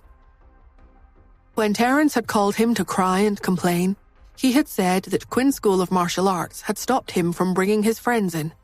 He had not told him the details, so he had not understood. When he heard this, his pupils constricted. What? Only then did Terence tell him what had happened. "Why can Cherry bring people in? Why can't I? Dad, are you still the #1 big brother of Quinn's School of Martial Arts? Why are you so weak?" Paul. He looked at Jordan and Jimmy's mother, and then at Terence. "What are you talking about? Don't be anxious, I'll ask around. Did you just say that Cherry brought 2 children from the Smiths in?" Terence nodded. Paul Quinlan sneered. "She's smart. She might not be able to enter with just Justin's reputation, but if the Smiths are involved, Quinn's School of Martial Arts will have to give her face no matter what." If they did not give face to the 2 wealthy families in New York, then Quinn's School of Martial Arts would be considered too disrespectful. Therefore, Paul Quinlan still did not suspect anything. He patted Terence's head and got the children into the car before heading to the side door. After knocking on the door, he entered Quinn's School of Martial Arts. When Lucas heard that Paul Quinlan was here, he personally welcomed him. "This is all my fault. Big Sister told me about this, but I forgot to tell you last time." Paul Quinlan was the best at handling people. "How can you be blamed? It's also my son's mischievousness. I've already taught him a lesson." These words made Lucas feel even more guilty. Paul Quinlan took the opportunity to say, "It's also because I've been too busy recently and haven't had the time to care about him." Sigh. As he spoke, he sighed, making Lucas curious. "Busy with what?" Paul Quinlan sighed again. "I was busy with Quinlan Sect's business. I had originally planned to buy a racing track for $50 million, but the other party changed their mind at the last minute. He even said..." Lucas was furious. "What did you say?" Paul Quinlan shook his head. Forget it, it's nothing. I can't let Quinn's School of Martial Arts be humiliated. Lucas became even more anxious. Tell me, what did he say? Paul Quinlan sighed. He said that he heard that I'm the big brother of the unofficial disciples of Quinn's School of Martial Arts and don't have much of a presence. Therefore, he sold it to someone else. Over the years, I've always remembered Master's teachings and never dared to cause trouble outside. But look, others treat me as easy to bully. They're all bullying me. Lucas was instantly exasperated. Not to mention unofficial disciples. Even a small disciple of our Quinn School of Martial Arts can't be bullied by others. Who is that person? Where is he? Bring me to see him. Paul Quinlan said, How could I ask this of you? But it's a coincidence. They're outside the door right now. Senior brother, why don't you help me greet them? There is no need to say anything. Just acknowledge me as the big brother. All right, that's easy. Lucas had been deceived by his image for a few years and had long believed that Paul Quinlan was a good person. Therefore, he followed him out without any doubts. When they saw Lucas come out, Jimmy's mother and Jordan were even more stunned. The two of them hurriedly got out of the car and saw Lucas walking over aggressively with his chin raised. Jordan frowned. Could it be that Lucas was angry because he heard that they did not trust Paul Quinlan? As he thought about this, Paul Quinlan introduced, Senior brother, these are my business partners. Then he said to Jordan and Jimmy's mother, This is Senior Lucas, who is considered the second big brother of the internal disciples. Other than Big Sister, he's the most prestigious person in the entire Quinn School of Martial Arts. Lucas praised him as well. Of course not. Big Brother Quinlan, you're the #1 unofficial disciple. Actually, according to your age, I should also call you Senior Brother. Paul Quinlan smiled. Senior Lucas, you're welcome. The two of them spoke intimately. It was obvious that they were very close. Jimmy's mother's expression changed. Jordan's expression darkened as he said, Senior Lucas, regarding business. Before he could finish, Paul Quinlan interrupted him. Mr. Hoffman, my Senior Lucas has never cared about business. Let us discuss business matters ourselves instead. Lucas nodded. Yes, Quinn School of Martial Arts never does business, but Paul Quinlan is the #1 unofficial disciple of the Quinn School of Martial Arts. He's equivalent to Quinn School of Martial Arts' face. In other words, no one should underestimate him. Jordan's expression darkened. He said, I understand. Jimmy's mother was indignant. Mr. Lucas, does your big sister also acknowledge Mr. Quinlan? Lucas immediately said, Of course. Although Big Sister never interfered with the affairs of Quinn School of Martial Arts, she treated the disciples very well. When Jimmy's mum heard this, she almost despaired. It seemed like Miss Smith did not know Big Sister well enough. Did Lucas mean that even Big Sister was on Paul Quinlan's side? Paul Quinlan looked at the two of them proudly and suddenly smiled. Mr. Hoffman, I brought the contract. Why don't we sign it now? Jordan. At this moment, a car suddenly stopped beside them, raising waves of dust.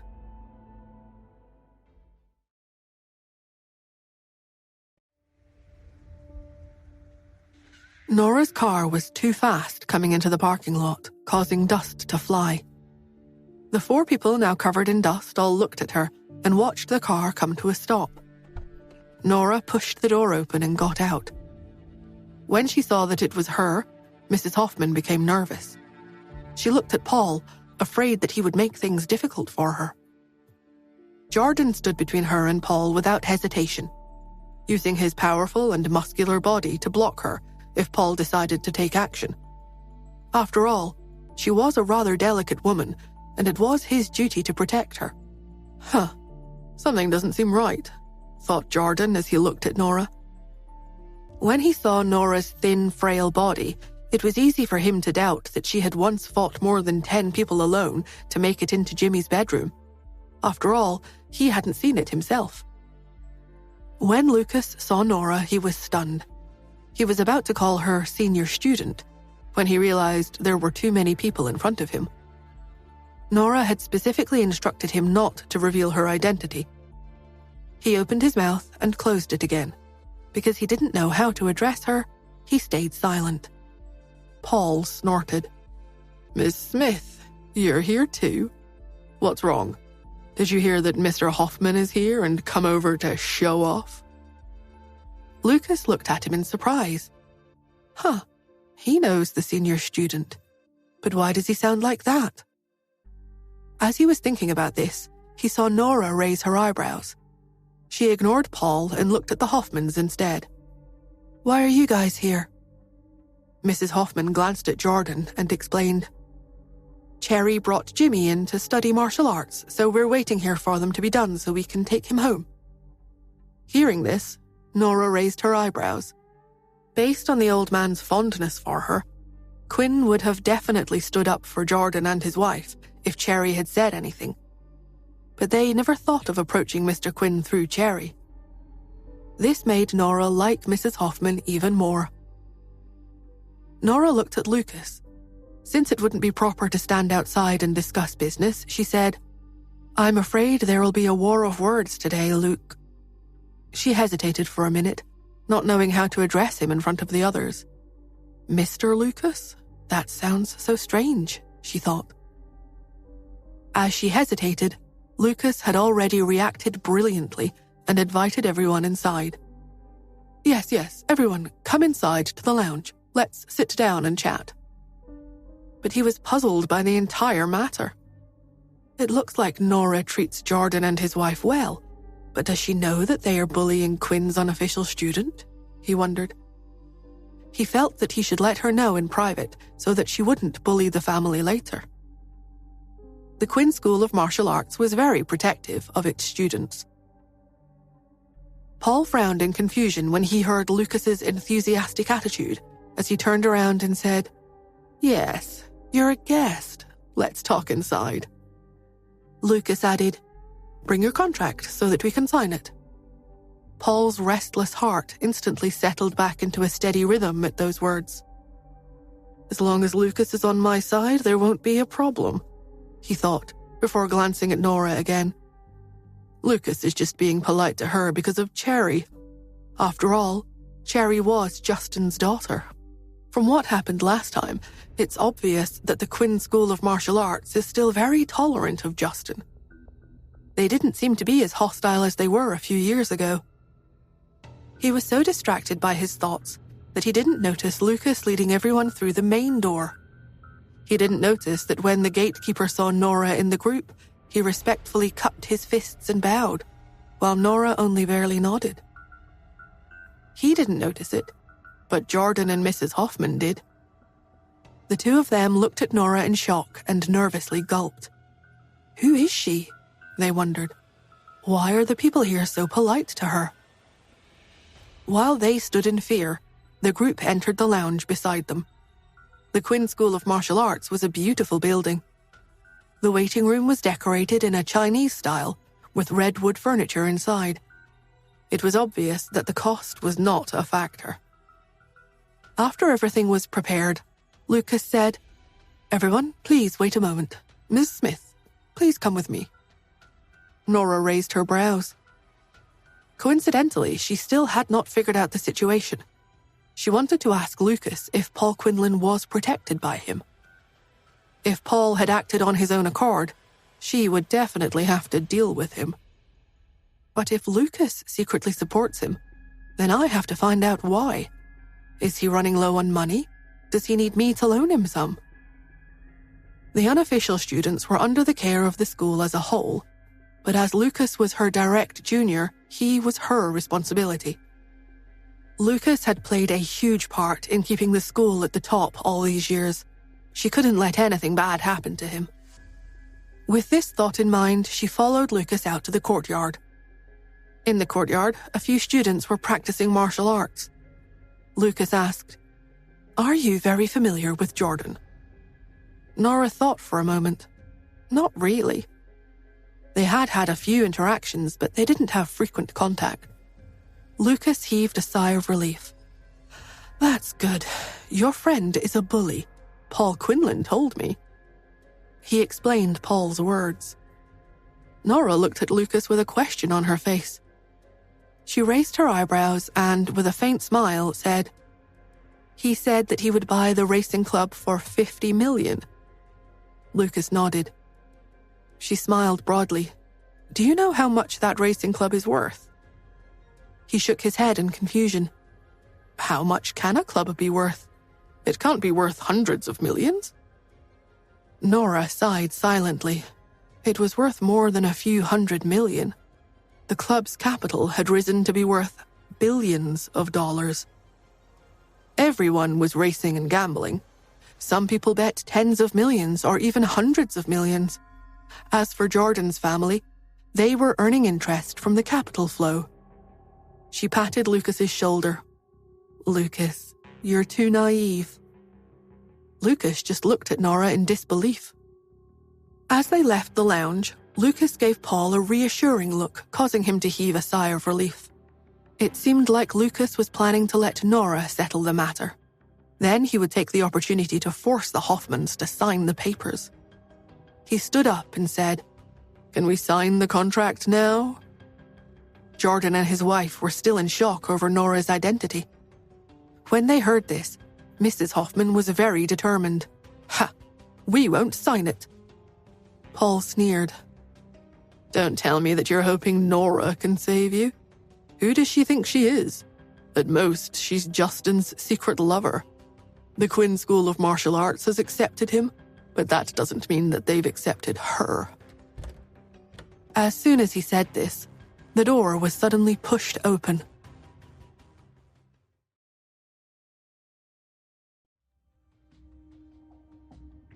Paul was stunned. He turned around and saw Lucas and Nora standing there. Lucas frowned and asked with a critical tone, What are you saying? When Paul saw his unhappy expression, he hurriedly smiled. Mr. Lucas, you're back. I'm sorry, I didn't mean to say anything bad. He knew that it wasn't acceptable to talk about such controversial things as lovers at the school. The old man was very particular and old-fashioned. His earlier words were considered indecent. He covered his mouth in regret and looked at Nora again. Miss Smith, don't mind me. I just spoke without thinking. Then he smiled at the Hoffmans. Jordan and Mrs. Hoffman stood up and tried to see if they could get something from Lucas and Nora's faces. Nora remained calm. Her eyes were blank, and no emotions could be seen. On the other hand, Lucas's expression was very ugly. Did Miss Smith say something to make him mad? Wondered Mrs. Hoffman, and she clenched her fists. She must have spoken up for us. Lucas must be angry because she's delayed his business, right? She frowned and looked at Jordan. The two of them had been married for many years, and they understood each other with one look. Jordan immediately said, Mr. Lucas, don't be angry. We're only here to see if we can reduce our losses. After all, selling our club for $5 million is really not that different from being robbed. $5 million? Lucas was stunned. Isn't it $50 million? Jordan and Mrs. Hoffman were speechless. They all looked at Paul as he straightened up with a frown. That's right, we clearly agreed on $50 million. Why are you guys playing the blame game now that you're here? The contract says $50 million. Mr. Hoffman, no matter how much you look down on me, there's no need to slander me like this, right? Paul stood there confidently and cockily after finishing his tirade. He had buried them. When Jordan and Mrs. Hoffman found out about the Quinn School of Martial Arts, and Mr. Quinn said he would chase Paul out if he made another mistake, he had come up with this plan to turn the tables in his favor. His plan was simple. He would damage the Hoffmans' reputation and force them to sell the club for $50 million. Although the price had increased by $45 million for no reason, it was worth it compared to the actual value of the club. Furthermore, his price sounded very reasonable, After all, Lucas didn't know about the casinos and the racing clubs. On the surface, $50 million to buy a club was a very good price. The Hoffmans clenched their fists. "You're ruining us." Paul sighed. "I really don't intend to force a sale. Logically, it should be a transaction that we're both willing to do. But you guys keep changing your minds, and now you're accusing me of ruining you? Where are you going to buy a club for $5 million? Isn't that robbery? Now that Senior Lucas is here, and you guys are here at the school, I want to ask you, Mr. Hoffman, is your club for sale or not?" Mrs. Hoffman was furious. "Even $50 million is not enough." Paul frowned. "How can you say that? Don't tell me you want to raise the price again. How can you change your mind so quickly? You guys are really trying to take advantage of the good nature of the school." Lucas didn't know the inside story of the racing club. Isn't it time for Lucas to stand up for me? As Paul thought this, he turned his head and saw Lucas staring angrily at him. Wait, why is he angry with me? Paul was stunned and immediately caught on to something. But before he could react, Lucas had already taken a step forward. "Paul, you know I respect you. After all, you're the #1 unofficial student here. I know Master Quinn has divided the school into official and unofficial groups. He's actually very concerned about the unofficial students. Every time you come, I personally welcome you." Paul did not understand why Lucas was saying all this right then, but he still took the opportunity to look at Jordan and nod meaningfully. "Yeah, although I'm an unofficial student, I'm not someone who can be pushed around by just anyone." The meaning behind his words was clear. Paul had a lot of influence in the Quinn School of Martial Arts. Jordan and Mrs. Hoffman were stunned. They didn't know what Miss Smith and Lucas were up to, so they could only stay silent. Paul smiled, enjoying the tension that had developed in the room. Using the school's influence to crush the Hoffmans and changing the price from $5 to $50 million would make it easier for the Hoffmans to accept. Looks like they won't escape signing the contract today, Paul thought gleefully. Just as he had that thought, he heard Lucas sigh deeply. "Paul, it has already come to this, but you're still using me." Paul turned around suddenly and looked at Lucas in disbelief. What did you say?" Lucas glared at him angrily. "I treated you like a good friend. Master doesn't like you, but I pleaded on your behalf because I kept thinking about the times we trained together. But what about you?" Paul was stunned. "Mr. Lucas, Lucas looked down. "Miss Smith has already told me that the club is priceless. The Hoffmans have never thought of selling it either. It was you who used the power of the Quinn School to force a deal. That severely violated our rules. Punishing the strong and helping the weak, eradicating evil and promoting good is what we should do. But you actually used us to suppress the weak. You disappoint me." Paul gulped. "Mr. Lucas, you've misunderstood. Did you mishear something?" He suddenly looked at Nora with narrowed eyes. "I understand. Did she say something to you? But how can you trust an outsider rather than your junior?" Nora scoffed. Paul tried his best to maintain his dignity. He didn't dare offend the Quinn School of Martial Arts. He immediately said, "Please, don't listen to her nonsense. She has always had ill intentions toward me." He continued, "She's the one who killed Winston and the others. This woman is promiscuous and goes around seducing men. You couldn't have been misled by her beauty, right?" Lucas scowled furiously and suddenly threw a punch at Paul. "What nonsense are you talking about?" Paul raised his arm to block the attack, while he shouted loudly, "Then why don't you bring me to Master Quinn? We'll let him be the judge. He would never approve of helping outsiders hurt his family. You actually helped an outsider. When he finished, Lucas couldn't stand it anymore and shouted angrily, "Do you know who she is? She is not an outsider."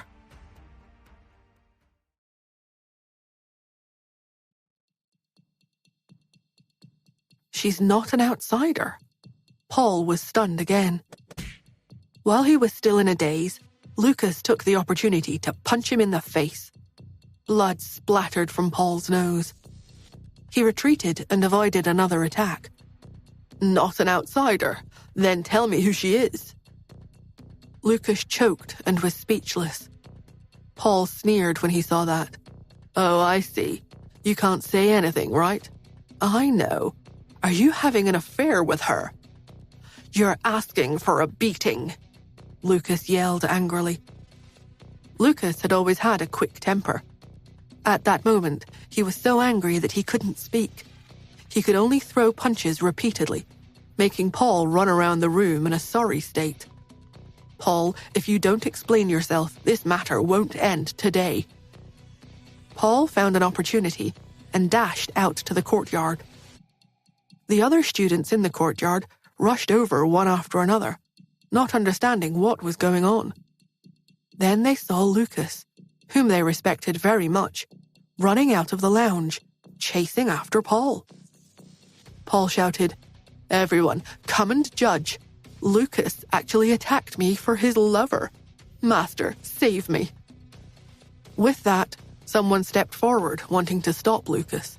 He roared angrily, "Move!"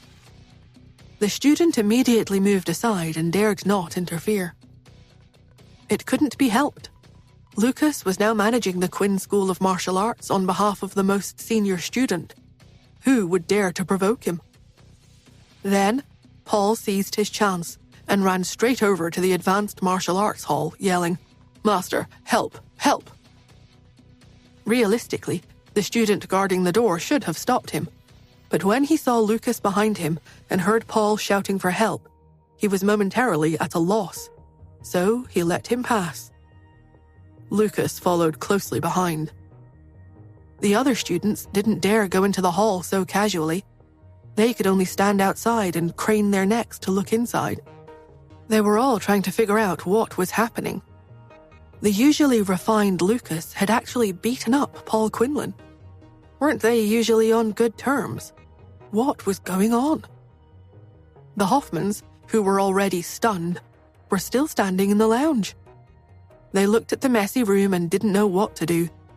Then they saw Nora sigh quietly. She rubbed her temples and said helplessly, "Follow me." The mess had already reached Quinn. "I don't need to cover up my identity anymore," she thought with a second, heavier sigh. Everyone watched as Nora brought the Hoffmans slowly and calmly to Mr. Quinn's door. Then, under everyone's gazes, she brazenly entered the courtyard. Mr. Quinn and the children were already standing outside. Pete stood beside Mr. Quinn to protect him. After all, Mr. Quinn was very old, and his legs seemed to tremble. The other children were frightened and hid behind Mr. Quinn. Only Mia was hiding behind Pete. Lucas reined in his thoughts about attacking Paul in front of Mr. Quinn. After all, that would be too disrespectful to his master. Paul's gaze landed on Pete. "Is this Justin's son?" he thought. He originally thought that the boy had been allowed to enter because Justin had exerted his influence and made the Quinn School of Martial Arts violate the rules to teach them. There was no doubt that his reputation could not compare to Justin's. But how can he be in the martial arts hall? Only official students can enter this place.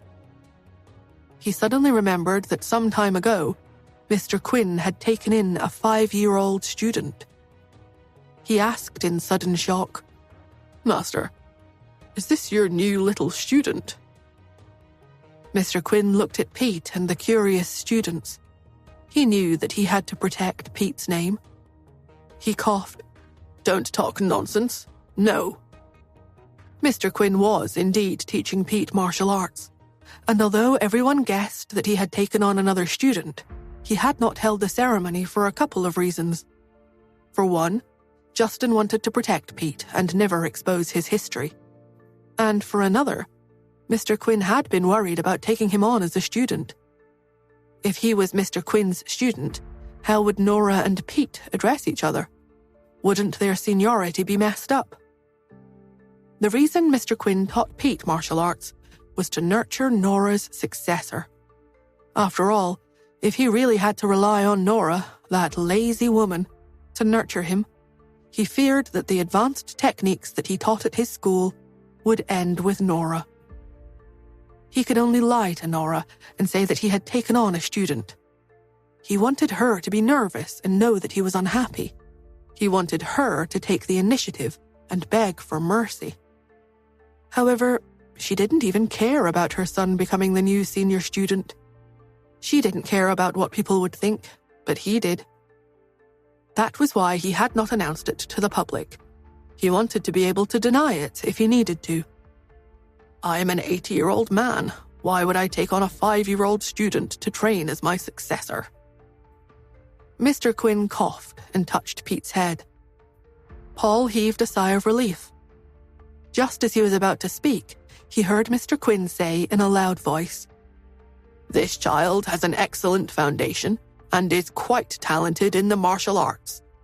Therefore, I want to announce that from today onward, our senior student will officially take him on as a student. He's also the first student of the direct line of students in our group." Mr. Quinn had a junior student a long time ago. Unfortunately, they were not a direct descendant of a previous student. With that, everyone understood. One by one, they shouted, "Congratulations on accepting a student to train." Nora's lips twitched. Through the cacophony of voices, she could hear Mrs. Hoffman behind her, wondering if Mr. Quinn had said something wrong.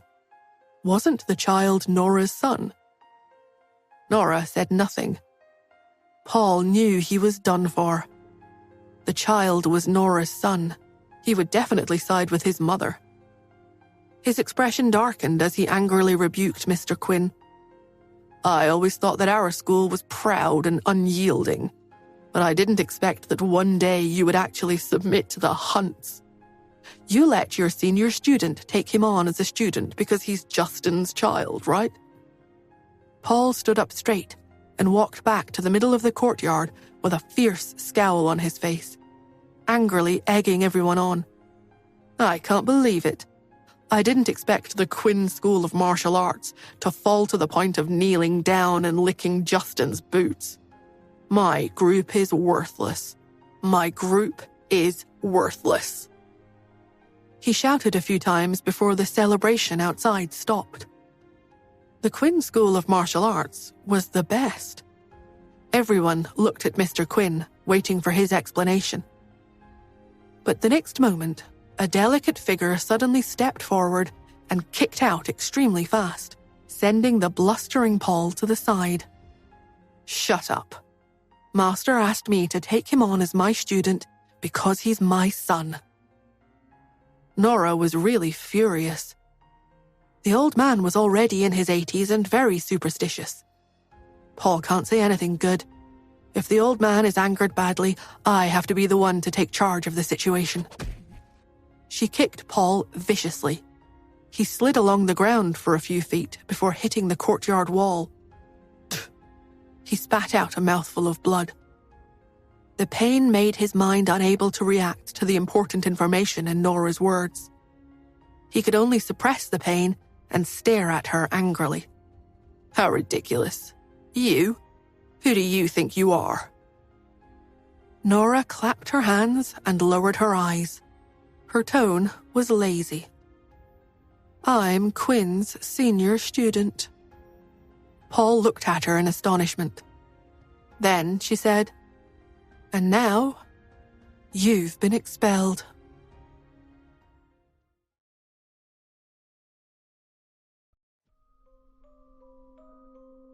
The entire courtyard was silent. It was as if a mute button had been pressed for everyone, and they all stared at the slender young woman in astonishment and disbelief. Never mind how surprised Jordan and Mrs. Hoffman, who had already suspected a thing or two a while ago, were. Paul was so shocked that he all but forgot the pain he was feeling. She is the Quinn School of Martial Arts senior student? How? How can that be? A mere girl? Master often talked about how his senior student had been painstakingly training in martial arts for 25 years. But the girl in front of them now looked like she was barely past 20. Was she already training in martial arts when she was still in her mother's womb? How could he know that back when Quinn was struggling to find his successor, the Irvin School of Martial Arts had been a step ahead of him and taken Justin, who had the highest aptitude for martial arts in New York, as a student, and that he had vowed to find someone on par with Justin. But even after having searched for a very long time, he simply hadn't been able to find anyone suitable. His search had continued until Yvette Anderson had called, asking if he wanted to take a student. And he had asked, "Who is it?" He had wanted to take Yvette as his student when she was young. Unfortunately, she didn't have any aspirations for martial arts, so she had rejected him.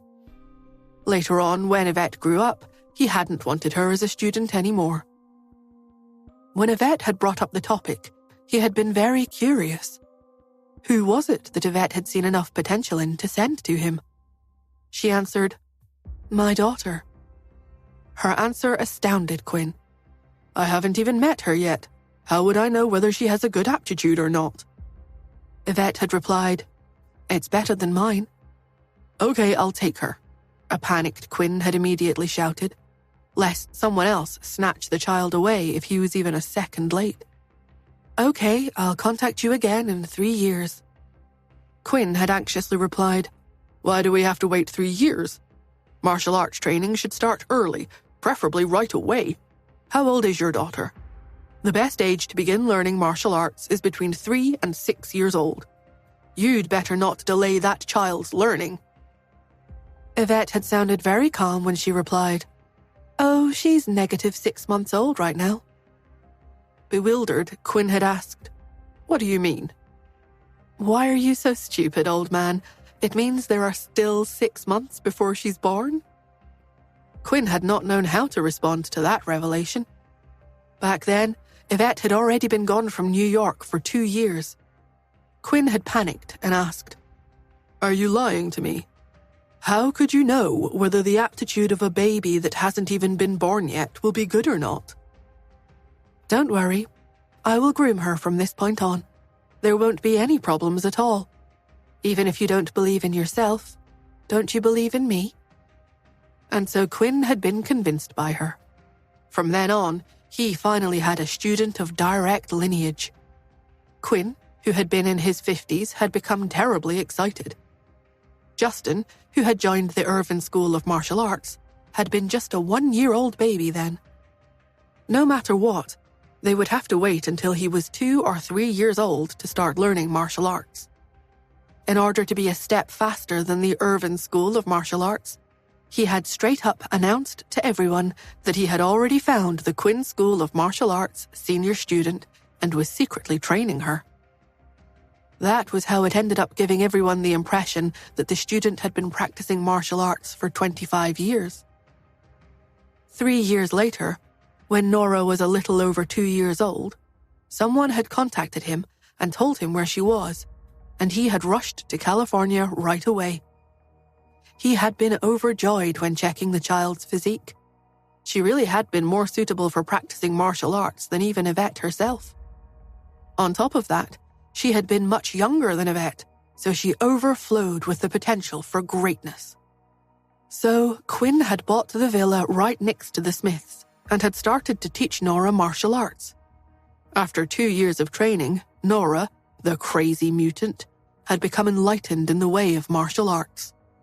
He finished teaching her everything he knew. Then, a resigned Quinn had returned to New York, but he had kept in constant contact with her online. When Nora was 5, she had started to gain weight, which had caused her to become out of breath after walking only a few steps. Fortunately, the Quinn School of Martial Arts techniques had strengthened her body for her all that time.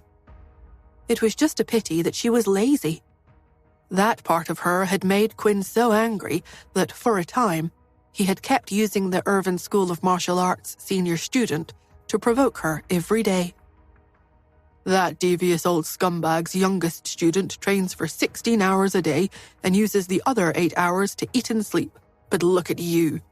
My little student, can't you be a little more diligent? Even though we've mastered everything, you should still brush up on your skills more often. Otherwise, you'll forget everything. He would call her again and say, "Do you think you're already very impressive, Nora? Yes, you are indeed able to beat others in a fight. But you won't be able to beat that devious old scumbag's crazy mutant of a student. Why can't you be a little more diligent? You didn't even train for 2 hours today. Never mind. How about half an hour instead? Your master is pleading with you." Nora, even geniuses won't last if they continue to waste away like this. What's so great about sleeping?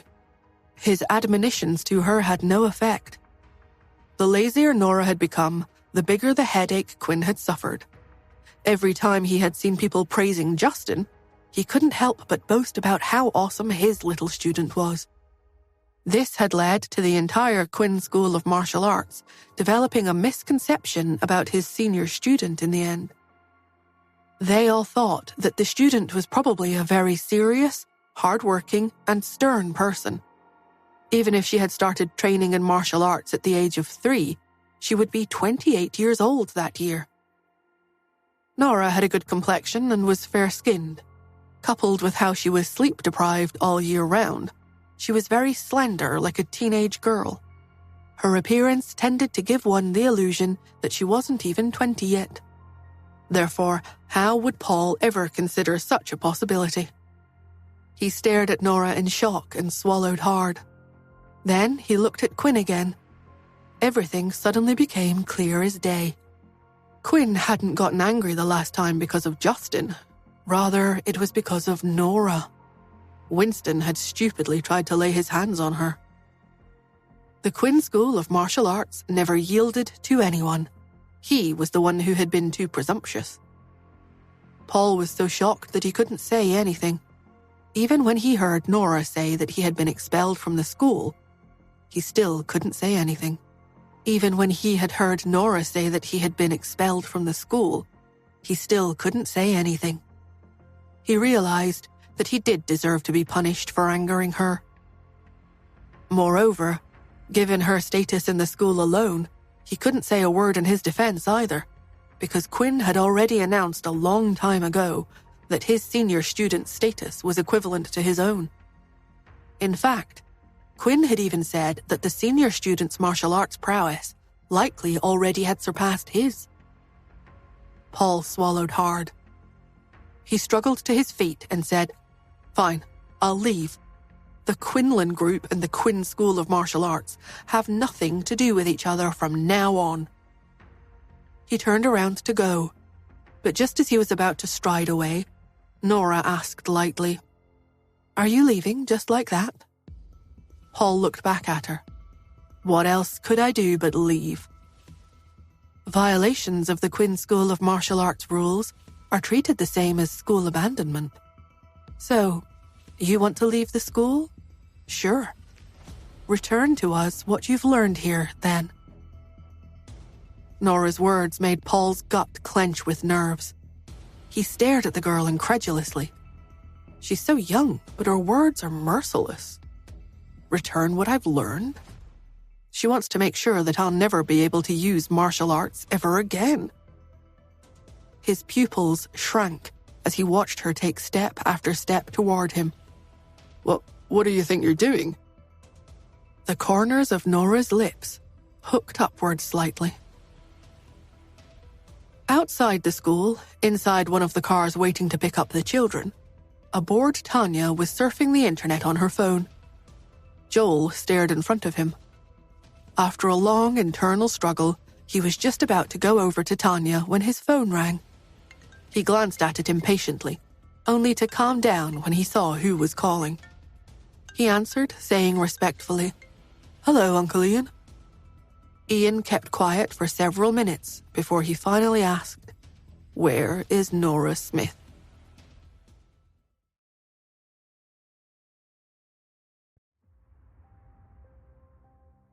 Joel was a little surprised at the question. He answered, "She's inside the Quinn School of Martial Arts. Is Uncle Ian going to acknowledge her and bring her back to the Smiths?" As soon as the thought formed, the man said, "Oh." Joel kept quiet for a while before he said, "She seems to have offended Paul Quinlan, but with Justin Hunt's ties to the Quinn School of Martial Arts, they won't do anything to her. Do we intervene?" Ian stayed silent for a very long while. Eventually, he sneered, "With Justin Hunt protecting her, why would she need us?" Joel could hear the displeasure in his words, but when he thought of the DNA test report, he didn't dare say a word. Just when he thought Ian was going to hang up, he said, "But the Smiths are not to be threatened. Don't let her die." Joel breathed a sigh of relief. "Okay." He sat and thought for a moment after he hung up. "I'm not really friends with Nora." Added to this, Ian's attitude toward her and how hurtful her existence is to him, it makes more sense that he would look forward to something happening to Nora instead. So, why had he actually breathed a sigh of relief just now? Maybe it was because... He looked at Tanya, who was listening to music and playing games in the SUV up ahead of him. Is it because of her? He didn't want to make her sad, so he didn't want anything to happen to her best friend. After all, that woman had always been stubborn and withdrawn since she was little, so she barely had any friends. It isn't easy for her to have a best friend she can trust with her life. The moment the thought formed, Joel leaned back into his seat again, losing the desire to get out of the car. Indeed, she had always been withdrawn since she was a child. Her world consisted only of herself, so why would she even care about him? Hadn't she also mercilessly left him back then? Joel lowered his gaze and said, "Let's go home." The chauffeur was taken aback. "Mr. Smith?" Joel closed his eyes. "It just occurred to me, I have a meeting. Come back and pick up the children after you take me back." "Yes, sir." Tanya was in the driver's seat when the Smith's car passed by her SUV. Perhaps because she had been dancing since she was a child, she subconsciously kept her posture straight and upright, even when she was relaxing in her seat. She sensed something and turned her head, but all she saw was the rear of the Smith's car. She didn't say anything, but only looked back at her phone instead. Nora fed Paul a pill. He felt sore and weak all over and was unable to exert any strength. No one knew what the pill was. All Nora had said was that it wouldn't kill him, but it would make sure that he could never use any of the martial arts he had learned from the Quinn School ever again. Paul was thrown out of the school by Lucas and a few other students. The loss of his abilities was worse than death to Paul. Because of his connections to the Quinn School of Martial Arts, he had acted without restraint and had long since offended a lot of people in New York's underworld. Now that he had landed himself in such a predicament, there were a lot of people who would kick him while he was down. And there were also Jordan and his wife, who would never give the Quinlan Group an easy time. In just a month, Jordan and his wife took over the Quinlan Group and expanded their influence, while the Quinlan Group disappeared into the annals of history. As for Paul, the man never ever again appeared in New York. Many said that he had died after someone dealt with him. Others said that he had escaped with all of the Quinlan Group's money. Opinions varied, and no one could really say for sure. However, it was destined that a small fry like him would never be able to avenge himself in his entire life.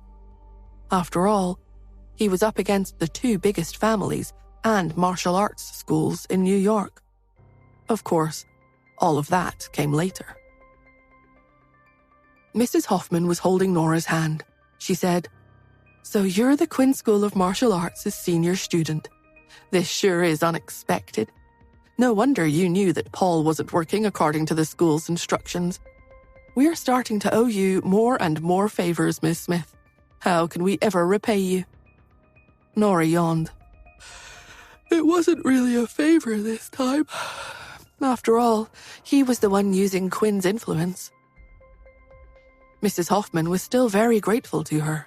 She said, "Just say the word if you ever need our help in the future. You're our family's hero." Nora waved her hand. Then she said to Pete, "Go home when you're done with practice, okay? I'll leave first." Pete nodded. Everyone else just stood around shaking their heads over the events of the day. Quinn was so angry that the veins on his forehead were practically bulging.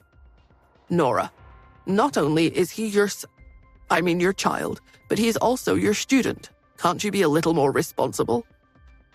It was shameful that Nora had already quickened her footsteps the moment she said she was leaving. Before he could even finish, she was already out of sight. Her voice was the only thing left ringing in the air as she called out, "No one is allowed to reveal my identity to outsiders. Those that do will be subjected to the school's punishment." All the students present thought back to Paul's tragic state and shuddered. Quinn stood silently. Justin's car was parked outside the gates of a bright, clean villa with heavy security in the suburbs. He pushed open the door and entered the villa. In the yard, a greenhouse that was at a constant temperature year-round was filled with chrysanthemums. Yellow, white, pink, there was a rainbow of colors. There were also bush lilies and even rarely seen orchid species. Every potted flower could fetch hundreds of dollars and was extremely valuable. Justin didn't even look at the flowers. He cleared the fingerprint verification and went straight into the living room. "Justin is here," said Mrs. Landis, the housekeeper, as she handed him a pair of slippers. Justin lowered his head and changed into the slippers. He was about to head further in when he suddenly spied a familiar figure. Tina York. His eyes narrowed, and he demanded harshly, "What are you doing here?" Tina smiled gracefully when she saw him. She replied, "I'm here to spend some time with Mrs. Hunt. Besides, one of her rare orchids isn't doing well and is wilted. I happen to have the formula for a remedy that can help her revitalize the flower." Justin glared at her.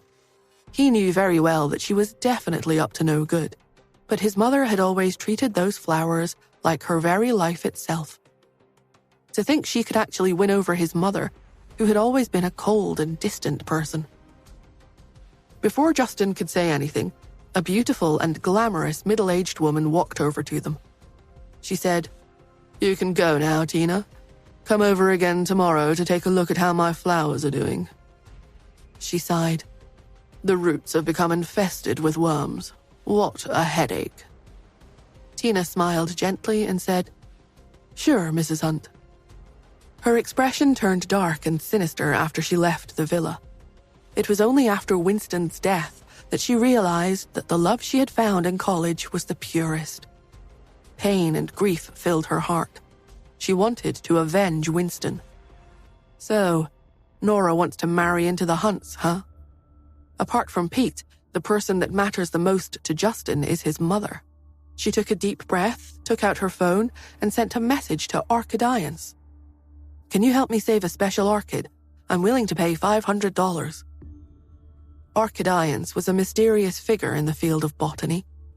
It was said that years ago, there was a potted orchid species named Cinnabar Red Frost that, for some reason, was withering day by day. Its owner could only post about it on the internet and ask for help. A netizen named Orchidians told the owner that the orchid was sick and prescribed 2 doses of herbal medicine.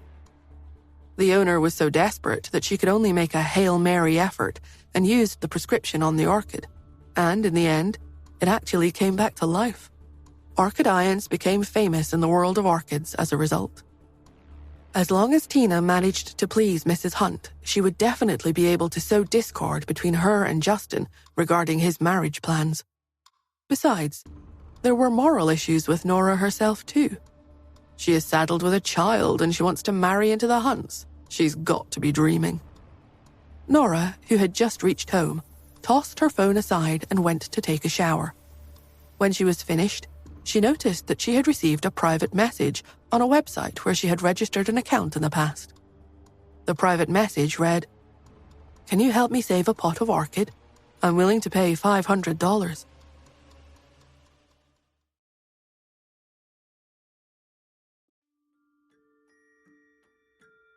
Nora raised her eyebrows. This new identity of hers had really come out of the blue. A long time ago, Cherry had stumbled upon a botany website while they were living abroad.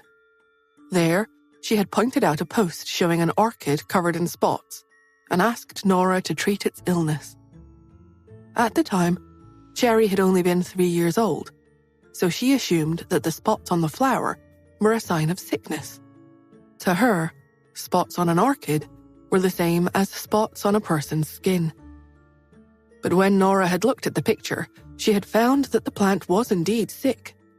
It was in need of some traditional orchid remedies.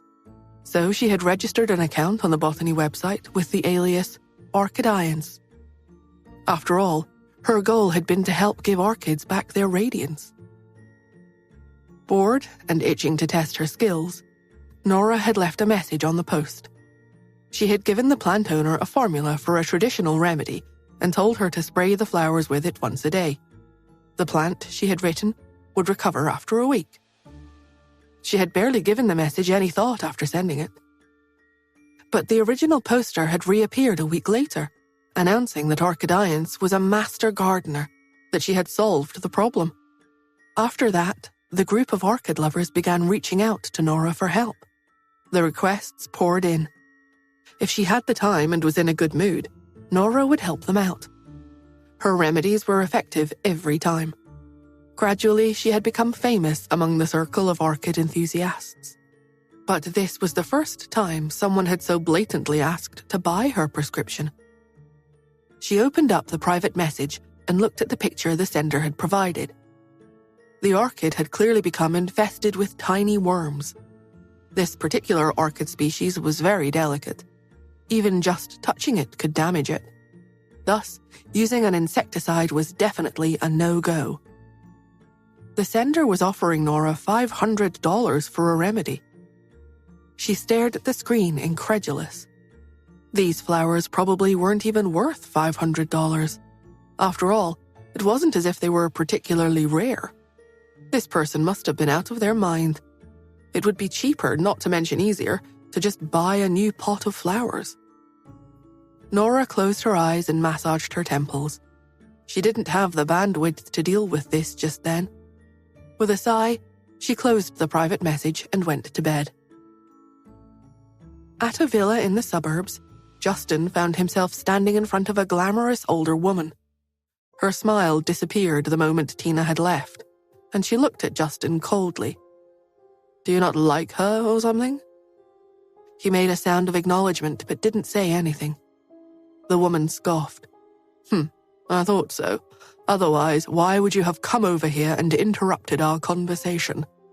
I'm a lady who's been abandoned. I almost never talk to anyone.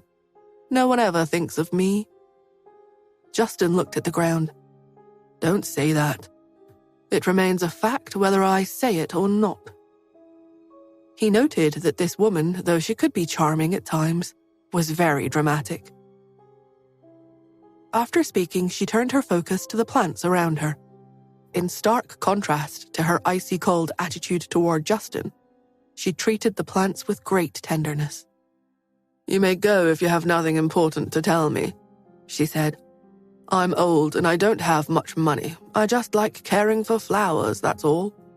That woman couldn't possibly have gained anything from me." The beautiful woman frowned as she worried the leaves of one of her plants. "But am I not allowed to associate with any outsiders just because you don't want me to?" Justin let out a soft sigh. "That's not what I meant." She ignored him.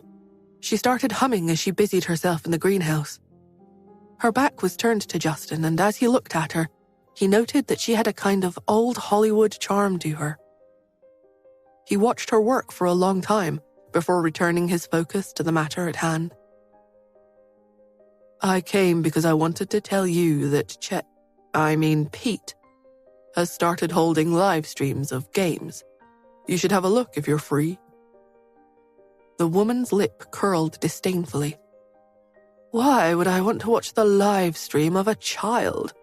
I hate children." Justin stared at her back, unsure how to respond. It was clear that she didn't intend to turn around again. "I'm leaving," he said. "If you need anything, you can let Sean know." The woman ignored him. She watered flowers and moved her tools around, acting as if she hadn't heard him. Taking the hint, Justin left the greenhouse. It was only after he left that the woman turned around. She took a deep breath and put down the orchid pot she had been holding. Mrs. Landis quickly came over to help her. "Mom, what are you doing in here?" The woman didn't respond. She stood there with a perturbed look painted across her face. "Did Mr. Hunt tell you that Mr. Pete has started live streaming?" Mrs. Landis asked casually. "I'm definitely going to check it out. Mr. Hunt even told me which platform the boy is on. He starts them around 6 or 7 in the evening, so I guess I'll watch the old streams first." The woman continued to ignore her. Instead of answering, she turned and went into the other room. Mrs. Landis followed. She pulled up one of the videos on her phone. A moment later, Cherry's voice rang out. "Do you have something against wild monsters? Or have you decided to live in the wild?" "Your phone is so noisy, Mrs. Landis," the woman said angrily from across the room. "Would you please keep it down?" Mrs. Landis seemed not to hear her. Suddenly, she stood up. "Oh my, look at me and my memory. I'm making stew for dinner, but I forgot that I have to make prosciutto crisps. They'll taste great with it." She tossed the phone on the coffee table and went to the kitchen. A moment later, the sound of chopping resonated from the kitchen. The woman peeked at the phone. Nervously, she looked up at the kitchen doorway to make sure Mrs. Landis wasn't watching. She was relieved to see that no one was there. From inside the kitchen, Mrs. Landis called out, "I'll need some time to prepare the dishes, Mom, so let's have dinner a little later." The woman was relieved, but to keep up appearances, she said disdainfully, "I'm going to starve to death if it's too late. Why are you so incompetent that you can't ever get dinner finished on time? I mean, it's just bread and some soup. How hard could it be?" Mrs. Landis laughed. "Well, what kind of meals do you expect? We're the only ones here, after all. Would you even be able to finish your dinner if I prepared a feast? That would be a waste of food. Stew and bread will do just fine." The sound of vegetables being diced continued. The woman shifted over to where Mrs. Landis's cell phone rested, and, craning her neck, looked down at the video. There wasn't a profile photo on the live stream page, but she could hear Pete's voice. He was currently making fun of the people in the game. When did he become so witty and sharp-tongued? She wondered. His voice, even as he dissed people, sounded so pleasant to her ears. Before she knew it, Mrs. Landis waltzed out of the kitchen holding a bowl of stew. The woman, startled, jumped up and pretended to be looking for something. "I can't find my ring. And you're done with the stew so soon?" "It's been an hour, Mom," replied Mrs. Landis uncertainly. The woman froze. Time had passed so quickly while she had been watching Pete's live stream. Early the next morning, after the woman got out of bed and had breakfast, she instructed Mrs. Landis to grab the rare blood orchid and walk with her. The two left the house and strolled through the quiet residential area. The woman's house was nestled between mountains and lakes, and the temperature and humidity levels were just right. It was a very suitable place for an older person to live. They walked to a pond in the garden. The glamorous woman looked down. Her reflection rippled below her. "Toss that pot into the water," she said grimly. Mrs. Landis was taken aback. "But, Mom, this is your favorite flower." The woman stared straight ahead, her face completely impassive. "Throw it away," she said stiffly. Mrs. Landis bit her lip. Mom, I know you're a gentle person at heart. You don't want to associate with Dr. York anymore for fear that she might hurt Mr. Justin, but we can still try and think of other solutions. There's no need to give up.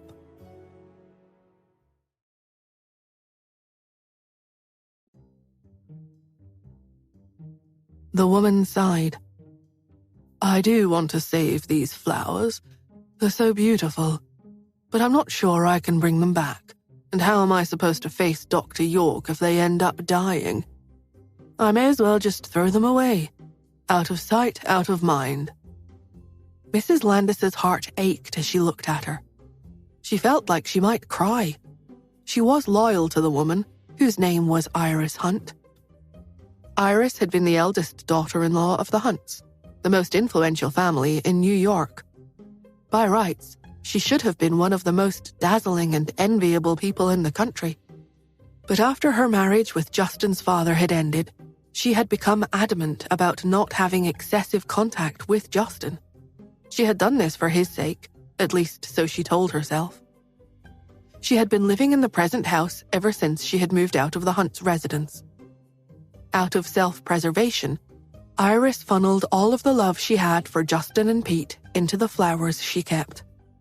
This rare blood orchid was the first orchid she had taken care of.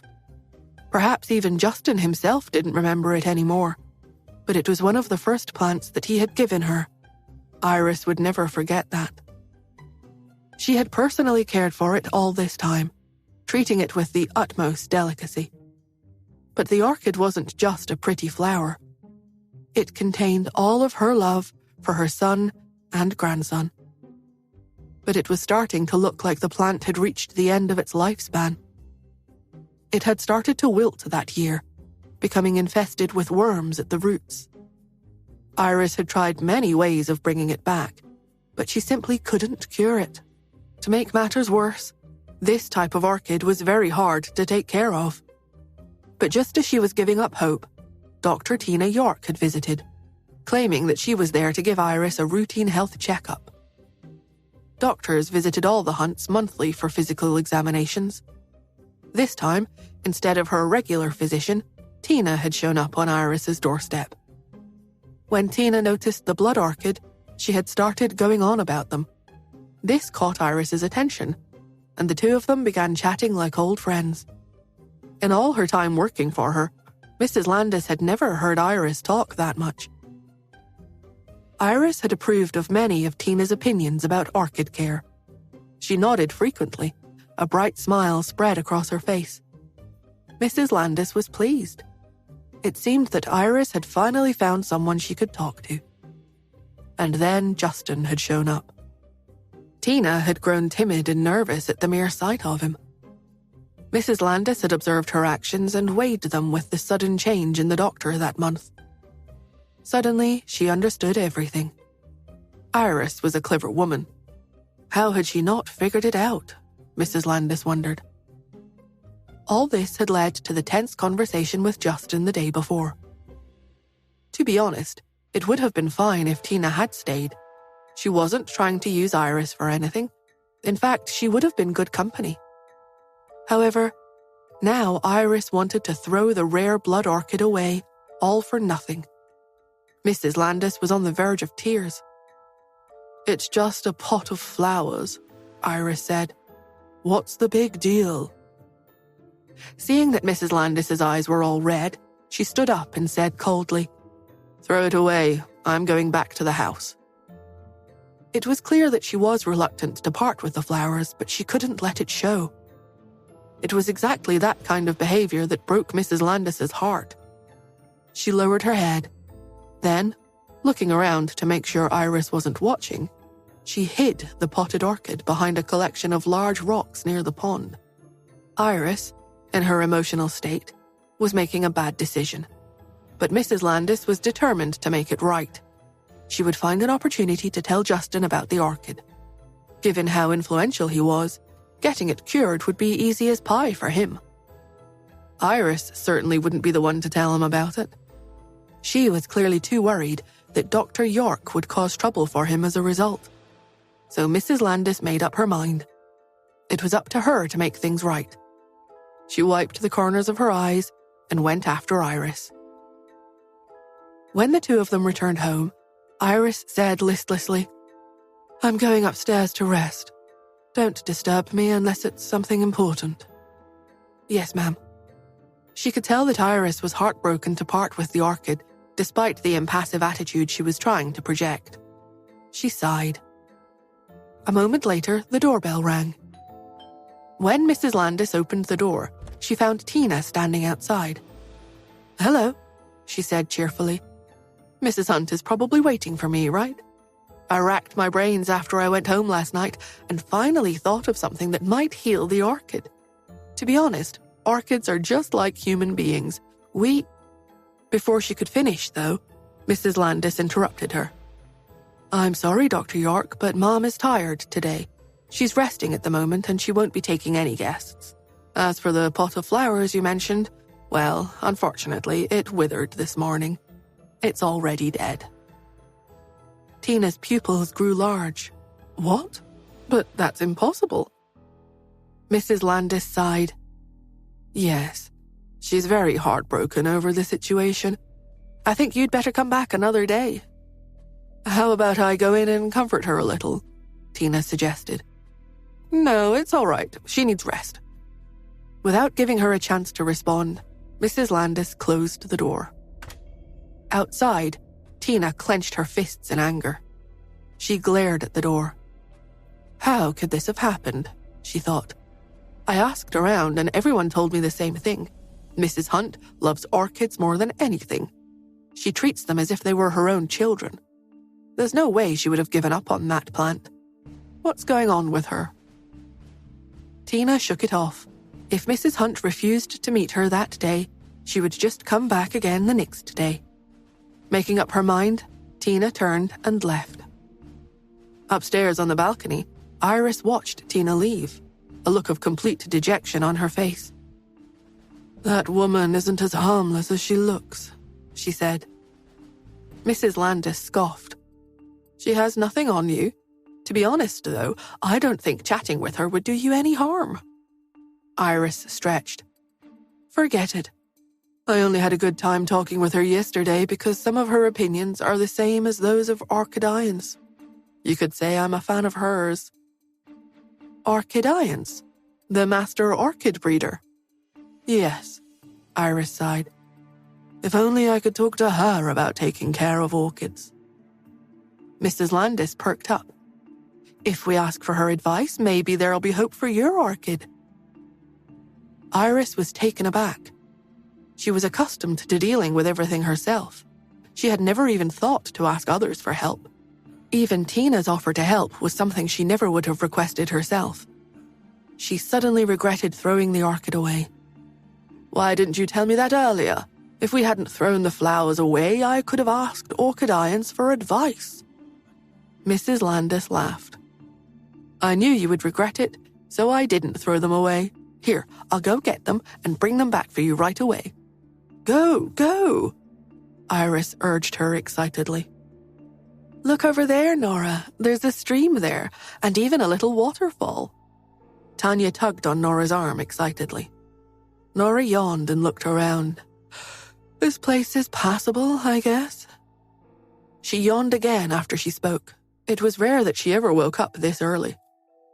Tanya, however, didn't seem to have any idea what sleepiness was. She broke into an excited smile and said, "Right?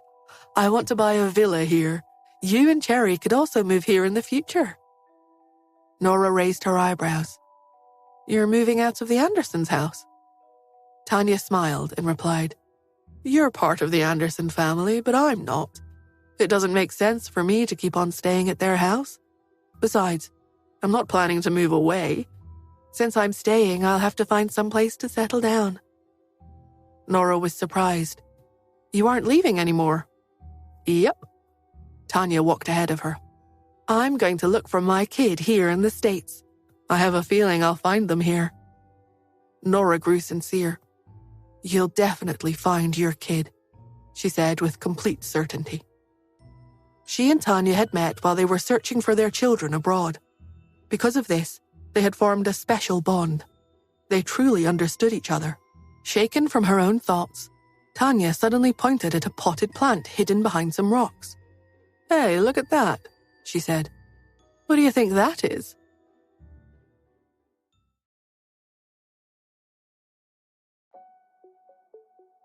Nora looked over and saw that a worm-infested orchid had been discarded on the ground. Seeing that it was in a pot, it was obvious to her that someone had abandoned it. There was something familiar about it. Nora frowned, and then she realized why.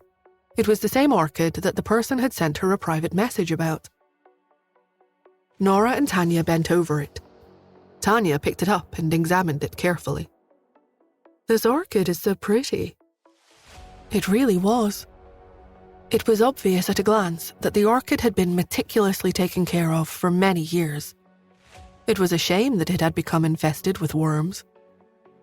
The plant's owner seemed to have acted hastily. They had discarded the flowers before she had even replied to them.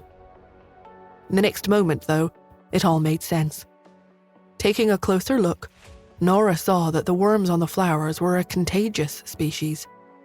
If the orchid had been kept with other flowers, the worms would probably have ended up spreading to them too. What a shame, she thought.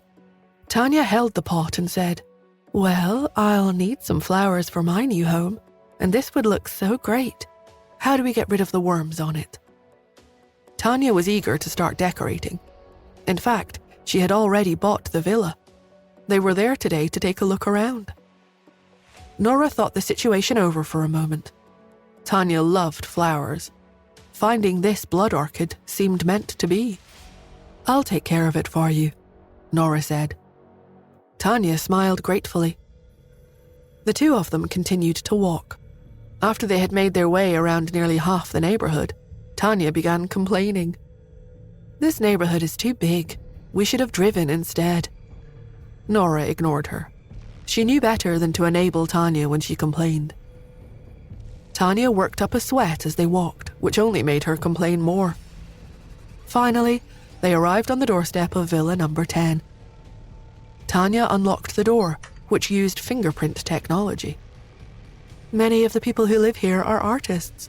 Also, when I bought the house, the former landlord warned me not to mess with the resident of Villa number 9. Nora raised her eyebrows. "Why?" "He said that a very mercurial older lady lives there. Also, she probably comes from quite a wealthy background. Apparently, she has a lot of hidden bodyguards protecting her in the house." Nora raised her eyebrows, unsure of what to say. The villas were beautiful, but they actually weren't very expensive because they were located in the suburbs. While one of these villas would have made a fine retirement home, they were too far from the city. Tanya had only chosen this place because it was all she could afford, even after years of saving. But why would a wealthy person choose to live there? She shook her head. There were more important things to think about. She followed Tanya into the front entryway. However, Nora raised her eyebrows a little after she did. The villa was decorated exquisitely in the country style, Tanya's favorite. But as far as Nora knew, decor like this cost at least $300,000 to $500,000. Not long before, Nora had checked the prices of the villas nearby. They all cost about $1.2 million each. Tanya had said that because the landlord was in a hurry to sell the house, he had set a low asking price. She only had about $1 million saved up, so it had been perfect for her. But adding to this the interior decor and furnishings, there was no way she had bought the house for less than $2 million. Nora knew that it wasn't hard to sell houses in this area. After all, they were high-end properties, and the villas really were well built. The owner certainly wouldn't have had to lower the price if they didn't want to. So, what were their reasonings for reducing the price of the villa and selling all their belongings with it? She thought that there was definitely something going on there. Tanya, completely unaware of Nora's skepticism, was walking around excitedly. The house had 3 floors. The first floor consisted of a kitchen, a living room, and a room for live-in domestic helpers.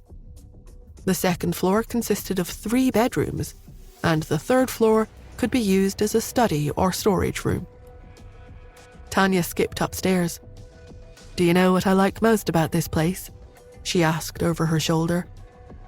"This. Take a look, Nora." Nora looked over to see that 2 rooms had been merged on the third floor to form a large practice room. Mirrors covered the walls on all 4 sides. "This is my dance room." Tanya slipped through the doorway, twirling on her toes. She looked around with a smile. The previous owner's girlfriend was a dancer, so he designed this house especially for her. "Look over here, too." She pointed to a nearby door. "That's the bathroom and dressing room. After dancing, I can just hop in the shower and wash off. There's also a huge jacuzzi inside." She giggled and said conspiratorially, "The real estate agent said that the previous owner had originally planned to use it as a shared bathtub for his girlfriend and himself. But since she wasn't there, it went unused after the renovation. Well, now I'm the one who gets to use it." Nora hovered and looked around uncertainly. The house contained Tanya's dream dance room, her favorite country-style interior decor, and a 2-person bathtub. All of this made her absolutely convinced that something was up with the house.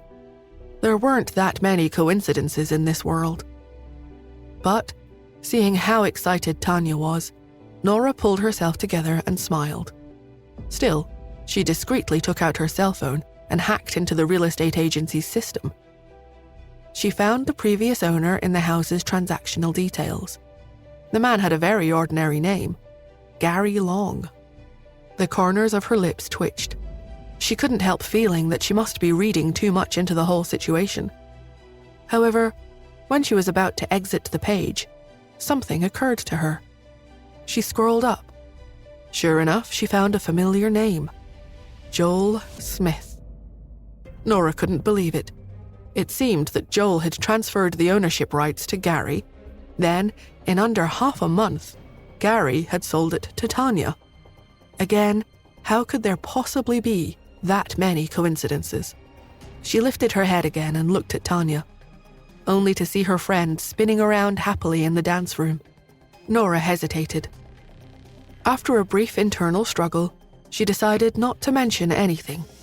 If she were to tell Tanya about her discovery, she might return the house. She could be so stubbornly competitive sometimes. Nora considered the consequences of Tanya doing this. Returning the house was considered a breach of contract, which would require Tanya to pay a great amount in damages. On top of that, there were also a lot of fees involved.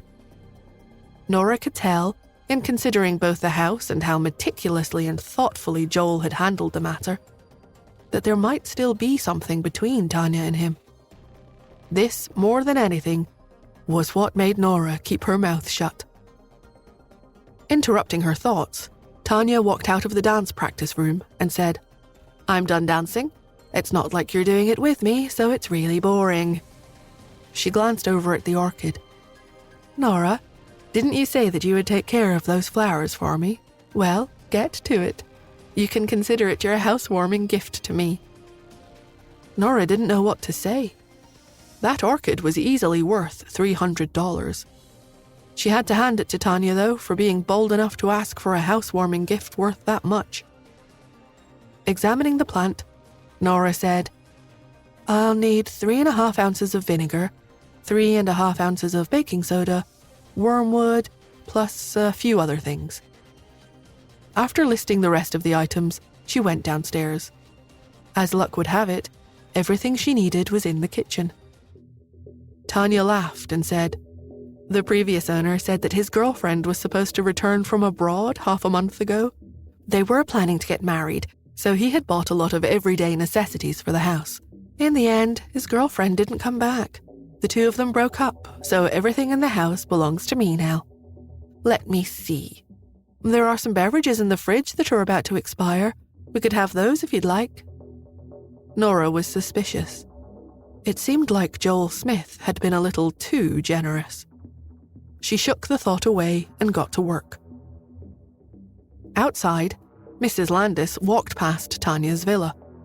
She hurried over to the rocks, but the orchid was no longer there. Her eyes widened in shock.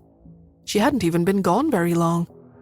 But without security cameras, she had no way of knowing who had taken it away. Iris would be a mess. Suddenly, she smelled something piercingly pungent.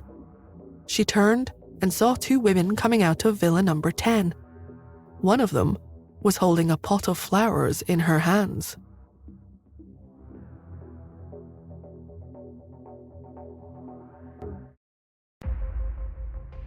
Damn, that orchid gives off such a strong smell.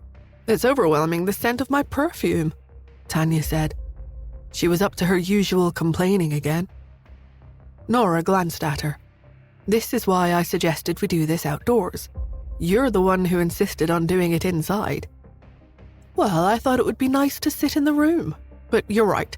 Let's move to the yard. Where shall we put it? Nora looked around and found a small marble table in the yard. She walked over, set the orchid down, and started to spray the homemade remedy on it. Just then, an angry shout was directed at them. "Stop what you're doing!" Nora was taken aback.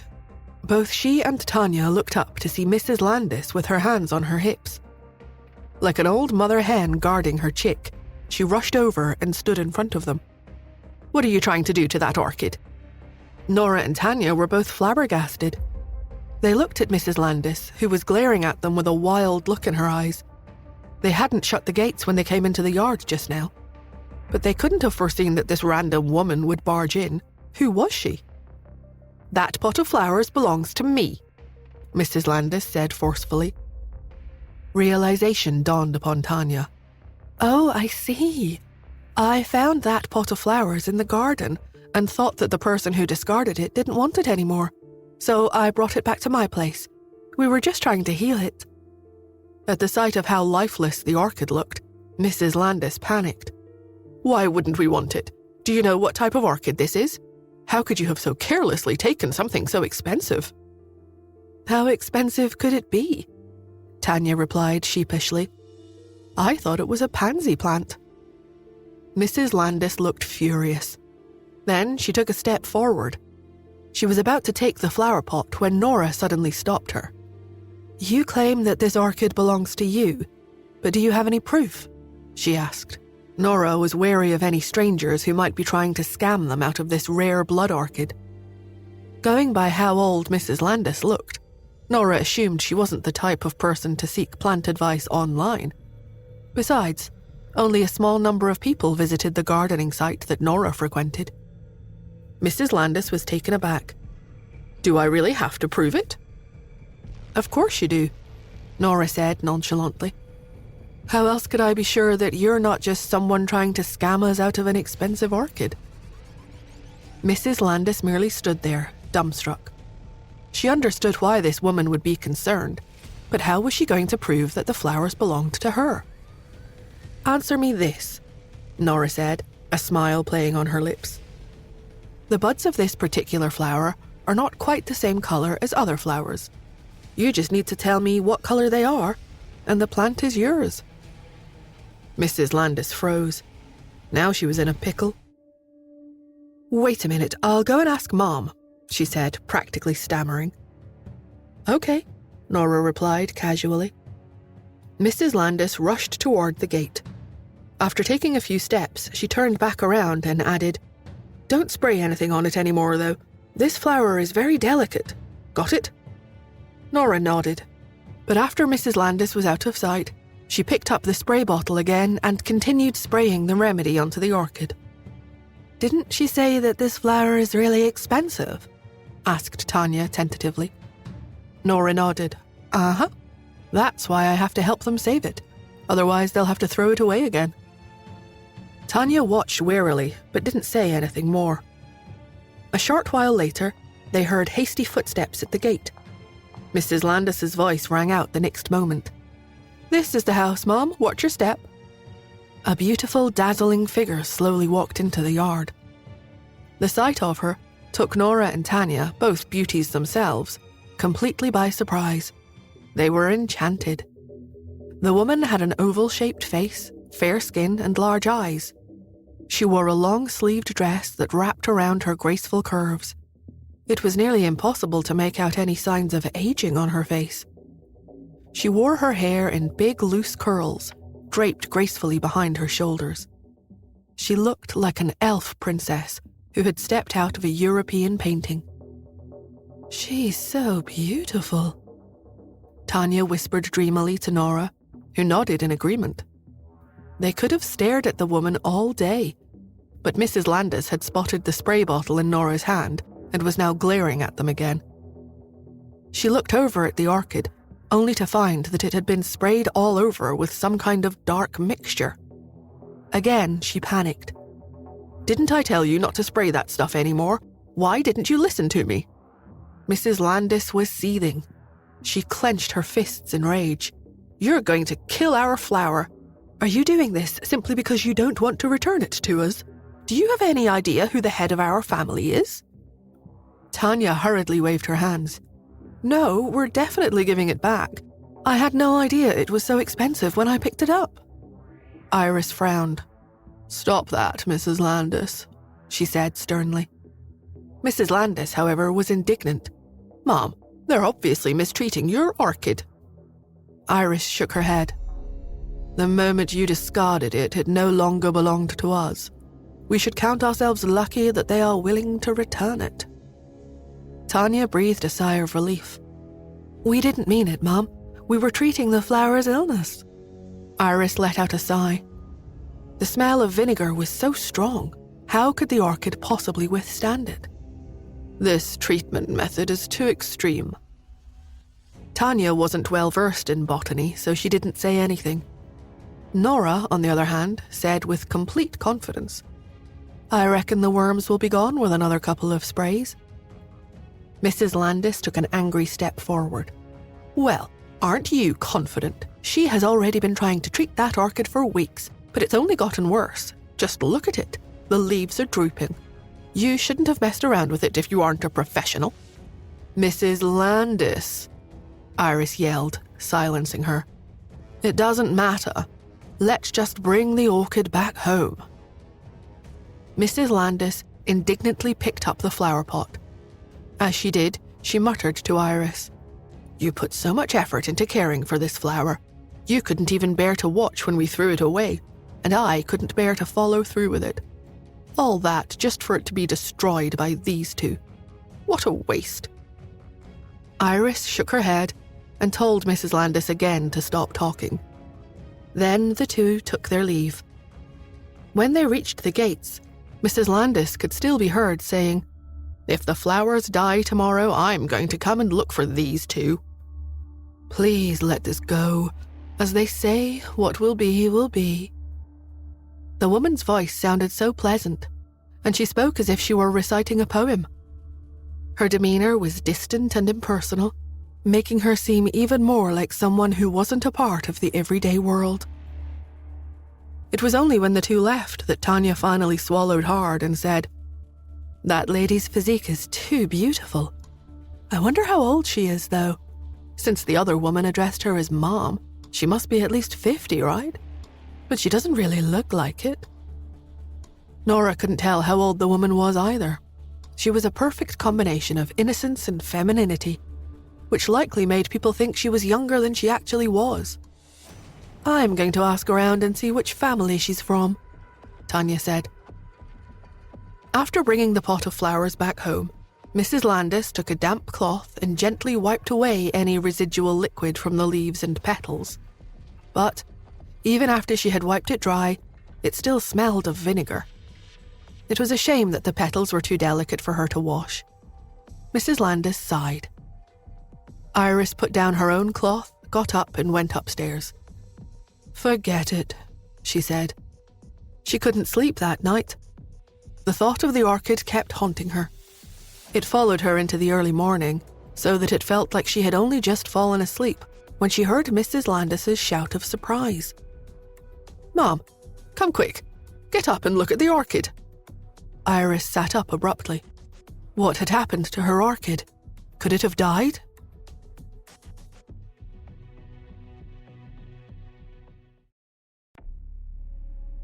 She had tried to discard the flowers not even a day ago in a moment of panic. Later, when Mrs. Landis had confessed that she hadn't really thrown the plant away, Iris had been overjoyed. Distance, it seemed, had made the heart grow fonder in this case. She quickly threw on her pajamas and ran out of the room barefooted, making a beeline for the greenhouse. She found Mrs. Landis standing next to the orchid. Iris was panicked. Mrs. Landis got a pair of slippers and gave them to Iris, who eagerly rushed over to the orchid. The pungent smell was still there, but the worms were gone. Although the flower still looked lifeless, it wasn't dead.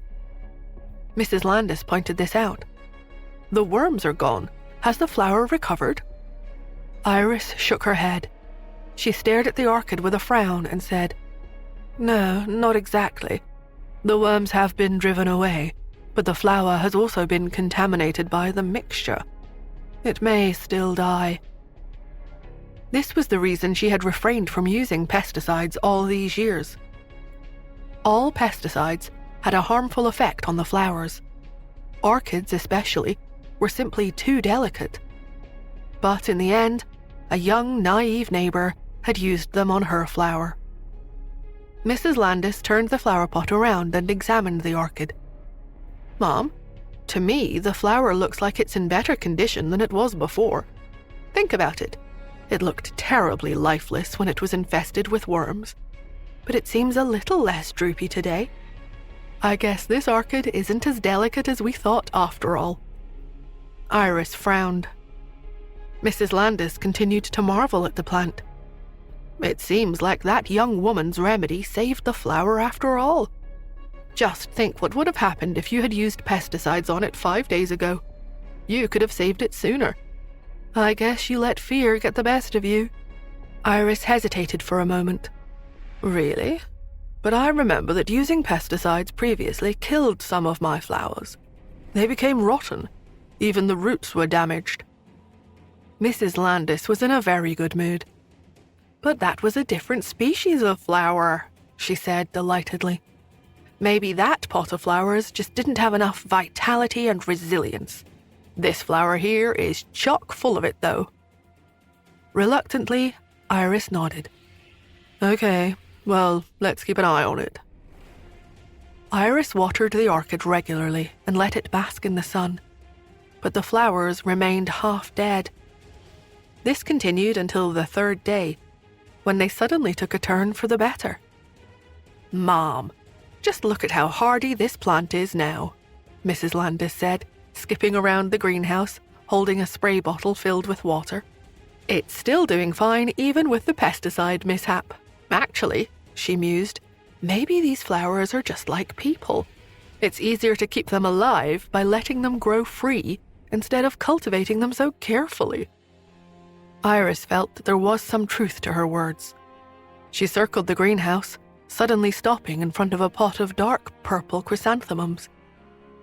She pushed the soil aside and inspected it carefully, only to receive a shock. "Mrs. Landis, this pot of flowers has been infected." Mrs. Landis ran over. Sure enough, she spotted a few small black worms wriggling around on the chrysanthemum buds. However, there weren't too many of them yet. It seemed like the flowers had only just been infected. Upon closer inspection, though, she noticed that the worms had already laid eggs on the flowers. It would be impossible to remove them all without using pesticides. Iris frowned. "Why don't we give the treatment a go, Mom?" Mrs. Landis suggested carefully. "But I clearly remember that the flowers I used pesticides on in the past died," Iris retorted. Mrs. Landis pointed at the blood orchid. "I remember you saying that this flower is exceptionally delicate. If even a blood orchid can recover, this pot of chrysanthemums definitely stands a chance too." Iris gazed at her precious orchid. It was now standing straight and glowing with life. At last she sighed. "All right," she said.